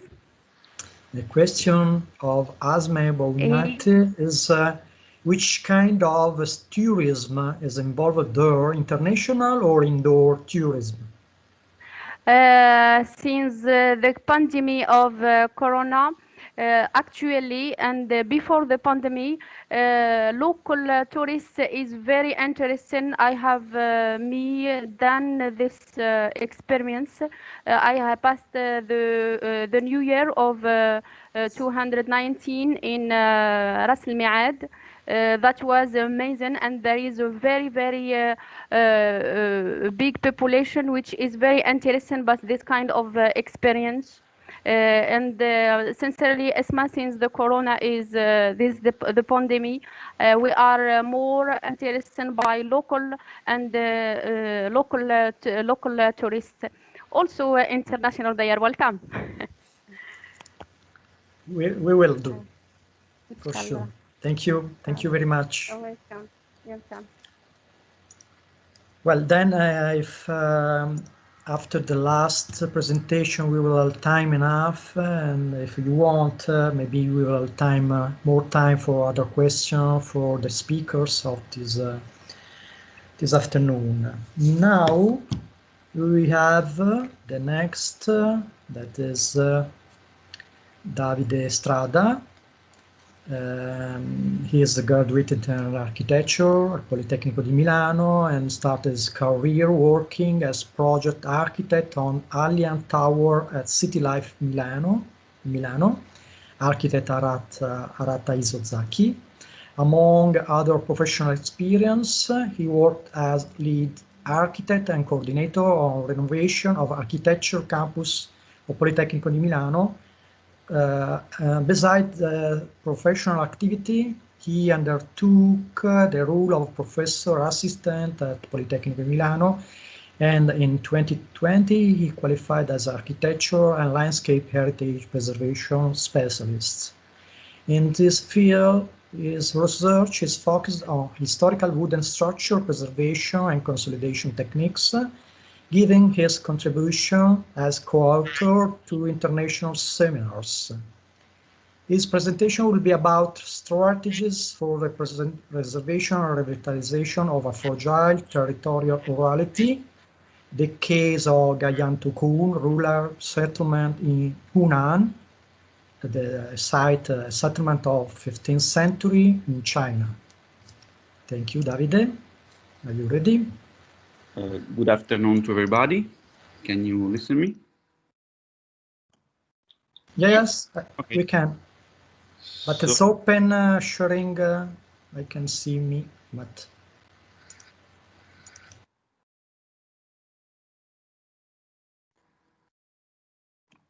Yes. I think the Sumia should close the condivision.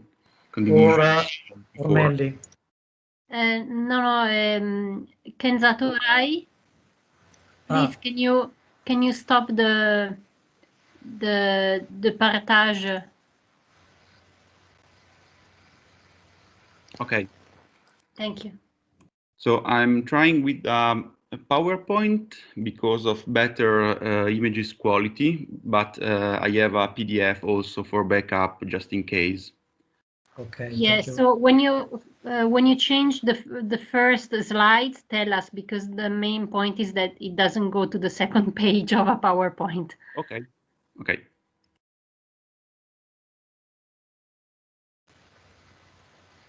Yes, it's okay. Okay.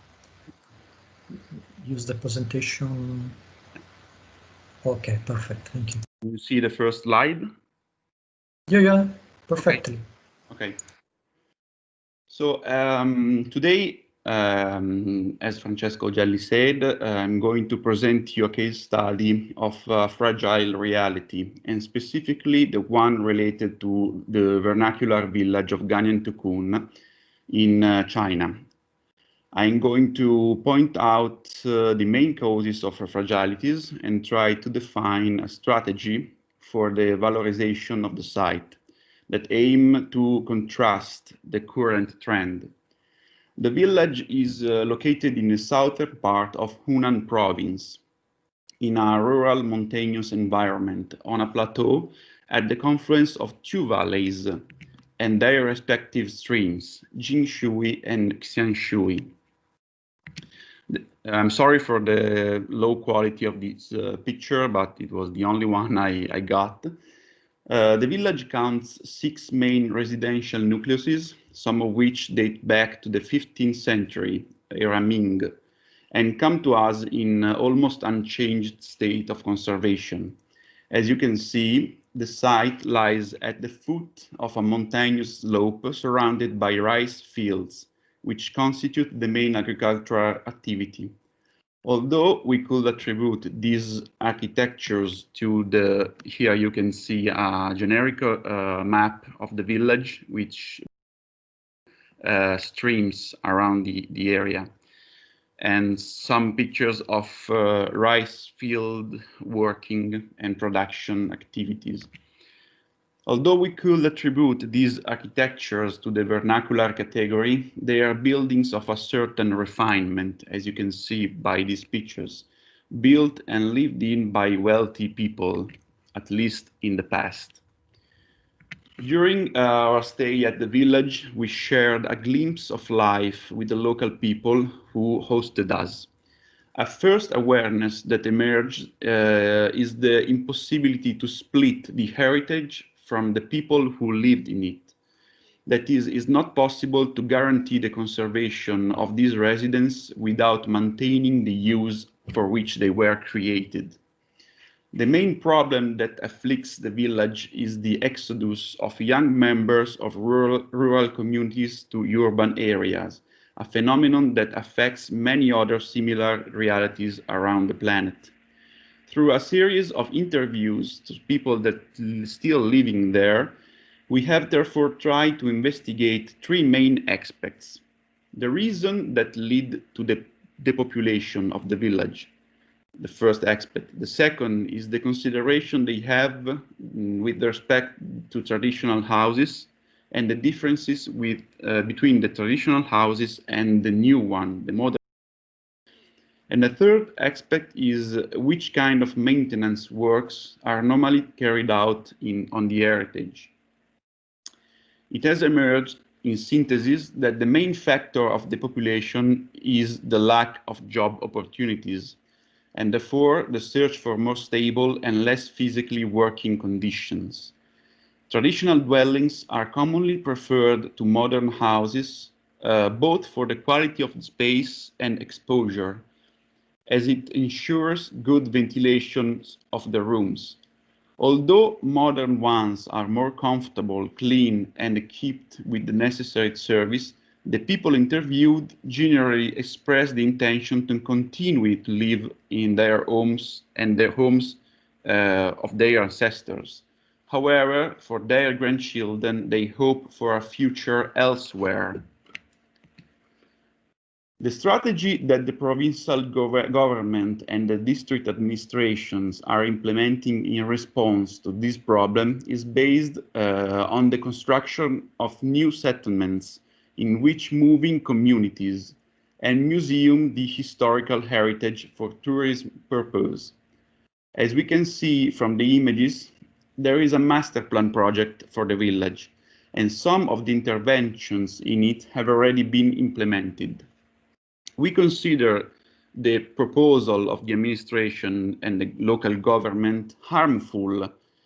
First, for the communities, because the plan to move the communities from the ancient residential village to the new one will mean to deprive them of their identity roots. And also is harmful because the heritage itself, because without the inhabitants, there won't be the condition for preservation. So we can see in the photo below the traditional village on the right and the new village built on the left. And the plan is to move inhabitants from the village, from the traditional ancient village to the new one. But we believe that is not a good solution for the problem of the depopulation. The depopulation of marginal territorial areas is a phenomenon that is rapidly growing and spreading all over the world. Today, 60% of the population lives in urbanized areas and 40% in rural areas. According to the United Nations data, by 2045, the ratio of urban to rural areas is set to increase even further, tending to 70-30. This is only relevant when one considers that the urbanized area occupied only 4% of the surface area of emerged lands, compared with the 96% in rural areas, where, among other things, 70% of the world population lives below the poverty line. This demographic trend has a series of consequences on abandoned territories, which are becoming increasingly fragile. As can be seen from the diagram, the phenomenon is very complex because these fragilities affect a multitude of very different aspects and human activities, which therefore require a multidisciplinary approach for its study. The valorization strategy that I'm going to illustrate in the following slides is mainly aimed to placing the intervention we propose on the architectural heritage in a choral context. Obviously, the aim is not to solve the problem of depopulation of fragile territories, but rather to propose research themes relevant to the specific case and opening issues whose outcome will be a coordinated action between the different disciplines involved. So the project started from the SWOT analysis, through which the useful and harmful feature of the site or external to it are highlighted. This method is useful to schematically identify the critical issue, but also the potential on which we can rely to an enhancement process. So we can see amongst the helpful aspect, there is a strong sense of community and a strong sense of hospitality and desire for sharing. And also there are very helpful resources such as natural and productive resources, landscape and architectural beauties, potential large user base, and moreover, health of air and environment. We know that in China, the problem, the environment is very crucial, very critical. Most of all, the quality of the air. And in these rural areas, there are more healthy air and environment. So this is a great resource. We then proceeded backwards, highlighting, first of all, the objectives to be achieved, framed among the 17 that the United Nations has identified as necessary for the sustainable development of the planet from now until 2030. These are associated with the essential condition for their achievement, which define the areas of development in which intervene actively. We have identified and proposed 4 of them: productive activities, cultural tourism, built heritage and infrastructure, and communication. The aim of this structure is to formulate concrete and target research topics on which to set up a debate with the respective specialized representatives. In this way, it will be possible to arrive at implementation proposal, which we have formulated here in a completely hypothetical manner. It should be specified that these ambits, these issues, which act on various critical problems of this territorial reality, taken individually, will not have sufficient strength to positively affect the reality of the village, and therefore must be set according to a coordinated plan. It should also be remembered that beyond the planning aspects, the role of the administration is crucial for the startup and support of the process. Those initiatives have therefore been placed in time and space through the definition of a master plan, which aims to coordinate the action between them according to main implementation phases. The first of startup and the second of settlement and development in the long term. Interventions marked with an asterisk on the right are to be considered as priorities. Among all the interventions listed, I'm going to focus on those that compete most with our disciplines, which deals with consolidation and adaptations of the building stock to modern living standards. So the main problem regarding the architectural heritage is how adapt these traditional villages to modern living standards in order to keep the inhabitants and keep living in their traditional homes. The research is focused in particular on the Black Door mansion. You can see the main entrance of it, one of the oldest in the complex, whose construction begins in 1638 by a wealthy member of the Zhou family. and expanded in the following centuries by adding various volumes.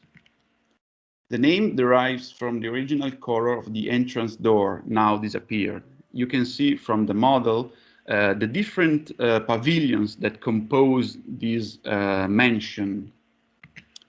During our inspection, we had the opportunity to observe two different approaches to restoration adopted for buildings, which we could define as good and bad practice. The latter mainly concerns some ongoing works on the Xian courtyard, another mansion of the village, by a local company carried out without any method. It is necessary to specify that in China, in general, a sensitivity to the material intangibility of artifacts has not yet developed, and there is a tendency to prefer the formal uniformity of architecture at the expense of authenticity. These works are, however, flanked by others of a more artisan character, probably carried out by some craftsmen of the village.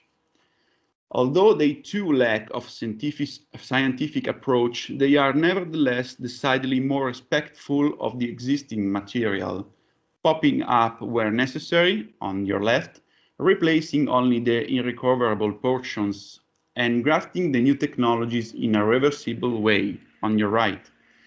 We were inspired by this last intervention for design of our own. The general design principles adopted are those indicated by the Venice Charter of 1974 and by some ICOMOS guidelines. The main aims are to preserve the nature of the site and not to compromise the material authenticity. The principles adopted are therefore minimum intervention necessary, the highest possible degree of reversibility, the recognizability and compatibility of the new material added. With regard to the last 2 points, it was decided to use almost exclusively materials easily available in situ and the use of traditional building techniques, with which local craftsmen are already familiar. We specify the traditional term is not intended to seek a camouflage effect of the addition, but rather to use local materials, elements, and character, reworking their languages to obtain new and clearly distinguishable forms. In this way, it will also be possible to save time and economic resources, putting the local population in a position to take care of future maintenance work of their home, without having to make extensive use of specialized companies and professionals. The Black Door mansion is composed of semi-independent residential blocks built by successive addition over time. Each of these blocks has its own courtyard, a place of aggregation and conviviality, but also having service functions.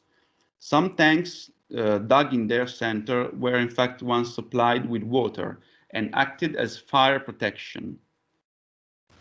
Sorry, Davide, 3 minutes to close. Okay, so we designed a function plan for the home reuse project in order to adapt this mansion for the family, but also to host some visitor and guests. So we integrate in this plan some function of reception and hospitality as well. But the main crucial issue is how to add some toilets and kitchen to the traditional houses in order to make them be livable by a modern style and modern standards. So you can see the general plan of the Black Door mansion refurbishing. Another topic is regards the flexibility of the space. It was important in the layout to guarantee different type of layout in order to satisfy every needs about the family. Here you can see in this slide and the next ones some proposal we made by architectural design for the technical blocks. You can see the kitchen block and the toilet blocks that can be added in and integrated in the ancient and traditional villages. We also studied a new way to create and make building materials from production waste. So an idea could be to use the waste of production of rice to create a new building and sustainable material, achieving a real circular economy. Here some details of internal finishing and some general plan about technical system and how to provide water, sewage, and electrical distribution. Another aspect is the another problem about the preservation of this traditional heritage is how to make it safe. We begin to start the composition of the wall and try to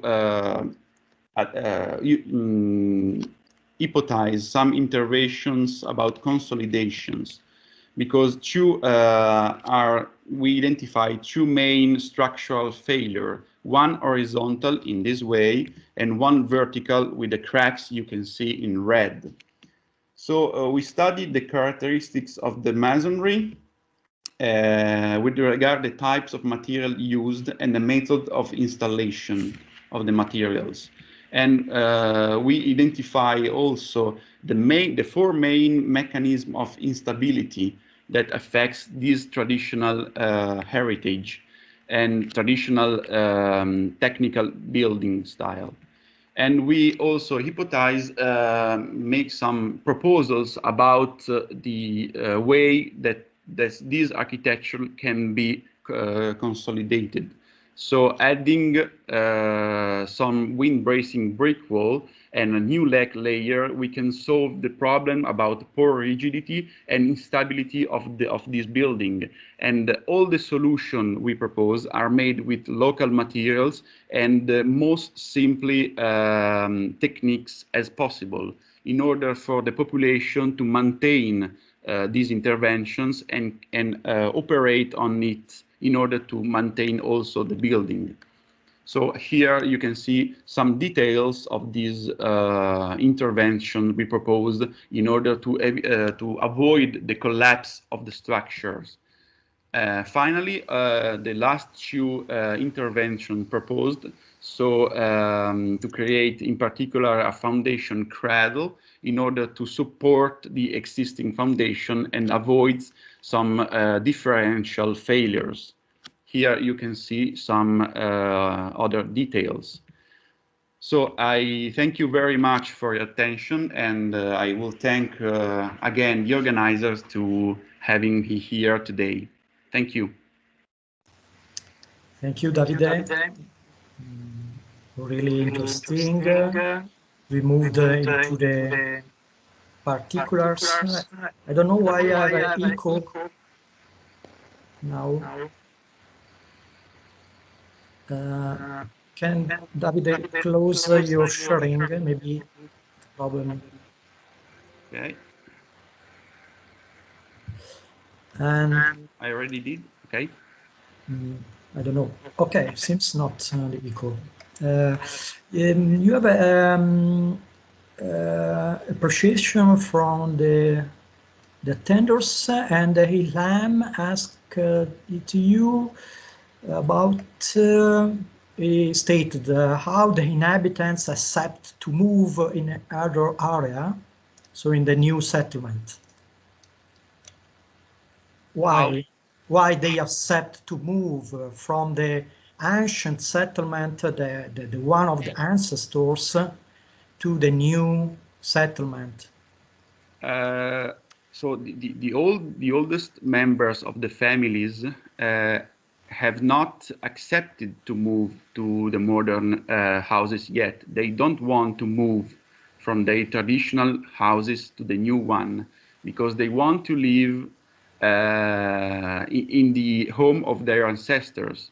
The people that move to the cities are the youngest members of the communities. So the youngest members of the communities are increasingly abandon the village to move to the cities in order to find better jobs and to find better jobs conditions, basically. But the transferring of the community that still lives in the village to the new village is not, as far as we know, has not began already. So they currently living in their village, as far as we know. Yes, sure.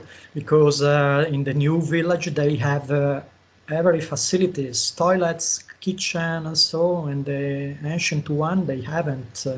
Condition there is not so good. Also for the in general the condition of cleanings. That is the problem. And Zoe Sufyan asked about, I think, about earthquake, especially between roofs and walls. So I didn't understand well the question about, but I think how is it possible to act against the natural problem of earthquake, the connection between the roof and the walls. The intervention of consolidation we proposed are in fact aiming to respond to earthquake and make the building work together without splitting apart between the elements that composed the traditional buildings. So the main problem about the consolidation is how to bind all the elements in order to respond as a unique element to the earthquake stress. Yes, not in a rigid way, but in a flexible way to avoid troubles during the earthquake. That is using also the natural and traditional materials, so wood, mortar, lime mortar, or mortar made with clay, the one they used for centuries, the same one, but in a quite different way, connection and a better connection between the elements, roofs and walls. Okay, any question more, or we move to the next speaker? No one? Okay, thank you, Davide.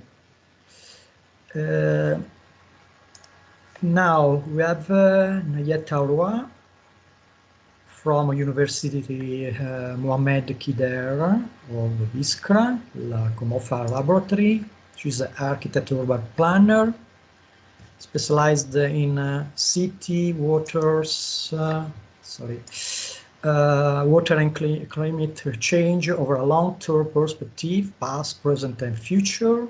She's a member of various national and international expert groups and active civil associations working in cities, climate change, water environment, public health, geohistory, and cultural heritage. She has teaching, consulting, and research experience in addition to number or representation public references, papers, and book chapters of the same.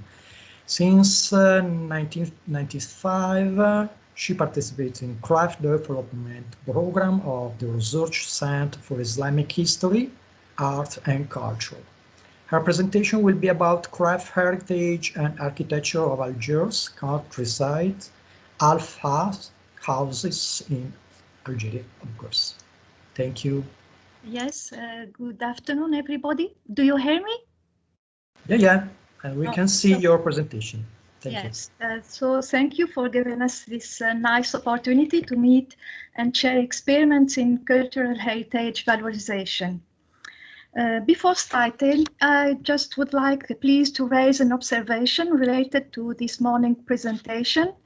It is about the expression about the Ottoman historical period and properly named the Turkish period. We all know that Turkey exists only from 1923, so we have to remove this confusion.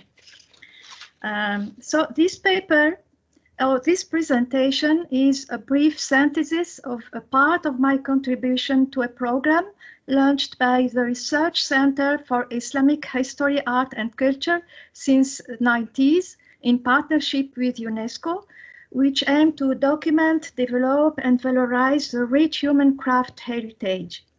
This program does still continue through regular seminars accompanied with exhibitions, joining experts and craftsmen from all around the world.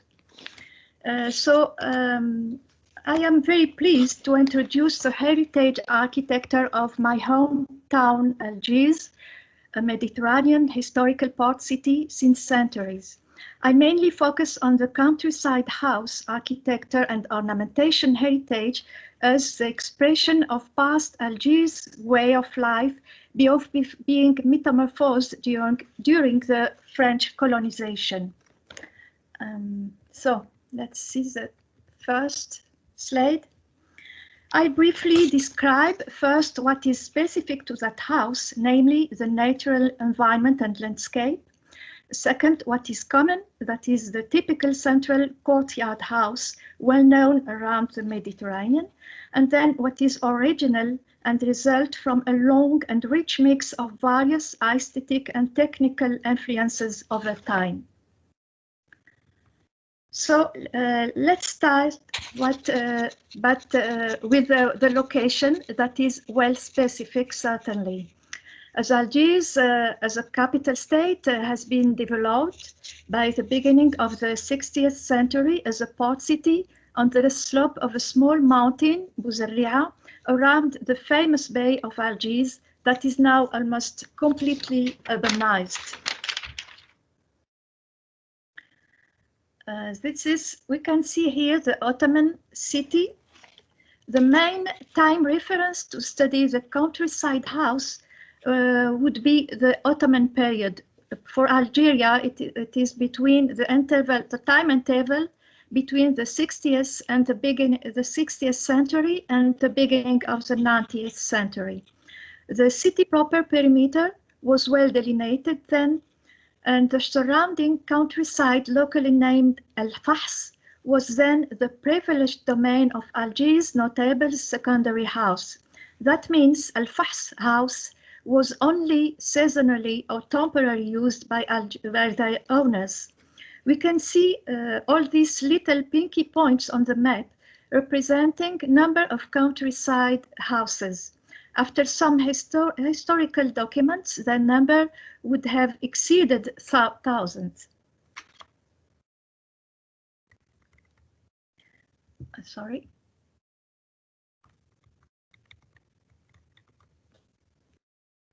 In a clear contrast with the white compact city, Al-Fahs used to symbolize the eternal multicolored spring and maybe greater freedom of movement for kids and women. That wonderful, sorry, I don't know what is the problem here.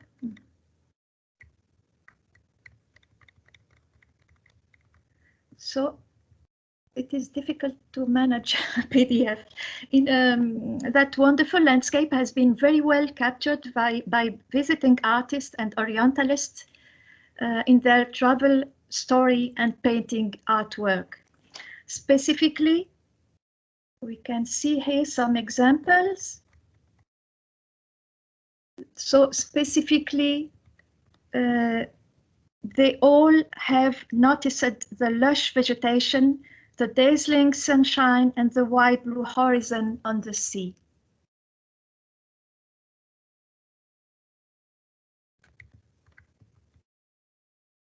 So what is common in that architecture is that the architecture of Al-Fahs house is conformed to a very old architecture design. The central courtyard house was very common in ancient civilization, as like Mesopotamia, Greece, and Roman. Likewise, the multicolored ornamentation of the interior facades was common, although variable over time and space. That heritage house does still exist in many Mediterranean countries and beyond, as like in Yazd, located southeastern Iran, and Damas in Syria. Let's notice here the great ornamentation of the central courtyard with fountain, basins, and flowers. The standard design pattern of Algiers Al-Fahs house appears similar to the urban house architecture, except of its size and immediate surrounding environment. Also, the terminology needs to be documented, of course, in any conservation project. We can see here, for example, the courtyard named West Dar, Shin, that is designates the galleries, Al-Bayt or Al-Ghurfa, rooms, and Al-Qabu, that is a bow window, Al-Khayma, the kitchen, and Sqifa, that is the entrance vestibule, and Bab al-Dar, that is the very entrance door, main door. And sometimes, the Al-Fahs house has two courtyards, maybe more, in comparison with the urban house of Algiers. So just after the French colonization in 1830, number of these houses has been deserted, if not demolished, as a result of expropriation, followed by a quasi-systematic vandalism. We can notice here the general modest appearance of Al-Fahs house before being transformed. And that is to say that the large majority of still existing houses do not represent the very original ones. As an example, here, Jinan Sukali, the garden of the Sicilian, which could have belonged to a Sicilian physician, after the legend, of course. So the original house has been partly demolished and then extended, while an Iwan has been added to the main entrance. Is it okay? Yes, it's okay. Oh, thank you. Thank you. Thank you. So number of work, so what seems to be quite original today is the ornamentation resulting from various aesthetic and technical influences. Number of work corporation used to provide ornament locally during the Ottoman period, as like a brickmaker named Fakharjiya, or a mason Benayin, a stone cutter Qalla'in, sculptor Nahatin, Hajjarin, and carpenter Najjarin, representing the great variety of craft work. Let's see some example. Masonry, for example, used to base on fired brick, stone, and wood as chaining element. All material was, of course, exist locally or provided locally. Here we have represented and documented what represent the door ornament. Doors were framed with a carved marble or stone and decorated with large copper nails. We can see here some example of this ornamentation. Interior facade were composed of two superposed galleries decorated with multicolored ceramics, wooden balustrades, and where we can see here columns, marble or stone columns and capitals with various forms, all to complete the interior, the very famous interior facade ornamentation. So we can see here walls of rooms, interior walls, were also partly covered with carved plaster or stucco. Woodwork, we can see here some example of woodwork. It was worked variably depending on its use as doors or balustrades or ceilings. It could be, so wood was painted or carved or turned. It depends of its use.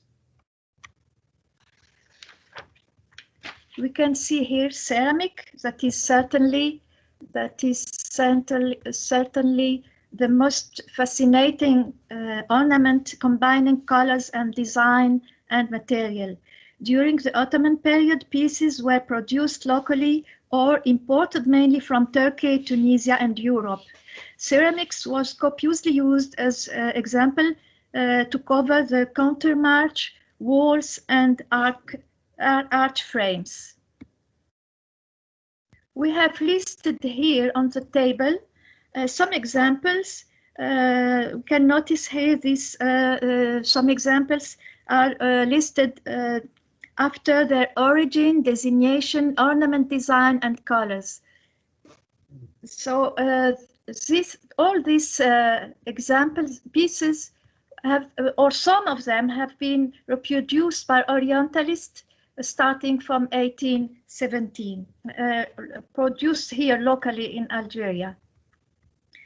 Here are presented some and detailed presented some pieces imported from Holland using blue or purple enamel. I would like to share with you a very small experiment here. I would like, so it is a photo of an experiment we go through with a French ceramic in restoring a small basin in the patio of Jnan Souqali. The experiment consisted in reproducing the original monocolor pieces shown here. So it was a very exciting experiment. So to conclude, just to conclude, I would like to underline the importance of the house natural environment. Sorry, I have to underline to raise some key points and notice with you. First is the similarity between the Algiers urban and countryside house architecture. That means same conservation approach could be adopted. The importance of the house natural environment linkages through the opening windows, both towards the sea and gardens, the patio as a living area, the replication of the natural landscape colors over the interior ornamentation. So present houses result from a substantial modification process, even if still conserving some original elements. That is very important for any effort in conservation or restoration. So conservation calls upon the revitalization of this very great and rich heritage crafts. And I thank you for your kind attention. Okay, thank you, Nayet. Interesting. Any question about this presentation? Because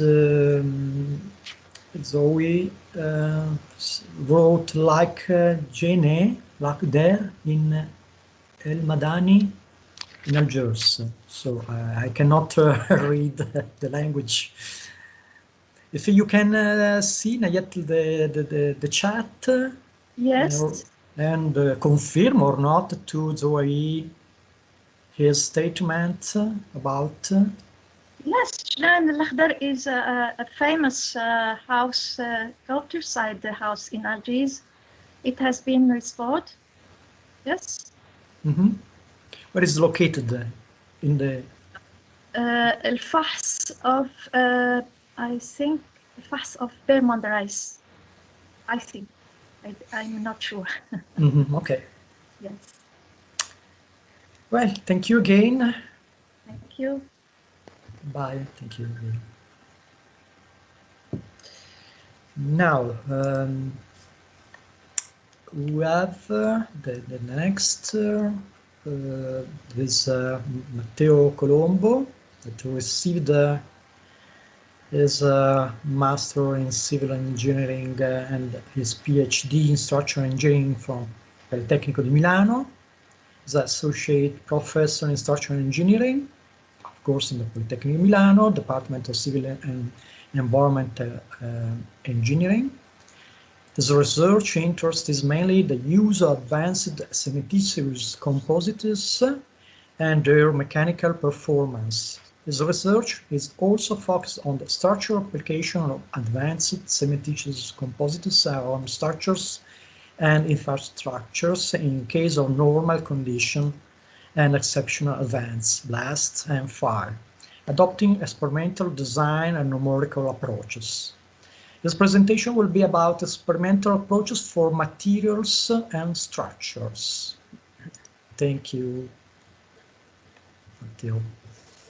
Thank you, Francesco. Thank you, Susanna, for the invitation. Can you see my presentation? Yes. Okay. Perfect.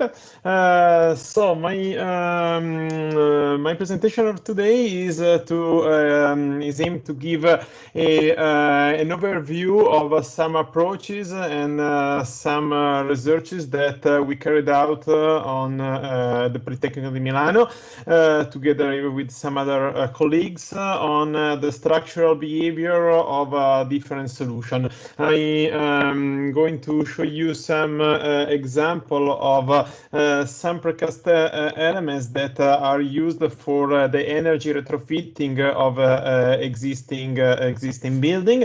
Then some issue related to the strengthening of existing construction to improve the seismic resistance, and finally a last brief example of the assessment of the safety of infrastructures. So can you see the change of the slides? So now I am in, I change a couple of slides. Is everything okay? Yes. Okay, yes, perfect. okay. So first of all, about the elements for energy retrofittings. In particular, in Italy, we have in Europe, we have that the old building has a big problem in the energy consumption, and so nowadays one of the main issue is to try to reduce as much as possible the energy consumption of this building, and so in this way we develop a couple of projects at Politecnico di Milano to retrofit existing building by means of energy retrofit this existing building by means of sandwich solution. The interesting point of view of this sandwich solution is that is made by structural material that is the advanced cementitious composites that you can see that build the two skills of this sandwich solution, and use an internal insulating core that is also used for structural applications. So because it's aimed to guarantee the safety, the structural safety of the retrofitting panel itself. In this case, we perform some researches from the material to the structural point of view, also trying to consider not only traditional insulating material, but we also develop some sustainable solution. As a matter of fact, we also try to develop a core solution that was a diatomite based material that is fully natural, and so can be obtained just the recycling of the other existing other materials. So this is quite important to see how these the sustainability of the WUL approach is not only in the reduction of the energy consumption, but is also in the research in finding new structural solution that new structural material that aims also to that are coming from recycling from the recycling or from natural and the local materials. The research arrived to some prototype. Here you can see a roof prototype of sandwich panel, in which you can also embed photovoltaic panel if you like.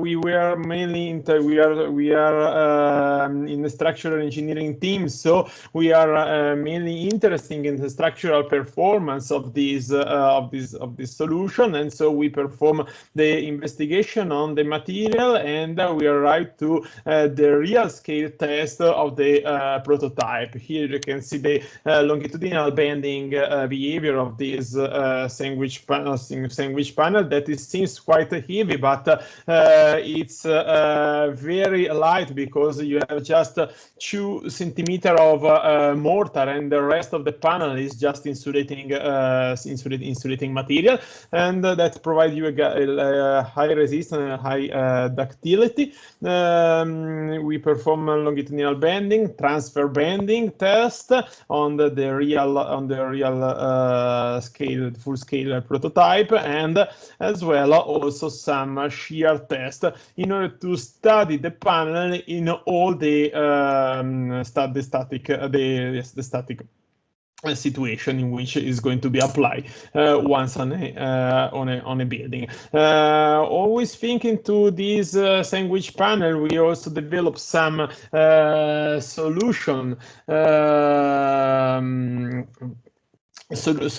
that can be used in order to retrofit the facade of the building. We developed it in a project that was funded by the European Community. Once again, a sandwich panel in which we use, here you can see a traditional insulating material that was EPS, but we also apply with the previous material that I anticipate to you, that was the insulating material made by a diatomite base composition. And also in this case, we studied the problem at the different levels, starting from the material testing through a lab scale level with a medium size specimen, arriving to the full scale level. Here you can see the 3 different levels on this slide. But in this case, we here you can see also another picture of this test, and it's interesting to see how we are still speaking about 1 plus 1 centimeter of structural material, and a very ductile and hardening behavior of the panel response. The interesting point of this application that we apply this element to several structure all around the Europe, and in particular we retrofit a wool building close to Milan. You can see the previous and after the application of this insulating solution. This was just a brief overview to just to say that the energy retrofitting can be an important point for the renovation and to provide comfort to new solution, and that also in this case the sustainability can be followed just using a very small amount of material, and also using sustainable and recycled material. Another important issue we are studying at Politecnico in Milano is the use of advanced cementitious composites for seismic retrofitting. Nowadays in Italy we have a lot of problem of retrofitting existing structure, both quite new or maybe built in the 60s, or also historical building made of masonry and other material, and because the seismic regulation is becoming harder and harder in Italy, and so more severe seismic conditions are required to the construction. So the need to improve the seismic performance to the structure is a big issue. Also, trying not to change, to influence too much the architectural distribution of the building. So trying to adopt solutions that are characterized by a very small thickness and that take very small space in the existing construction. So we are studying several solutions, and in particular what is generally called all over the world the ultra performance fiber reinforced concrete, or the textile reinforced concrete, what is called TRC, that thinks to solutions that are layer of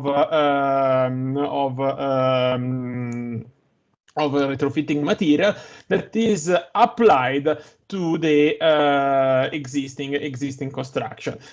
We perform some, we are studying this application. Here you can see a mortar, and the mortar can be of different type. Can be a clay mortar. You can if you prefer, you can use also a local mortar that can be a lime plaster, or whatever, that is reinforced by a non-metallic fabric.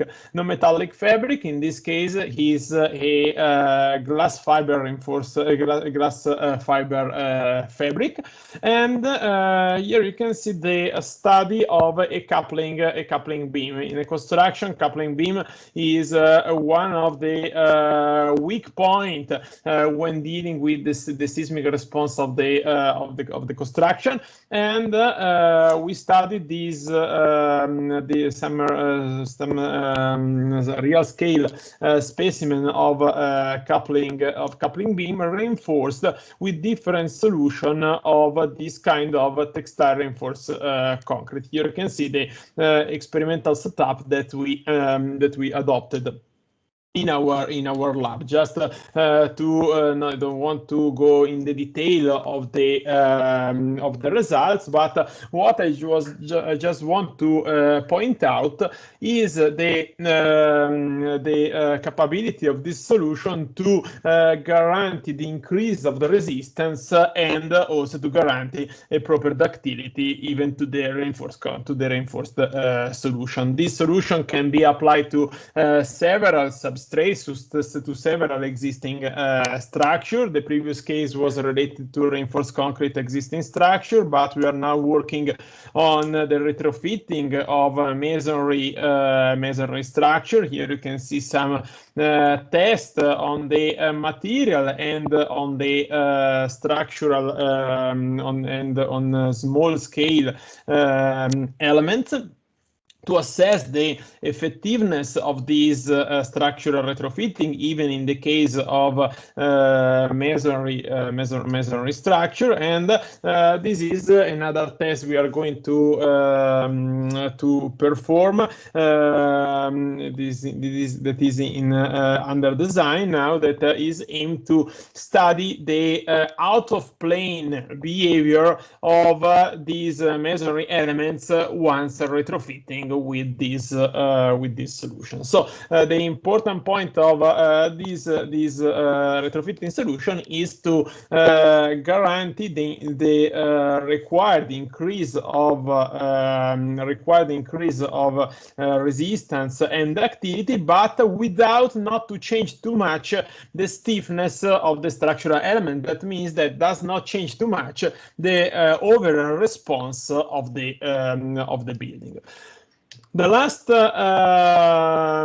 point that I want to show you is related to the assessment of the infrastructure, and in particular I want to show you the example of the study of an historical bridge that we did together with several colleagues at Politecnico di Milano. The Azzone Visconti Bridge is a bridge, is an historical infrastructure that was built in the 14th century. Someone say that is the small bridge that you can see in the background of the Mona Lisa. There is not confirmed, but someone tell that is this bridge, and the bridge is about 130 meters long, with the largest span that was 14.6 meter long. The aim was to check the stability and the security of this bridge. You can see here some historical issue related to this bridge, the history of the bridge that saw in the very past some the presence of different towers on the bridge that has been removed during the centuries. And the final, you can see the final, the actual situation of this bridge. Here some detail on the foundation and on some consolidation work that has been made in the 50s. What we did is to perform a diagnostic and a non-destructive test analysis in order to understand which are the mechanical properties of the masonry of the building, to understand of the bridge, to understand the different layer that built the construction, and to understand the presence of possible damage inside of the structure. Here you can see georadar analysis, sonic test, and tomographic section of the bridge and of the pier of the bridge. We also perform some investigation of the foundation, because in the case of a bridge, foundation play a key role, in particular in this kind of bridge where the structure itself is very stiff, and so all the settlement or the displacement are mainly related to the settlement in the foundation. So we perform some tests on the foundation. We make a reconstruction of the bridge, and we arrive even to build a BIM model of the beam that give us all the details of all the components of the bridge itself. And by the structure. Matteo, yes. 2 minutes close. Yes, please. 1 minute and I finished. Thank you. We perform also the load test of the bridge by means of a static load that represent the loading condition provided by the Italian codes or the Euro code, and also some numerical prediction in order to arrive to assess the final bearing capacity of the bridge. That was of course the aim of our work, to see which is the safety level of the bridge, not only in case of vertical load, but also in case of seismic action. Together with other colleagues, we get the dynamic behavior of the bridge, and we also study the dynamic response of the bridge by means of a numerical finite element model. So that's all. Thank you. Thank you very much, Matteo. it's an important presentation because laboratory test, analysis and test insight are very important also for vernacular buildings, as well as the insulation problems of the historical buildings in general, as well as the strengthening interventions. So this is useful for us, for our topic anyway. So thank you very much. Any question for Matteo? From the attenders? No questions? Okay. If not, thank you again, Matteo. Thank you to all of you. And the last but not the least intervention today will be the one of Beli Guerrera and Nureddin Belgar. Beli Guerrera is a PhD and professor, Department of Mechanical Engineering, Faculty of Science and Technology in Biskra University. Since 2017, he is the head of the Department of Mechanical Engineering in the same university. He was also for many years member of the University Board of Directors, head of the Technological Hall, head of Physical Metallurgy Specialty, member of the Department Scientific Committee, member of the Mechanical Engineering Laboratory. Many are his area of scientific activity. I resume the main mechanical behavior, materials and specialization in materials, characterization of materials, renewable energies, mechanical behavior or composites and nano-composites. About Nureddin Belgar, he is a PhD and professor in the Department of Mechanical Engineering at the University of Biskra. His research has been focused on the interaction between computational fluid dynamics code in addition to materials for thermal habitat, characterization of via fiber-based biomaterials for thermal insulation, and energy calculation, pollution, and acoustics in architecture by numerical simulation. He is currently a member of the Energy and Materials Engineering Laboratory at Biskra University. The presentation will be about environmental characterization of palm wood fiber clay composite material. Case study the palm wood fiber of the region of Biskra in Algeria. Thank you. Who will present?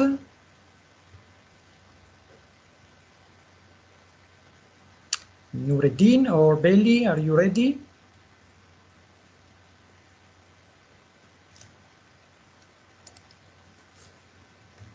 Nureddin, you are sharing, but you should switch off your microphone. Switch on, please, the microphone.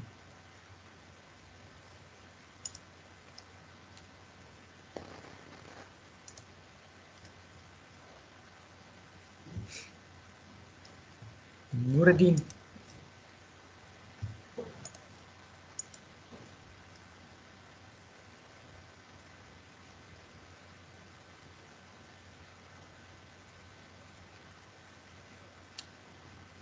Nureddin or Beli, we cannot hear you.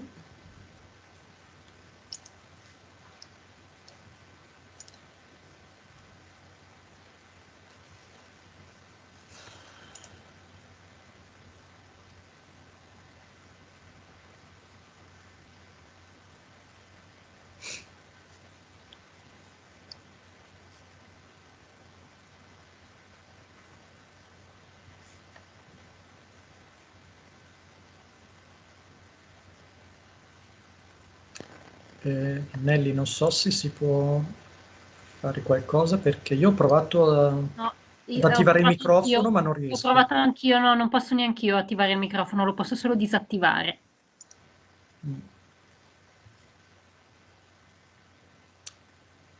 Nureddin, we cannot hear you.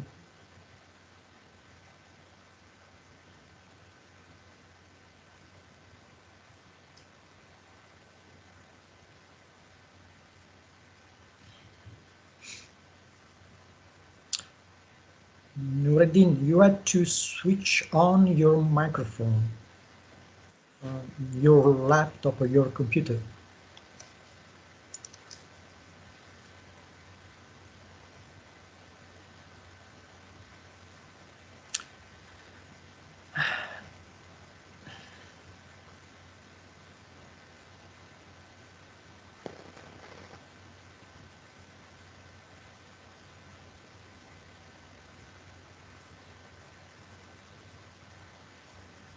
Donc, on voit très bien l'écran, on le voit très bien, mais on ne vous entend pas. Donc, il y a probablement le micro, il faut l'ouvrir, enfin. No.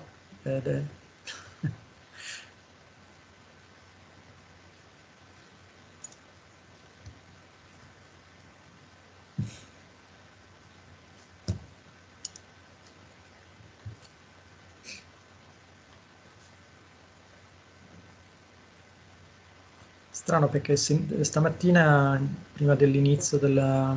It's okay? Ah, yes, now, yes. Oh, yes. Thank you. Thank Full you. screen is possible, better. Thank you. I am Professor Nordin Bolgar. Today I am here to present this work, which is titled Environmental Characterization of Palm Wood Fiber Clay Composite Material, case study the palm wood fiber of the region of Biskra. Well, we start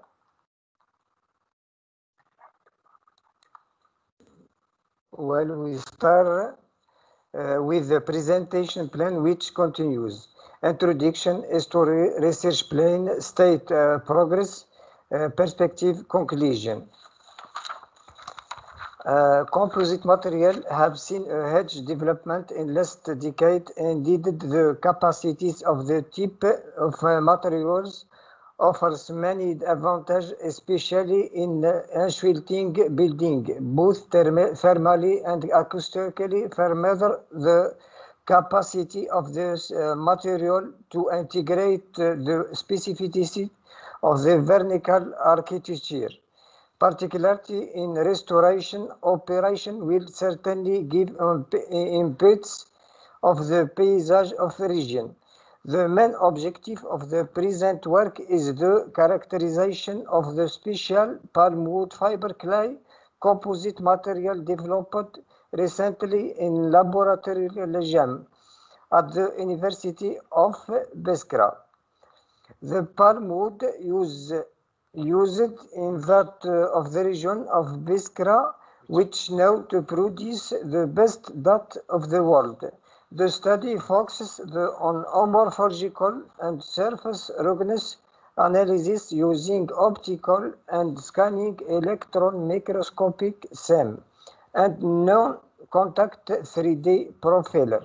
The chemical and physical, thermal and acoustic properties were investigated using Fourier transform infrared spectroscopy, FTIR, X-ray diffraction, XRD, EV stabilizer, slide and anti-blocking were edited as base additives. In addition, the composite material has gone through an antibacterial testing to avoid pathological problems.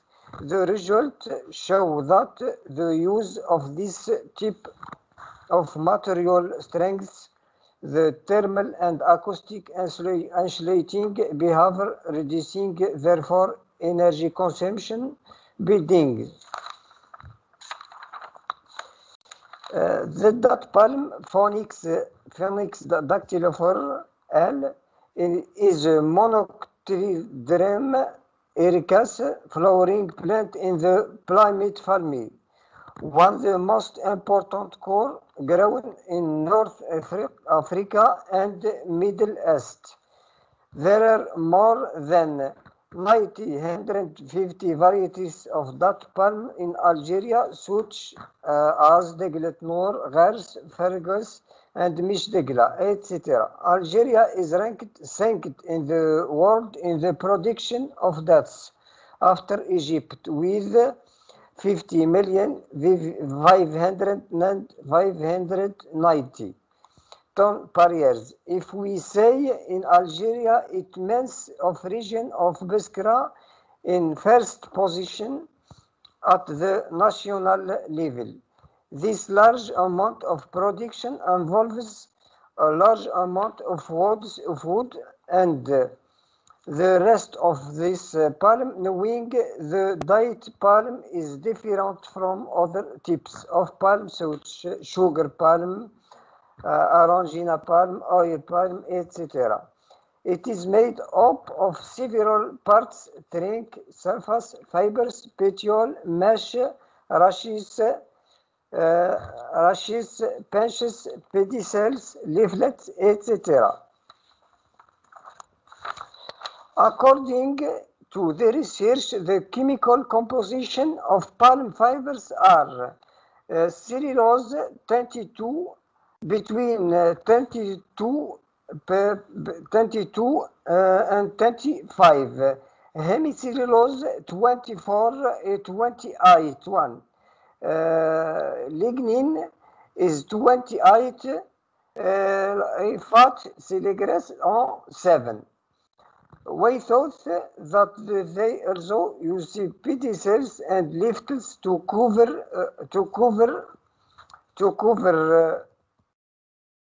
roof fence because cover roofs because it is a good thermal insulator and use them to make houses fences because it is good sound insulator, as you see in the picture. According to the recent statistics, Algeria is in the three top of the countries producing fruit of that, and this involves the large quantities of the remains of the wood of this plant.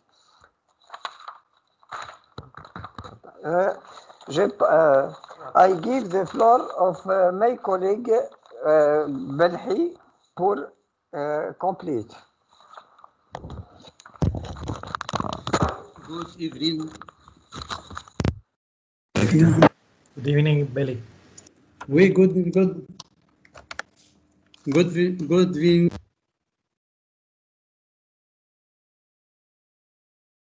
We cannot hear you, Belly.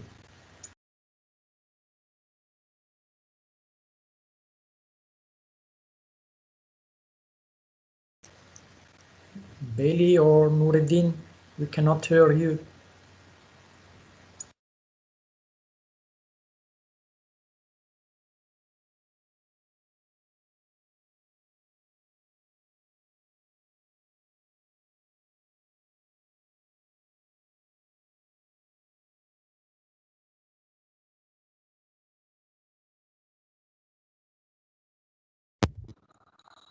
I am going to present this work, which in recent years there are several studies and research projects that are launched to enhance and better exploit this wealth, which can be said to be recyclable.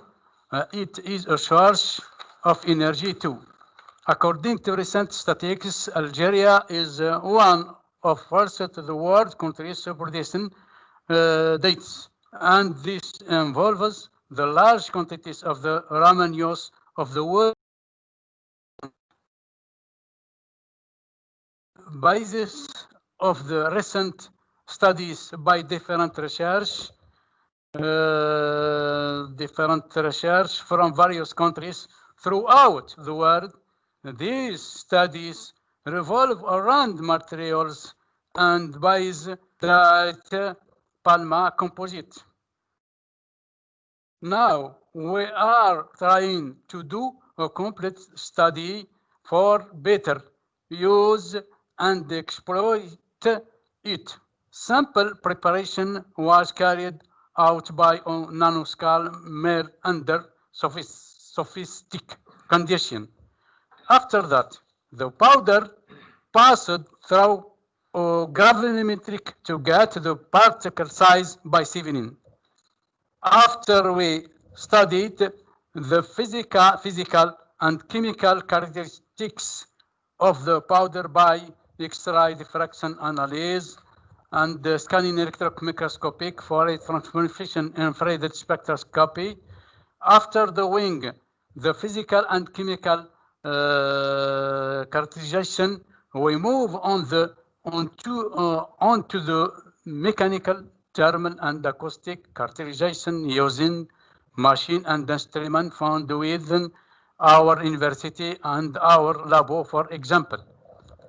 The different studies and palm to find a better why or recycle this material. Represent the reference 18% represent the reference, current 40% of the study represent sample preparation, 20% are just experience and analysis.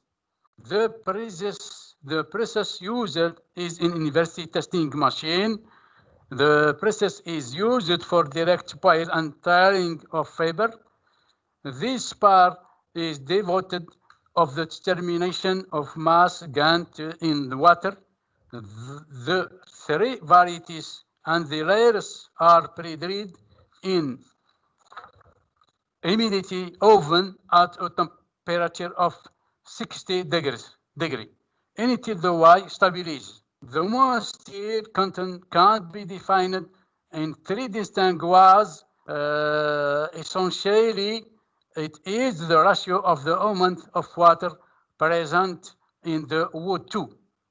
1 in this one to the total mass of water that can be lost, and 2 picture donc at the initial green wood mass, and the 3 pictures at the final dry mass of wood. It is this last measure that is used called mass moisture. When we finished our calculation, we want to use our materials as much as a composite material or a construction or a rehabilitation material to restore some old place of ruins as a perspective of the field of architectural restoration characterization of palm fiber by clay. Because on concrete, because of the availability of this inexploited precious material, we must retrieve it and use it constructive public facilities, and because of its distinctive characteristics that is enjoyed, such as mechanical and energy properties. Finally, we must perceive the environment and nature. Thank you for attention. Thank you, Beli and Nuruddin. For us, architect is a really important research you are doing, because we need this kind of material for intervention, compatible and sustainable intervention in the historical and vernacular buildings. So I appreciate also this kind of particular, really in deep particular presentation. So as you saw, we started this morning from the general and huge point of view, and we finish with the particular one. It was our goal to achieve. Are any question about the presentation of the professors? Professors, yes, okay. Professors, c'est une machine. They're talking, but probably not with us. Traction, testing.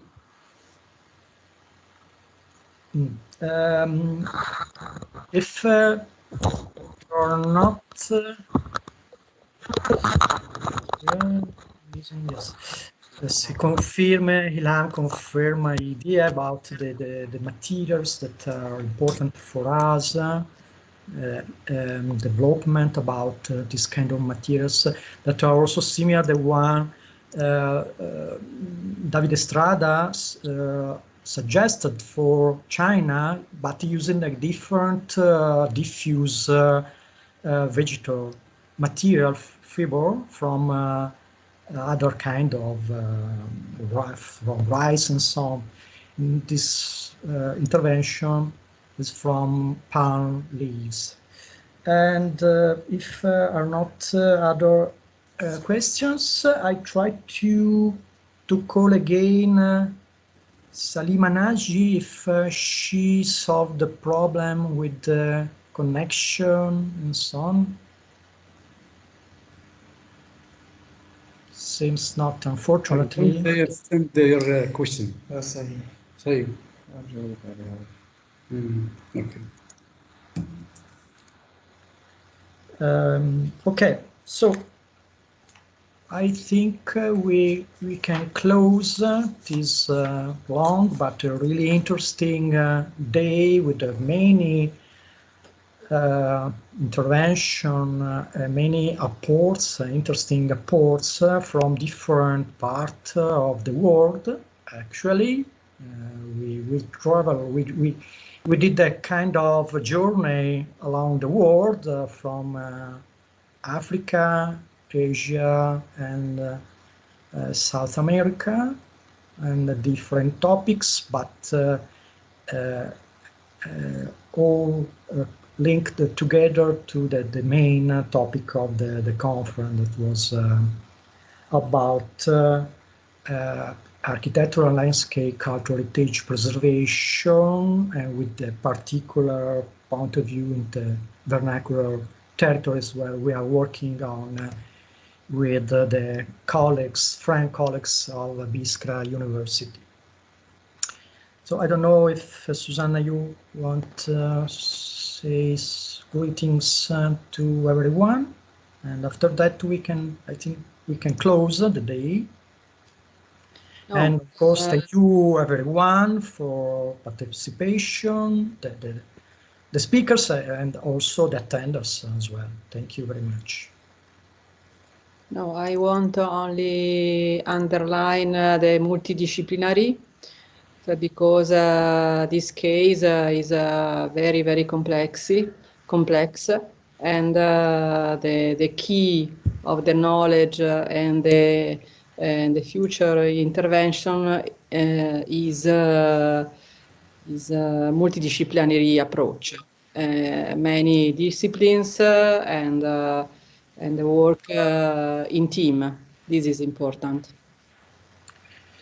Sorry, Susanna, I'm looking at the chat. Sorry to the friends who wrote questions for Beli and for Nureddin. Hilam is asking if they are already using this kind of material in historical buildings. I don't know if Nureddin and Beli. Yes, I can see them. Please switch on your microphone, Beli.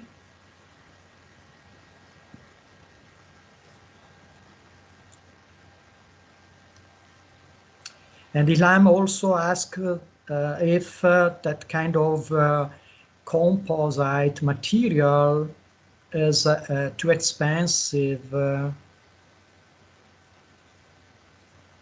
We cannot hear you, Beli. Switch on your microphone on Teams. It's not a problem of your computer, but I can see you have switched off your microphone. No, we cannot hear you.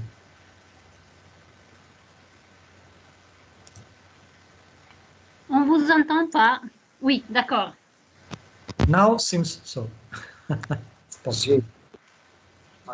Based Clive. The composite about the clay. I cannot understand you. By the clay composite. No, I think about the palm waste, the leaves. I think, I don't know, we can ask it to Ilham. Donc c'est fiber and the clay. Yeah. Yes, okay. Donc composite is associated and fiber and the clay. Yes, but he was asking, if I'm not wrong, if you are already using this material in the intervention on vernacular or historical building for insulation, and if so, if it is expensive or cheaper. You are utilisé donc dans l'isolation thermique dans des bâtiments ou bien des buildings, et aussi donc on peut faire donc avec le restauration. Avec la restauration, donc on utilise donc dans le domaine de restauration des bâtiments, et donc aussi donc on peut faire donc dans la construction de menuiseries, donc des fenêtres, des portes, etc. Donc c'est ça. Et aussi donc on peut utiliser donc les fibres avec à base de polymères, par exemple le PVC, le polyéthylène, le PP, donc etc. Donc il y a plusieurs choix. Donc on utilise donc ce matériau, donc soit on utilise l'argile ou bien on utilise d'autres matériaux. It's okay, Francisco? For me, yes. I can reply to Ilham, not yet, because they are working in laboratory tests and are doing some kind of different percentage of fiber and so on about the panels, but that kind of material is not in the market yet. So it's not industrialized. Okay. But I hope it will be soon, because in my opinion it's really interesting material, compatible, sustainable. They can reuse the leaves of palms, wood, tree. Any question more? No, I don't understand your question. No, I replied directly to Ilham about, because he's asking if that your material, the material you are working on, is already in the market. Is possible to buy it yet? Yes, it's possible. It's possible? Oh. Yes, okay. The panels or in general? The general, palmier ou d'autres matériaux? I think I didn't understand.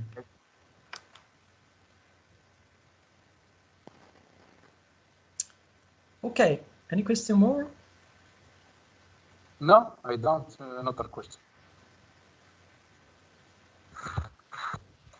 Hello, Susan. Okay, so best wishes you all, and hoping to meet directly somewhere, mainly directly in Algeria, in Biskra and so on, but also in the other countries where other friends today came from Morocco, from Saudi Arabia, and so on. So thank you very much, you all. Thank you to all. It was a very nice event. Thank you. We learned a lot from each other. And okay. Thank you again, and have a good night. Thank you. Thank you, Nelly, and Susanna, of course, and you all again. Thank you, Nelly. Thank you to all. Welcome. Good evening. Welcome. Ciao, Belli. Thank you. Thank you. Good Francisco. night. Thank you, Suzanne. Thank you, Nelly. Bye-bye. The next time. Bye. Welcome, Algeria. Welcome. Yes. Next time in Biskra. Thank you very much. Sure. Oui, au revoir tout le monde. Bon week-end.